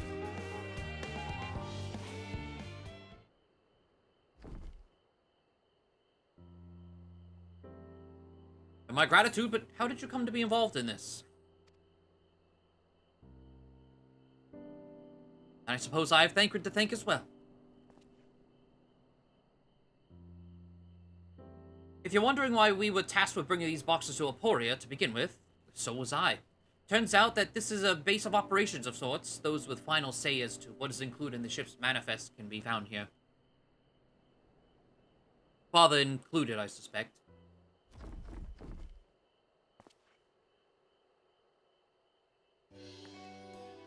That should be everything.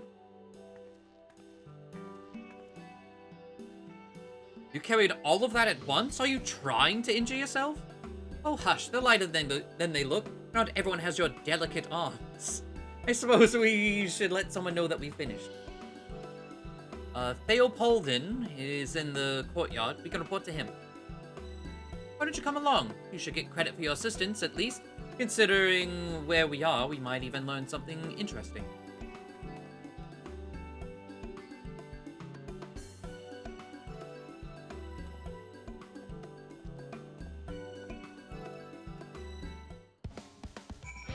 Yeah, it worked out.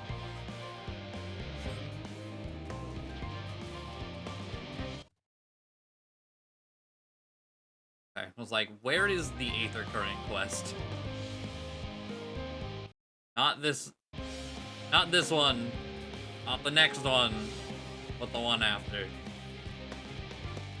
And I can finally fly here. Oh, it never ends, does it? What can I do for you? We brought samples from Charlene Hamlet, Series 110. The crates are by the entrance. Ah, thank you. I had expected one of my colleagues, but we are dreadfully short-handed. Just a moment. You are Forshinol's children, are you not? Alphino and Alice at your service. We are well acquainted with Father, I take... you are well acquainted with Father, I take it? Quite. I've been friends with your parents since our days at the studium. I remember when you were yea-high, waddling hither and thither. Clearly, it's been quite some time since we met. Good. 'Tis good to see you again, wielding your father's new lift, no less. You knew our parents when they were young. What were they like? Pray spare no detail. I should like nothing more than to regale you, alas. I am meant to be in charge here, and reams of paperwork want for submission. But we can help with that, in exchange for the sort of stories our parents would never willingly divulge, of course. Very well then. There happens to be 3 sets of documents in need of delivery, so how about you each take one?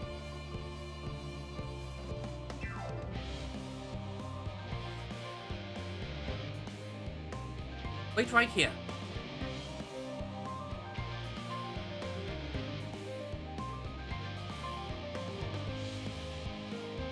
You'll find a foreign representative waiting to collect these near the southernmost structure. I hope I haven't kept her waiting too long. Never mind, Alphino and Alice. I'm certain they'll be back soon enough.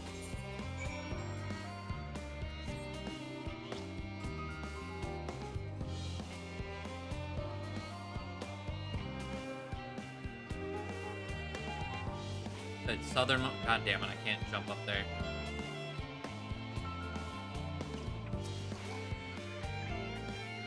Are you not one of the Scions of the Seventh Dawn? I thought you were meant to be working on the Aether Burner.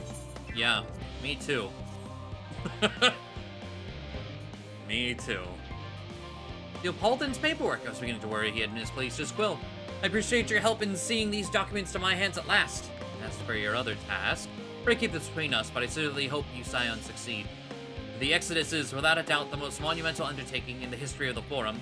Probably the history of the planet. You know. And so we must be circumspect in all respects. Risk is a privilege we cannot afford ourselves. At its heart, however, Charlene has ever been a nation of the curious. It would be a tragedy indeed if we were the ones to stymie your pursuits of truth.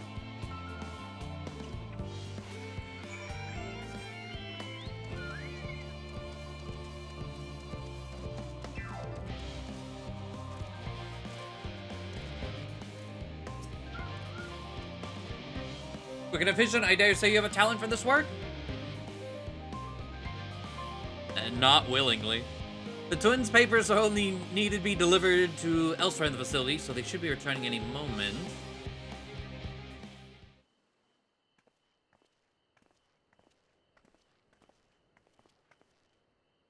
We return with not a scrap of paperwork remaining on our persons, you will note.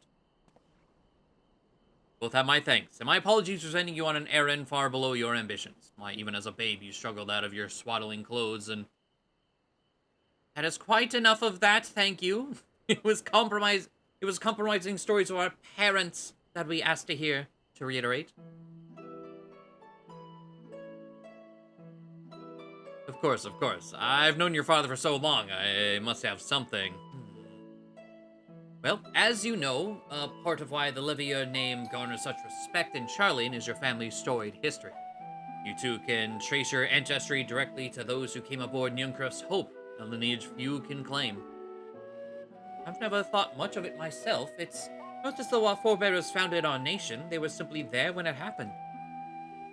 Nevertheless, it has traditionally been a point of pride. 'Tis why Njunkref's pronouncement renounce the ways of war and pursue enlightenment through knowledge and reason, has ever been our family's creed. Till your grandfather's time, Archon Louisoix looked not to Njunkref's words, but his deeds. He asserted in defiance of his peers that choosing to save the great and the small from the rising tides was the true mark of our founder's virtue.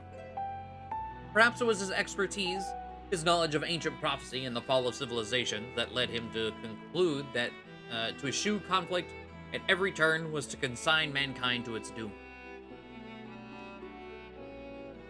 There will ever be conflict, and calamity will follow, thus to ignore the plight of those one might conceivably save is not wisdom, it's indolence. Remember his words well, indeed. Archon Louisoix lived by that personal creed, and used every means at his disposal to bring succor to those in need, Charlene or no. How you doing, Gabe? No one loved and admired your grandfather more than his son. Yet Fortunal could not reconcile Louisoix's deeds with the philosophy of their forebears and his peers, a philosophy in which he believed so fervently, yet made a pariah of his father. Fortunal agonized over this contradiction for much of his life. God's father? A son may carry his father's blood, but his choices are his own to bear. Is it not always thus? Gods know Fortunal is a cranky old goat, so I'm sure you butt heads often enough.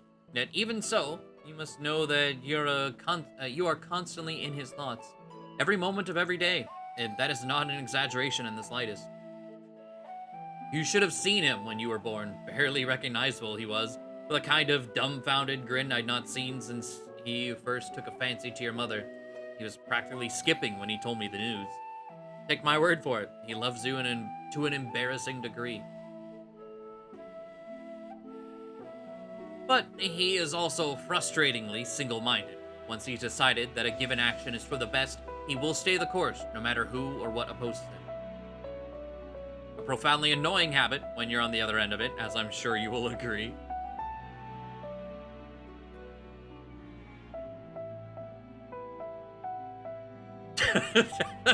I'll say. Thank you for the insights. When we next meet our parents, I shall mention that we spoke. Try not to get me into too much trouble now. I need the forum on my side. Speak of which, I ought to be getting back to work. I have to make sure those specimens you brought make it to their proper places, or the cranky old goat will have my hide. We can speak again later.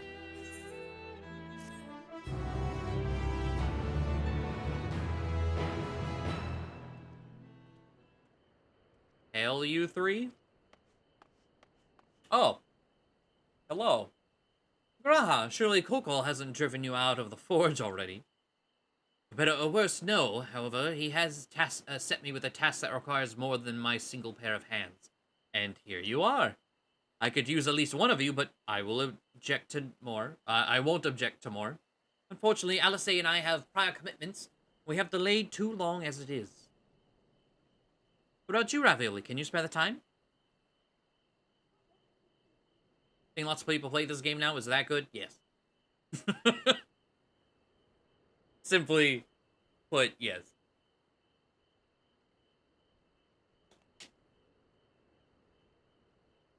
Out of all the MMOs I've ever tried or tried to play, or even have, like, played for countless hours, I've never cared about any of the writing in any of them. This, I saw someone mention it, because there was some YouTuber, who decided to review the story in a very, he got eaten alive, as he should.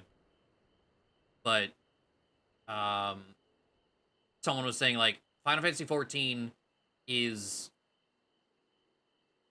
more like, it's a Final Fantasy game with an MMO, more than an MMO of a Final Fantasy game.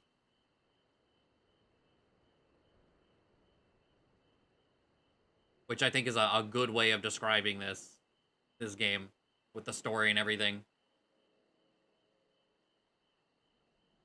Perfect, this shouldn't take too long.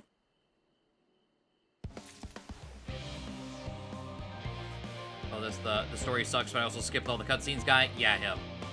Yeah. Yeah. He reviewed Endwalker, said it was terrible, but also said he skipped all the cutscenes. It was like, oh. So, like, if you had watched everything and you didn't like it, cool. We don't have a problem with that. But you said you skipped everything and then went on to review the story? Okay. Sure. In the event that and I quote, promising heap of adamantite falls right out of the bloody sky and into my lap, Master Kokol wishes to be ready to put the proverbial hammer to anvil at a moment's notice. To fabricate these parts, however, he needs the flames in Kokol's forge to burn hotter. He sent me to increase the amount of ether being funneled to his furnaces. The flow of fire-aspected ether in Labyrinthos is regulated by an elemental reactor south of here, to which I have borrowed the key. The adjustment will require 2 people to carry out safely, but I can explain the process when we arrive. So where we part then? We'll see when in Charlene Hamlet once the adamantite arrives, if not before.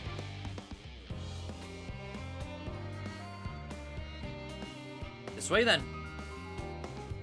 This has the benefit of having pre-established groundwork lore to work with, and is very much a Final Fantasy game story, and the gameplay being an MMO. Yeah, and I would say even the MMO gameplay is snappy and like involved enough, so it's, you know, it's not your just auto click, like there is an auto attack, but the auto attack isn't your main form of damage. You know?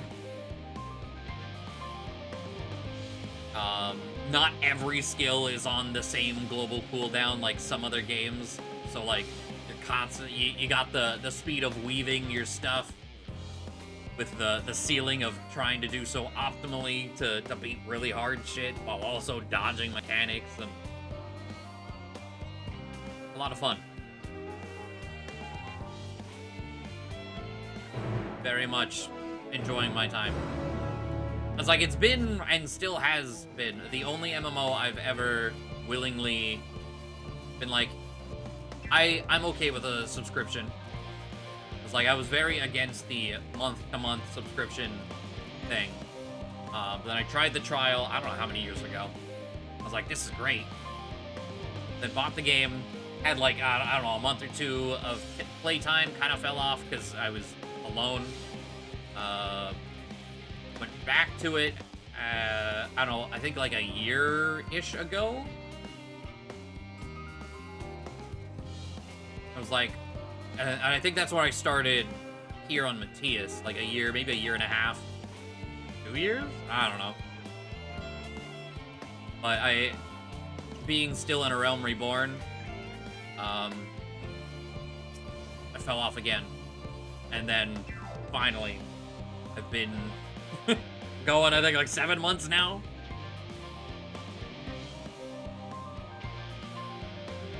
The reactor is housed within this facility. I'll be the one to go inside and adjust the fire ether output. When I do, a rather large amount of water aspect ether will issue from the vent at the top. I expect this to attract at least a few elementals, which we would both rather not be drawn into the reactor itself. Trust me. And I ask that you put down any that draw too near. They'll pose you little trouble, I'm sure.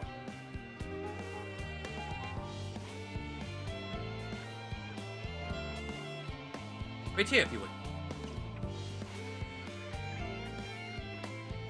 You don't need like a 150 APM just play content. Yeah, that's the thing too. Yeah, even like all the main story content, like it's designed in a way that like anyone should be able to complete it. And then there's the extremes, savages, and if you extra wanting challenge, there's the ultimates. So there's shit for everyone. I love the amount of stuff too. Like, there are so many dungeons, so many trials, raids. A big variety of shit. And I don't even have all of them unlocked. Hello.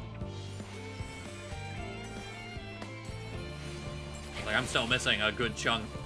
Like, not even including, like, all the new stuff from Endwalker.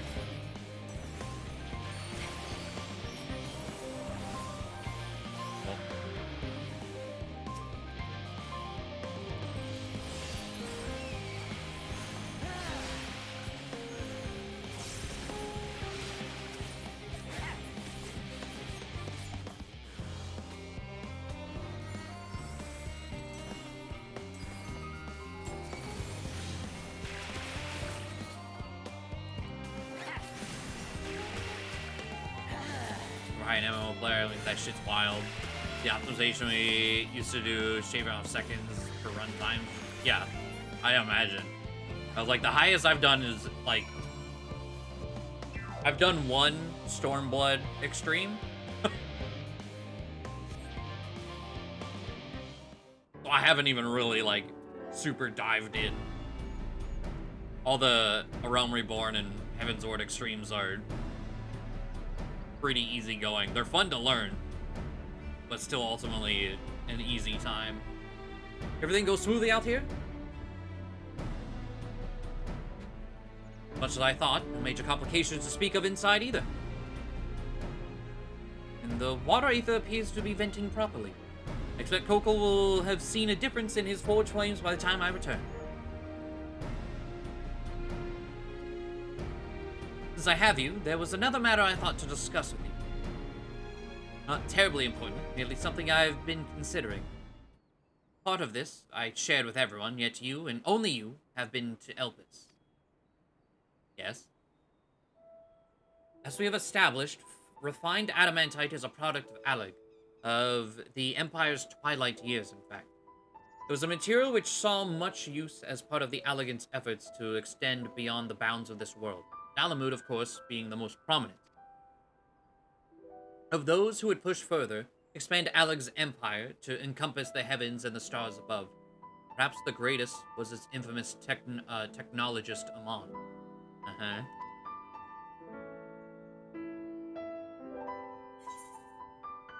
Amon wanted to travel the Sea of Star. Wait. Interesting. Did he remember his life as Hermes?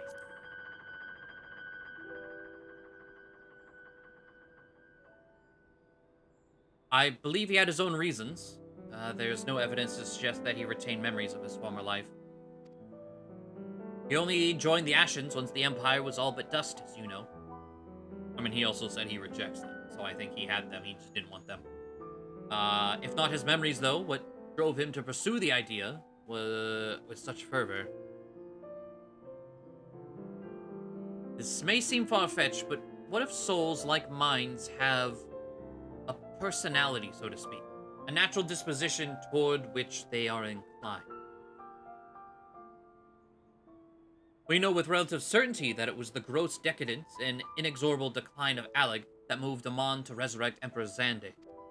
The Empire's people spoke lightly of death and destruction, experimenting on those they deemed beneath them to fill the emptiness in their hearts. Yeah, they were a fucked up people. In facilitating Xande's return, Amon provided these languid souls with a means to free themselves from the mire of their own indolence.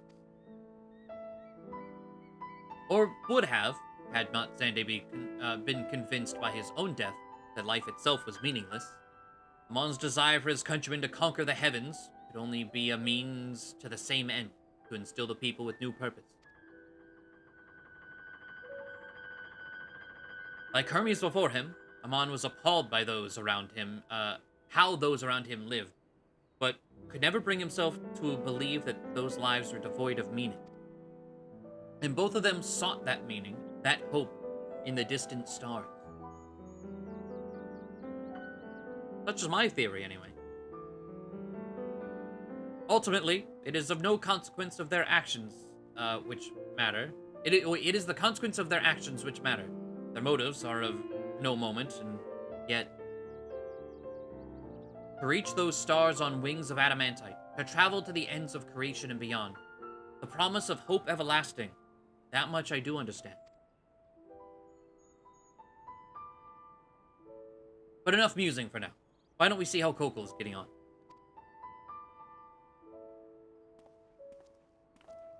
Interesting. But talking about the Sea of Stars.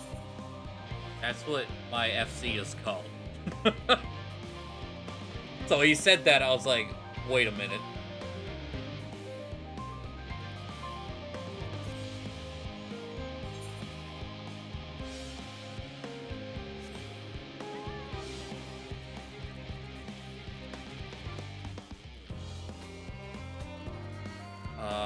Why are you playing?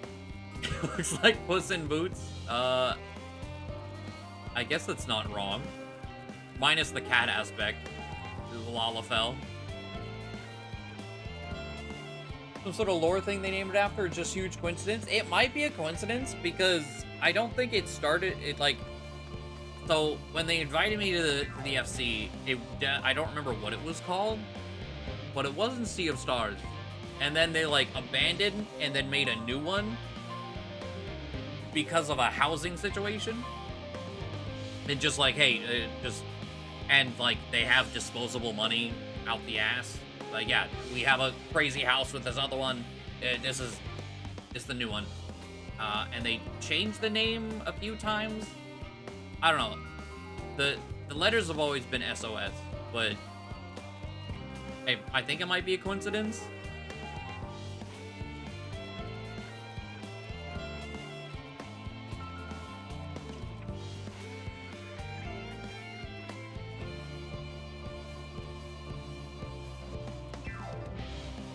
I guess whoever owned the stuff was I don't know how it really works. I mean, the house the previous version of the FC had was really, really nice. But the one we moved to is even better. It was far bigger, and it's quite literally the market board plot, which already is like, okay, so you got money, I see.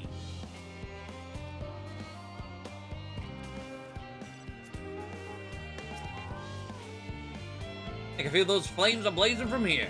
Glad you found someone capable, but there's not much left for you lot to do.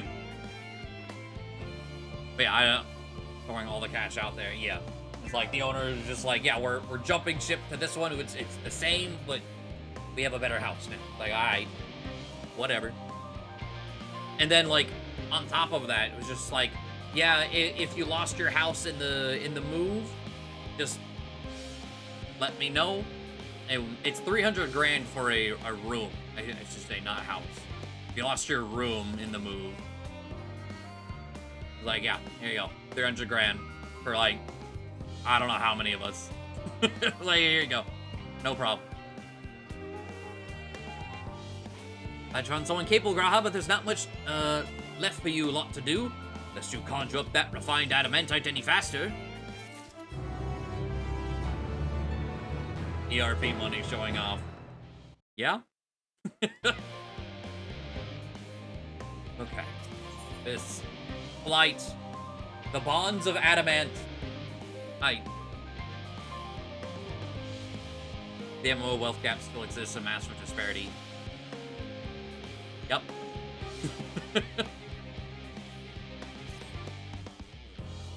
I do trust you to deliver on your promise. I do.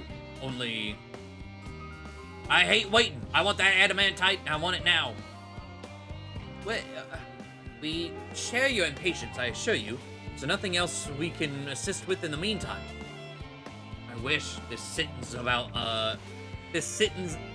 about's unbearable. Pity the forum frowns on recreational explosions. Well, so long as they can't prove it was premeditated. Get you gone, I have mistakes to make. You know, I wasn't 100% serious with the Joe Dirt comment, but now I am. Like, he's just a mullet and kind of crazed, so it's like, yeah, Joe Dirt. But now, no, 100%, he's tiny British Joe Dirt. In that case, I suppose I should go and return the key to the reactor. I'll have one more look to make sure that nothing has gone wrong, unintentionally or otherwise. I'm certain there are better uses for your time, however. I will join you in Charlene Hamlet anon.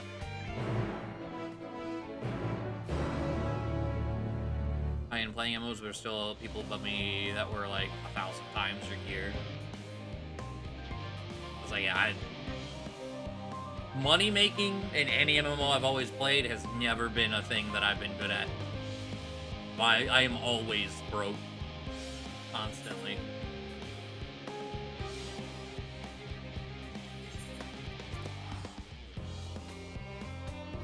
Like right now, I'm crawling back a bit.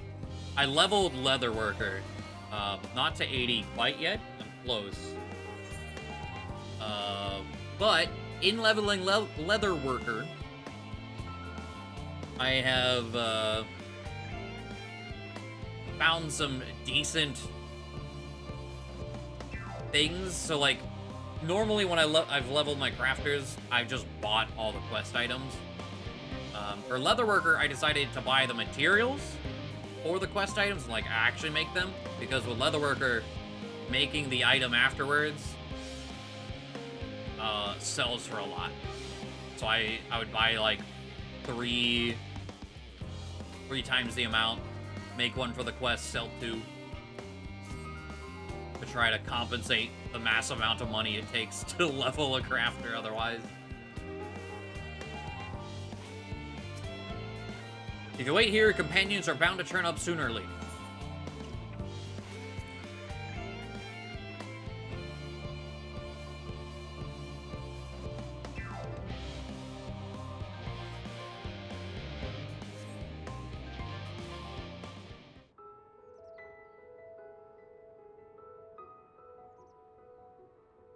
All set, I take it? Yes. Good at making enough profit usually. Also the kind of insane person to gather my own crafting materials and hoard things. That's the one thing with this game, because I will say, like, I think the worst part about this game is the inventory.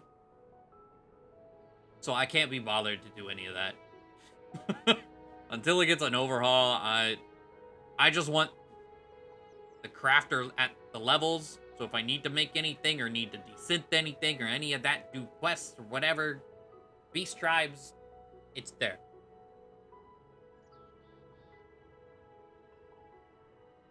The leather worker is really good in this expansion because everything needs so much leather. Well, that's good to know.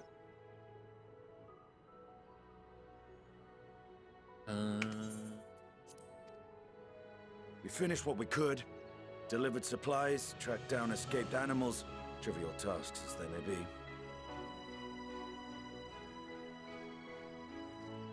Alright, so everyone was doing menial bullshit. Cool. That's enough, don't you think? If there was anything more important still undone, that would be a problem in itself. The vessel is essentially ready for departure. All that remains is to load the final batch of supplies and see everyone on board. Once we've readied the ether burner, that is. Ah, had a feeling we might find you all here. Our consultations with the Loperites, too, have run their course. Pleased I am to say that our researchers' concerns have, for the most part, been allayed, though some insist on making adjustments to the very end. For their part, Livingway and her peers have graciously offered to stay and keep the people company, lest any lingering queries go unanswered. All that remains is to wait for the refined adamantite. Your Warrior Light's outfit is too Alphino, powerful. are you there? It's me, Cryo. Oh yeah. Your Were you special getting delivery Sid? has arrived. Round up everyone and come to the harbor at once. I hope your special delivery was Sid. Speak of the devil. Let us go at once. I was like, I love making I very rarely have a non-serious glam.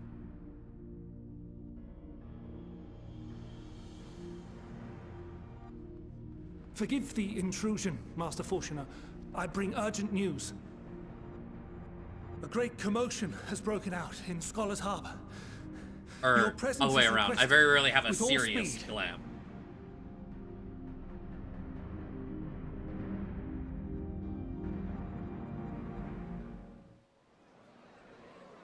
Because it doesn't take me when out might of this it. Like, the delivery story is good. Me being dressed like this has never ruined it for me. Oh.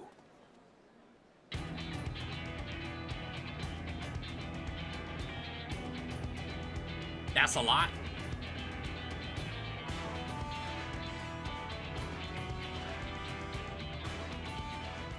Oh yeah. I mean, Lalafell was half of the I'm like sure it's very non-serious thing. important, but we cannot my God, accept it's these you. without the proper permits. Girl, 12. Surely, these can't all be.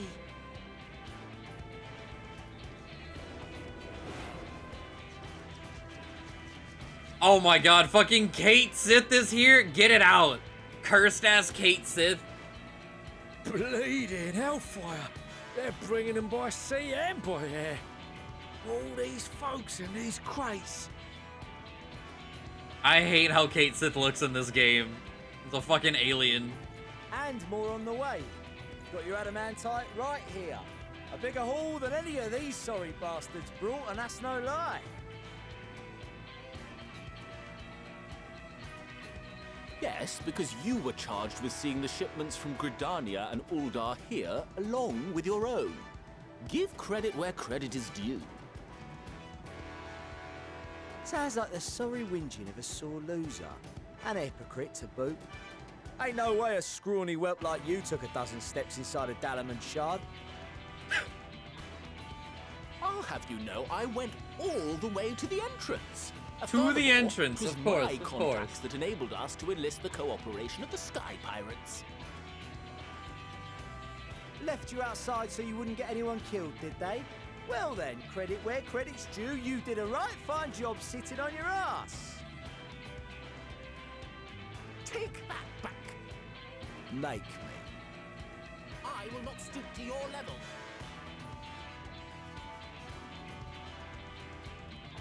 My, what a grand welcome party. Hancock and Soroban.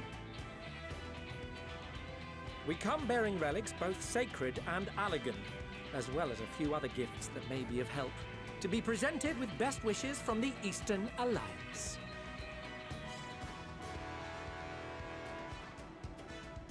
I myself have come with a sacred relic of Rayson Temple.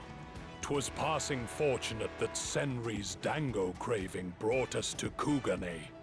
We arrived precisely as Hancock was making his arrangements.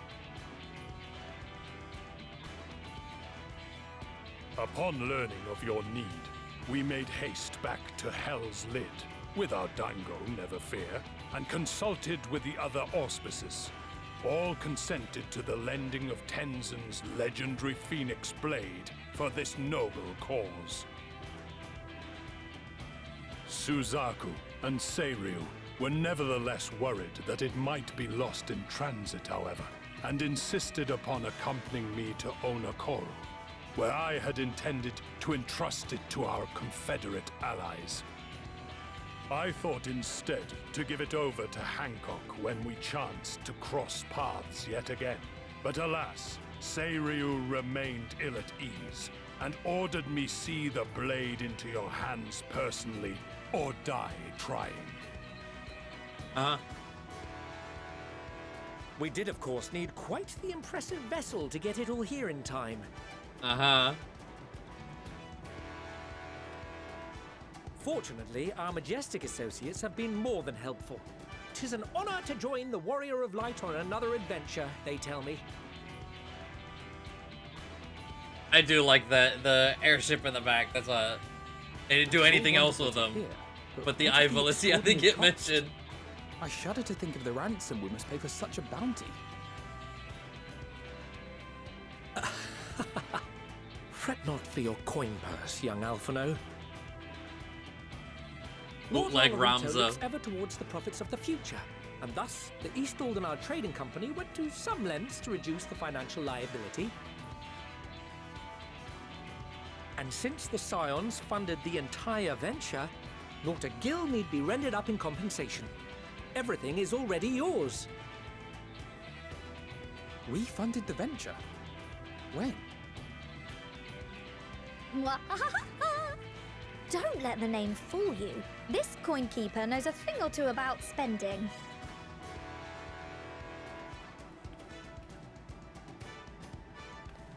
When it comes to capital investiture, a sprinkling of gil here and there will not do. You need enough savings to make waves when it really counts, which is why frugality is paramount. We also had the benefit of a generous patron. Generous being rather an understatement. She has supported us from the shadows since the Oh my very god, founding of the science. it's Mama Olivier. We even had coffers to fill. Mother!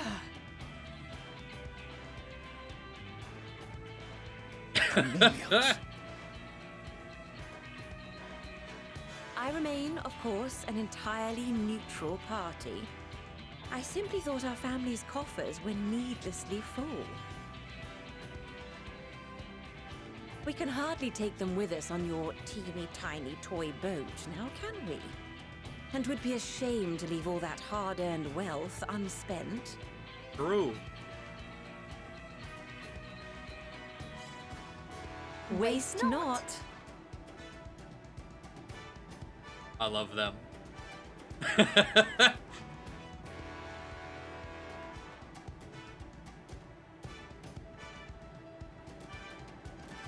However did you manage so much in so short a time now? We expected word to reach only a fraction of our allies.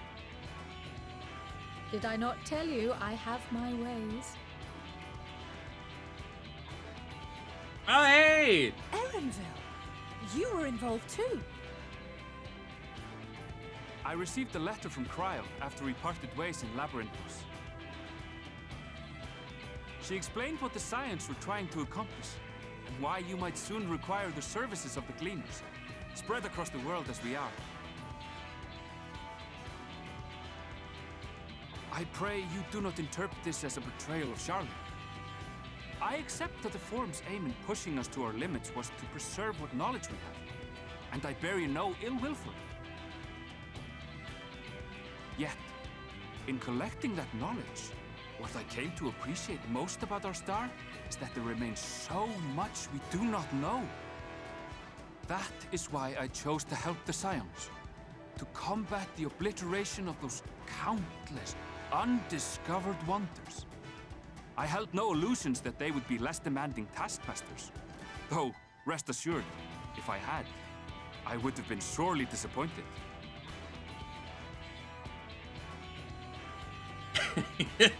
It's like, damn it, you're not wrong, to make but... a long story short, damn the it. whole of the guildship cooperated to ensure your call was heard far and wide. There... Alpha! What's this about a ship that can fly to the moon? And why didn't you mention it sooner? The one time you don't beg my aid, your problem's a bloody ship that can fly to the moon. See it? You brought the team. Of course. Garland Ironworks' finest. You need only point us towards my new favorite ship. As you like us not suspect, we've also brought adamantite for Mordona's Dalamud Shard. I admit to some consternation upon first receiving Kryl's message. So few Scions remain at the Rising Stones now. Far too few for such an expedition. However, the Gleaners were able to secure us reinforcements. Idleshire's treasure hunters, not least among them. I know. How the Gobbyflop thought. Slowfix's gratitude for the safe return of his daughter has not waned, and he gathered his kin to our side with an astounding quickness. I was like, yeah, Nero, if he doesn't say anything, it's because they didn't hire his voice actor. Was a sight to behold. I wager even you would have been impressed by the magnitude of the Gobby booms.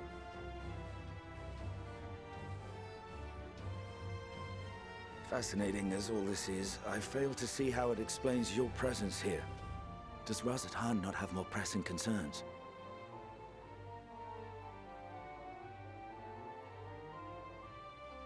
We do. Yet averting the final days would be the most expedient solution. That, and I am indebted to you.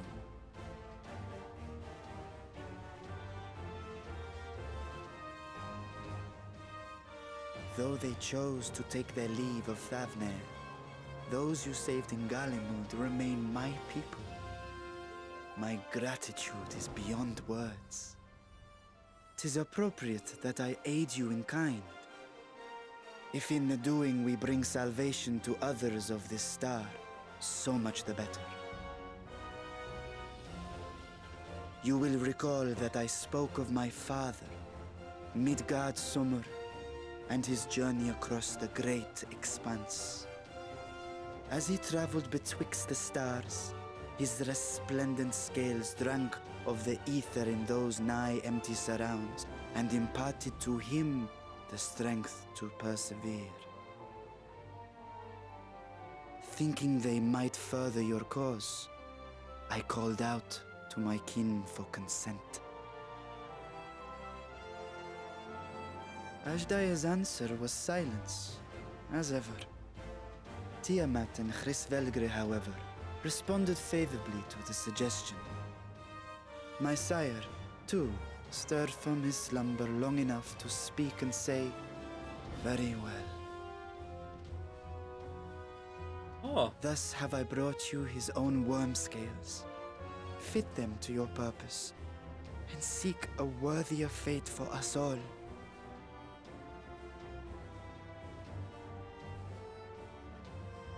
You'd be hard-pressed to find someone else so familiar with the unique properties of dragon scales. So I invited myself along.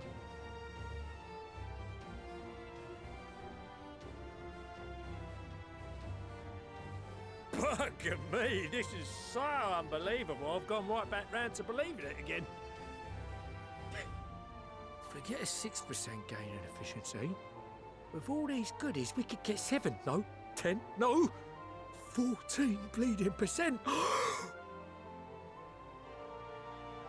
Think of how far we could go. What we could do with that much power. What we could blow up. Now you're talking. If Kokol is duly convinced, then it must be true. In which case, the science end of the bargain has been fulfilled. Would you not agree?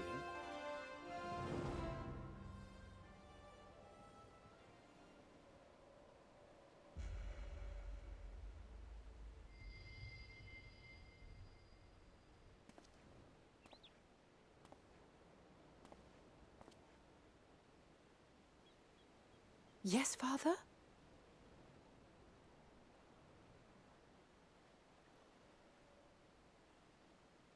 I know not what you seek of Hydaelyn, nor for what purpose you would take command of our ship.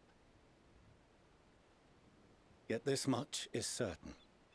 To do so will be to dictate the fate of this star and the lives upon it. The lives of each and every creature, in their magnitude and their fragility.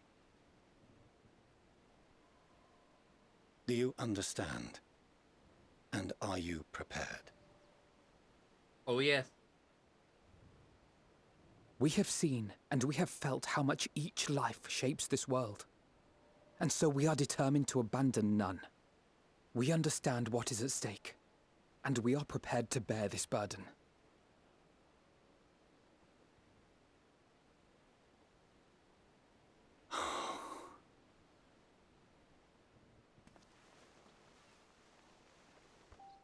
Then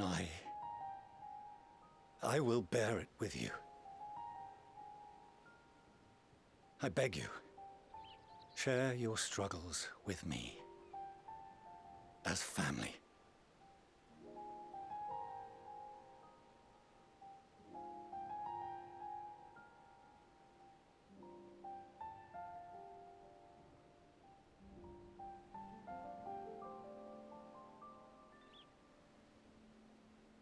You grasped my fingers with such tiny hands the day you were born. I thought my heart might burst. 'Twas love and happiness beyond expression. Overwhelming, and a conviction so powerful that I trembled with something close to rage.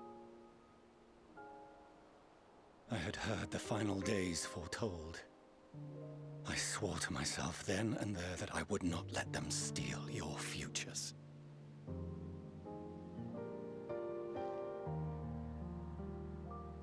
The great exodus would succeed, must succeed. No sacrifice or sin was worse than the alternative. If anything gave me pause, 'twas mine own father. The Archon Louisoix openly decried Charlian's policies, a perspective which I regarded with increasing disdain as I grew older. Yet even as part of me thought him a fool. Perhaps I also hoped that he, of all people, would devise a brilliant means to save my children. A naive hope, but stubborn enough that I could never bring myself to keep you apart.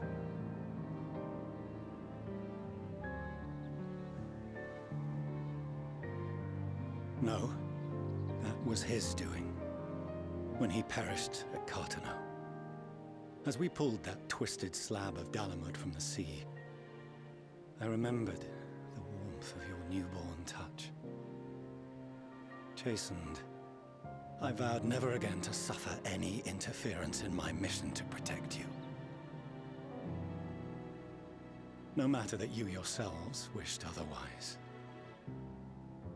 Detest me, fight me tooth and nail, I would suffer it, and more, and be satisfied so long as I could force you onto the ship.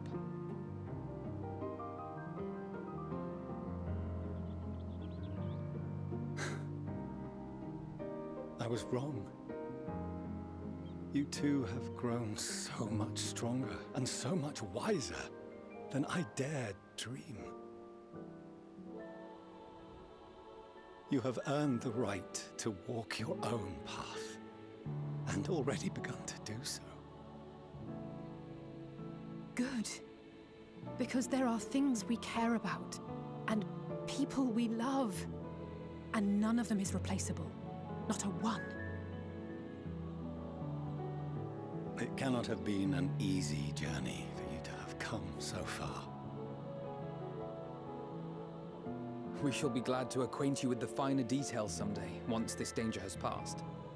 All that we have seen and heard, that we have felt and learned in our travels. Ours is not a kind world, but it is beautiful. Always. Oh no. Are you quite sure that's wise? After all, someone turns pale and flees the room when he sees so much as an envelope containing word of your adventures. Oh? Whatever will happen if he learns what you were really up to? Amelians.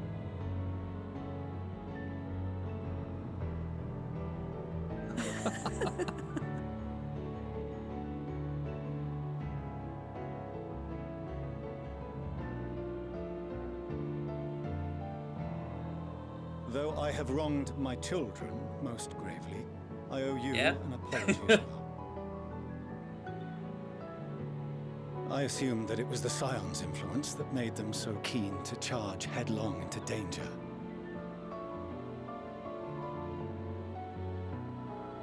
Yours, in particular. I see now that said influence instead brought them together with the many fine people gathered here today. In which case, I hope you continue to guide them.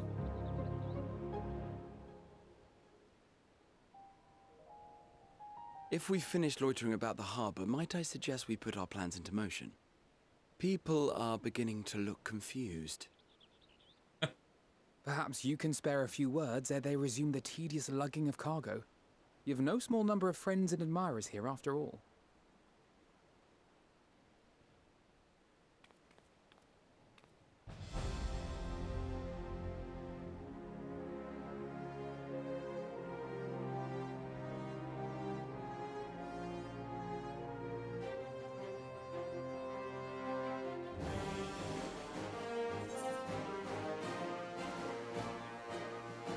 Lend us your strength. Where's the just like, I'll take Alpha, everyone else can go home.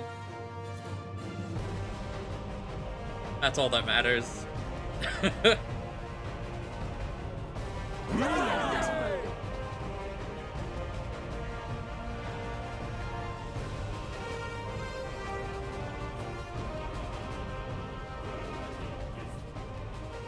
Your assistance is appreciated. Now, in an orderly fashion, if you please.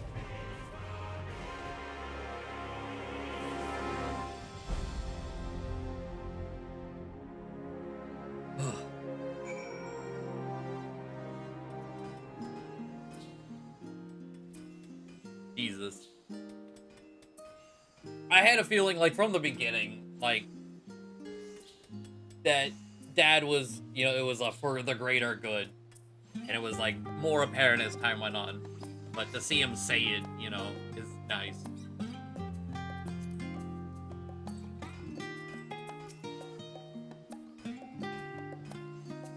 We finally managed to clear the harbor, which means the rest is in the engineer's capable hands. Meanwhile, Father has issued to us an invitation. As was agreed, he will reveal the means by which Heidelin may be contacted. to meet him at Aporia when we're ready. Given the vital knowledge she holds, I suggest we leave without delay. It transpires, however, that the forum's method for speaking with her is not without risks. I'm curious to hear what those might entail, but regardless, be warned. Interesting. Most of those who arrived with the Adamantite have offered to stay and see to any remaining tasks that need doing. The forum has already asked for my assistance in overseeing the process, so you needn't worry about a thing. Thank you, Tataru. We're off to Aporia then.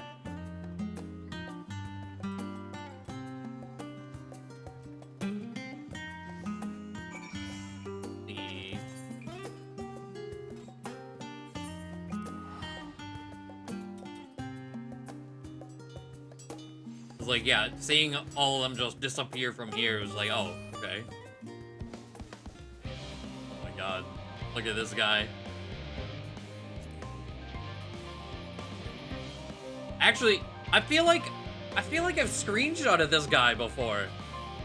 Snowman, Rogadin with white skin and the lay. I think it's the same guy, yeah.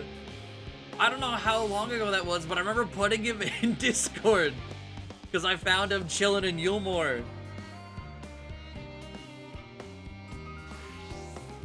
I'm pretty positive it's the same dude. I don't know how I would find him. Hold on, let me see. Discord. Let me search the Cancer Grounds. Search in just I guess the word snowman.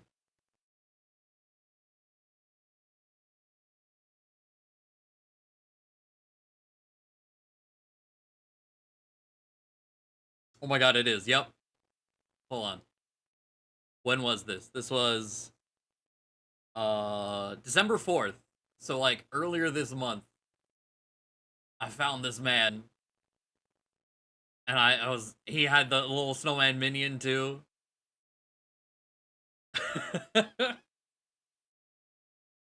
It's the same guy. That's incredible.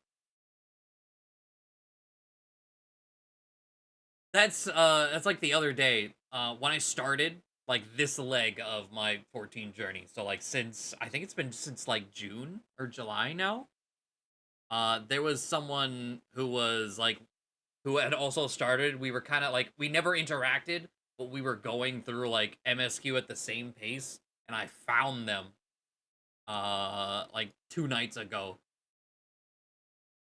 While I was crafting. I took a screenshot, which is I guess, in a sense, kind of weird. But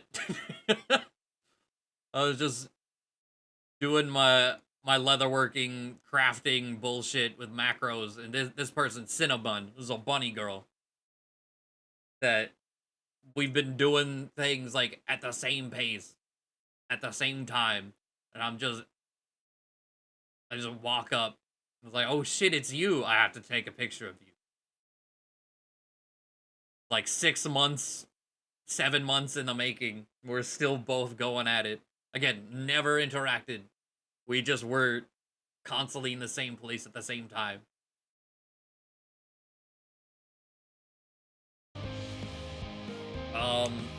But have a good night, lady. I'll be wrapping up here momentarily. It feels like we're about to hit like a good stopping point. And I think in terms of there's some big things coming. Just without looking too closely. But yeah, like I wanna end this quest. Ravioli, I had already shown the others inside. You will want to speak with Clara Lane. She has the key to the lift. Can send you down after.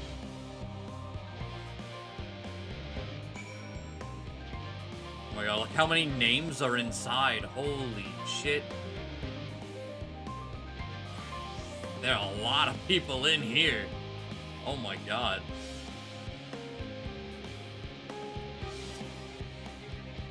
Your Master Fulchinal, yes? Just step inside the lift here.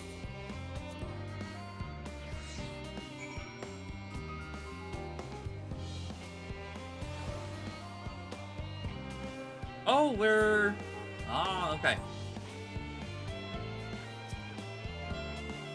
From here, we proceed to the heart of Labyrinthos and its most closely guarded secret, Thaumazy.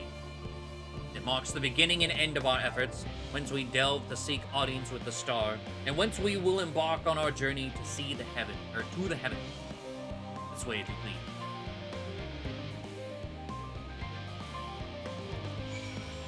Names have a lot of people.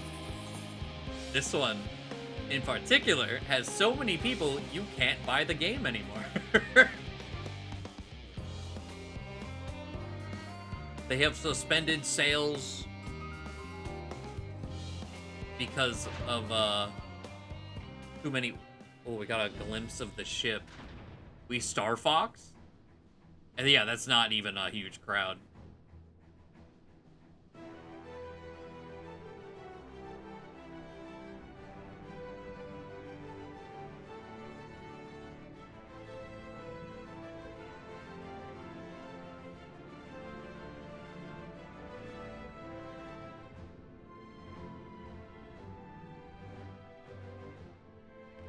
Ooh, I like it.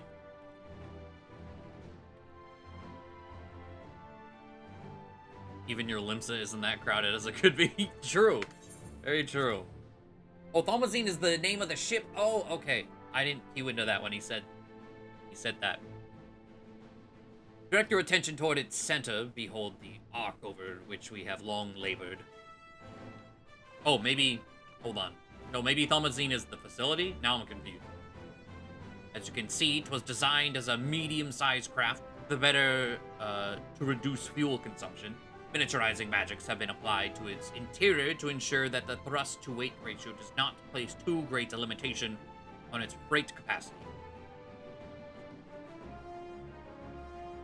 The Aether Burner, as you know, has been removed for further modification, but we shall reattach it soon enough.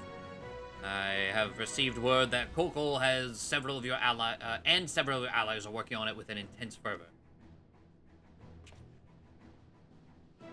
They are sure to see it done. It was by their expertise that many a prior disaster was averted. If anything, I fear they will not afford us much time to for speak with Heidelin ere they finish.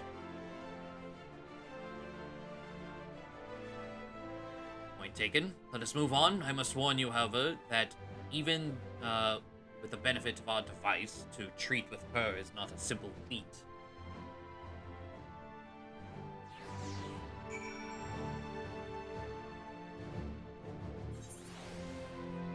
Okay, yeah, the facility is Thaumazeem. I don't know if the ship has that name. I have done what I can to impress upon you the gravity of what lies ahead. Are you prepared?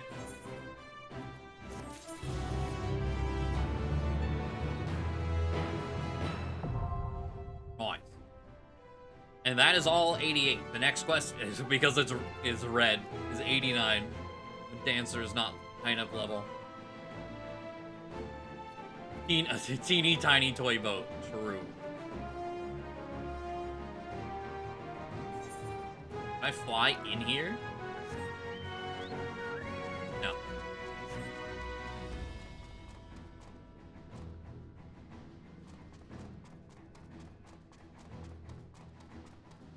Dancer's higher level? No.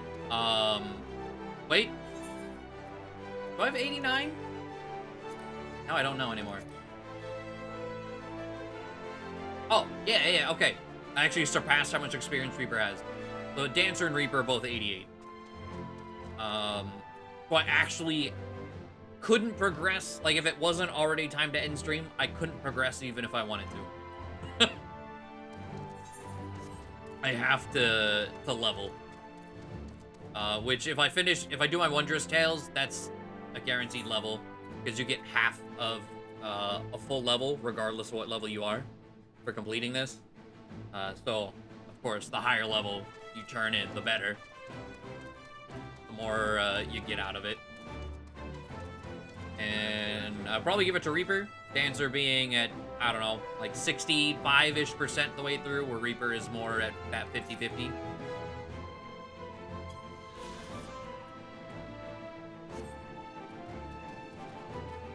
Look around. Any friends? Like, all the friends showed up and then disappeared. I just want Alpha. Alpha might be... You know, I think someone has mentioned during some of these streams, like, who my favorite character is. It's Alpha. It's none of the Scions.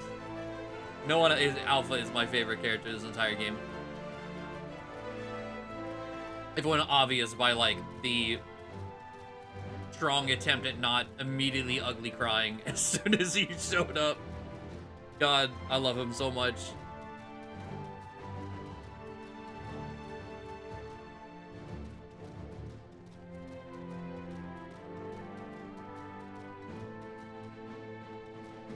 But yeah, it is rather strange that they are just gone. Well, oh, Korkol's Forge is over here. Maybe... I mean, lore-wise, they should be there, but maybe they won't actually pop up. For a bit.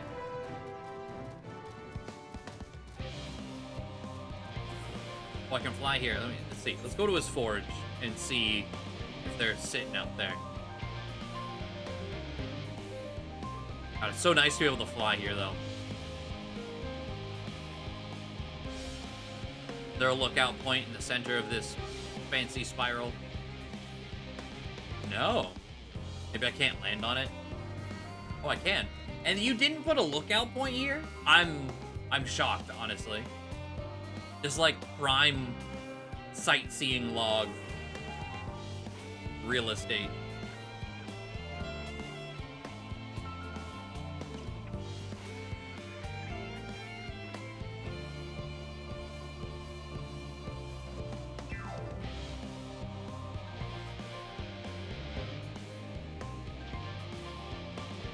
For jump longer.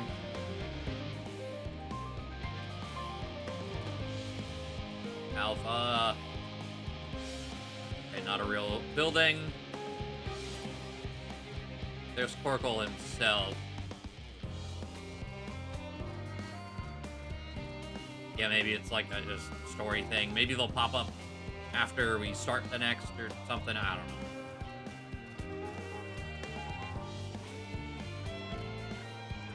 Okay. Made a full circle. Oh.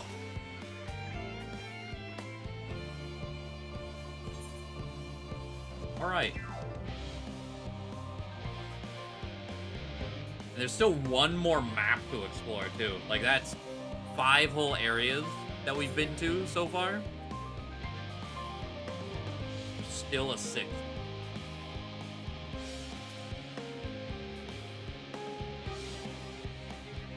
Eventually, okay.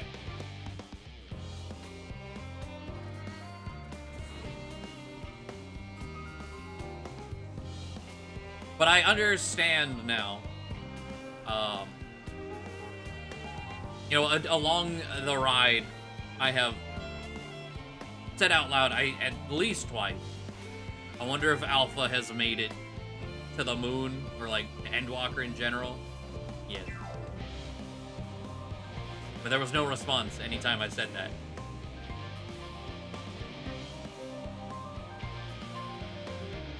Yours are all stupid pretty, yeah.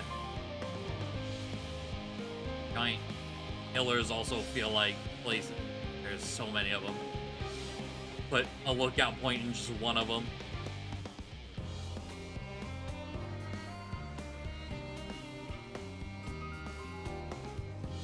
Oh. Let me go. Oh wait, you know what? So before we really got situated, I forgot about it. I was like, you know what? Let me do my, I'll do quick expedition ventures.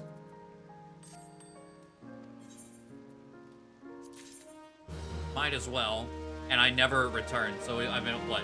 I wasted about 6 or 7 hours of ventures.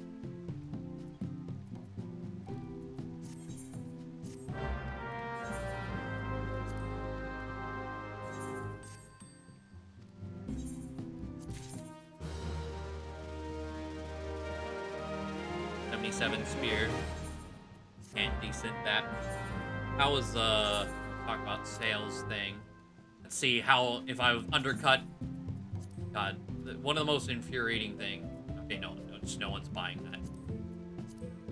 Is the undercutting war.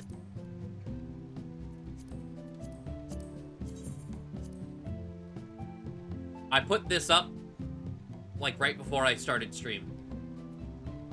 And I was the lowest.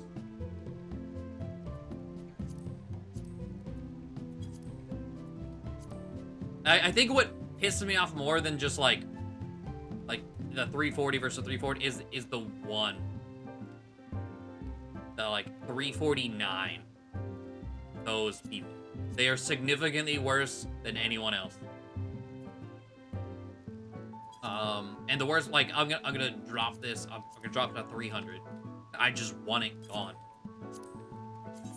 And if I were to check it when I wake up tomorrow, I'm sure the like most recent purchases will all be like triple, right?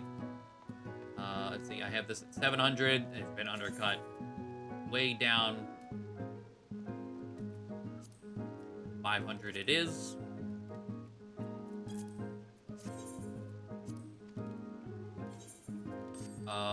Oh, there's only one thing left from Ragu. This thing. 5. Just no one wants this. I'm just gonna throw it away then. 5. Alright, Stand 14's economy. I don't really know what's happening either. They changed the... No. Okay. They changed the facade again? I don't think so.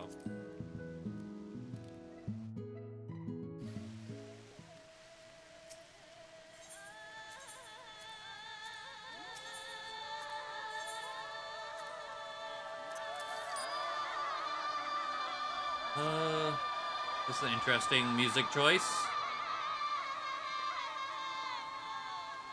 This is the Ramu music. They done anything different down here? Is it still... No. They changed so many things. I guess they never change here. I guess this is perfect enough.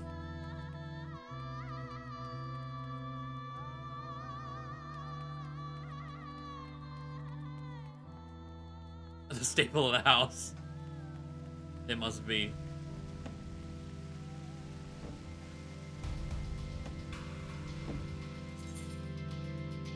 Okay, I have all these coffers. 84.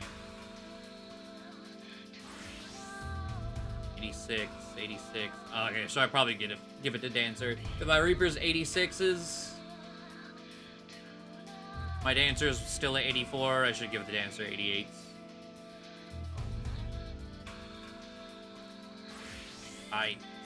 Let's see what the level 88 gear looks like before I glam it back into Yeehaw. That music, whoever is in charge of it. It's a giant playlist, so it'll just cycle through a few things.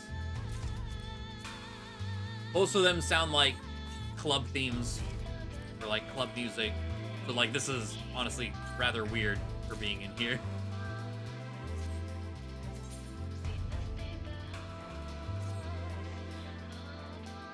Oh, I need better lighting. Hold on. No. Actual good armor glam. Where do I want to go? What time is it? 2 a.m. Fuck. What's a place with good lighting? Not my room, that's for sure.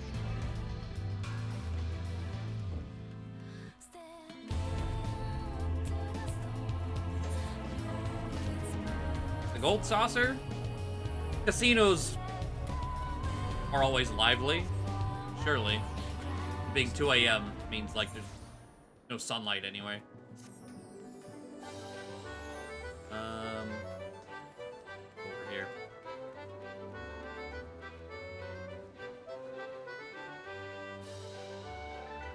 Okay, so the hat.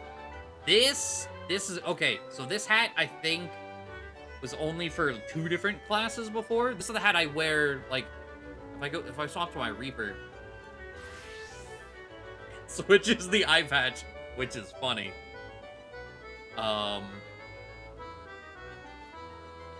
But this is the hat I've been using, like, as a glamour. I bought this hat off the market board because it's a sick hat. But now there's one that Ranged can use, because Dancer, Machinist, and Bard all use the same gear. I think when I switch back, though, Glamour plates are in here, so it's gonna immediately go back to Cowboy. But it's pretty good. It's pretty good as I glam it away. But I have to remember that. Oh, wait, no, I didn't, oh, perfect. I didn't refresh my thing.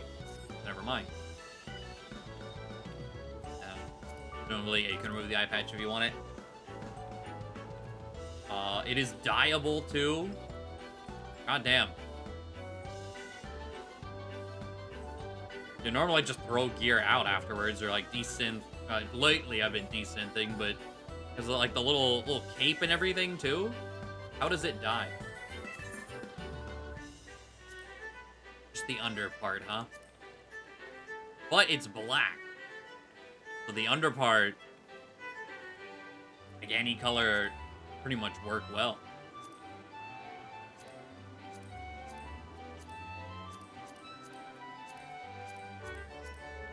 Good shit.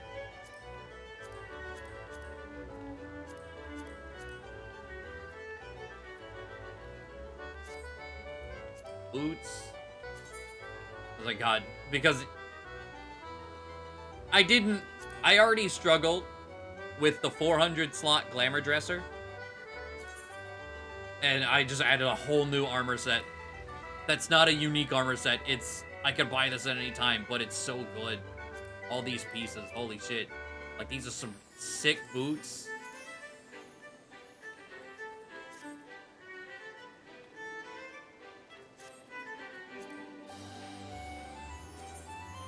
About this.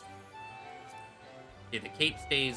Oh wait, no, I guess I just didn't look at the cape. The cape stays black. Okay, the gloves don't dye super well, or like in a noticeable fashion. I guess I appreciate that there's like a gradient, like even in between the, like at the knuckles, it does still like change. It's just darker than like around the wrist.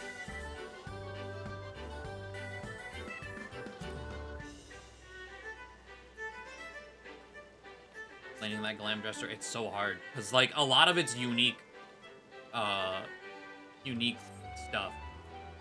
Like, okay, well, it's not marketable, it's not desynthable, it's not sellable. It's just, hey, you got this from main story or some other event. Into the glamour dresser it goes. But, you know, this is sick. Like, as far as, like, if I didn't do the whole glam thing, I would be very happy with, like, putting on armor and all of a sudden, like, actually looking good. You know, it ain't my, it doesn't say yeehaw, so.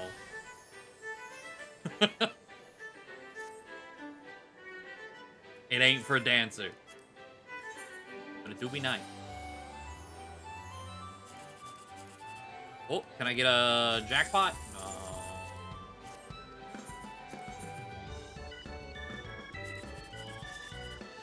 Oh, rip. But that is gonna be it. I got a level. Thought I was about to unveil. I've done that once, where I just unveiled the 1, 2, 3. And then I had to pick, what row do you want?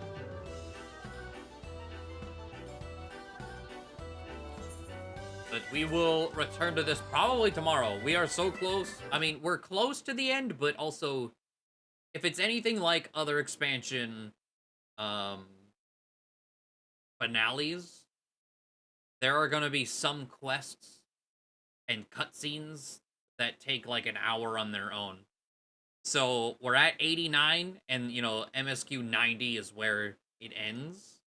There's a few 90s, but 90 is the last level, of course.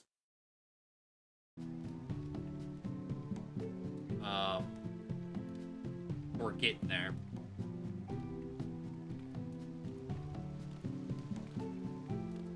But in that case, I was thinking 2 streams. It might even be 3 to finish the story.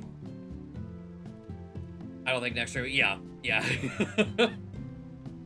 if I go super long, of course. And that really depends on, like, what's happening. Like, again, trying not to look too closely at the quests. We are... Of the number, we're at it under the halfway point of steps. But we're about to reach a, I don't know, act finish. Every time I get, like, a title achievement, that's usually, like, a wrap-up thing.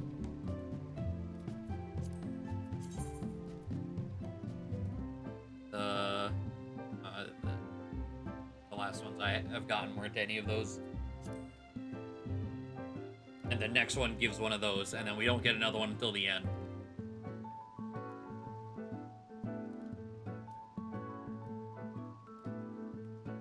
So, I don't know. We're getting there. Alright. We went late right now. I didn't even realize it's almost getting near 1 in the morning. But yeah, that is gonna be it.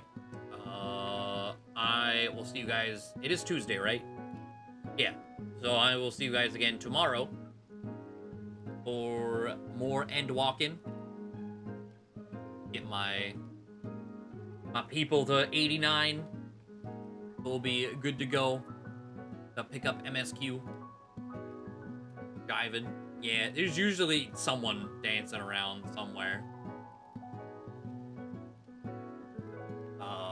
But yeah. Thank you all. Have a good night. I'll see you again tomorrow. Giving Rudy the good pets.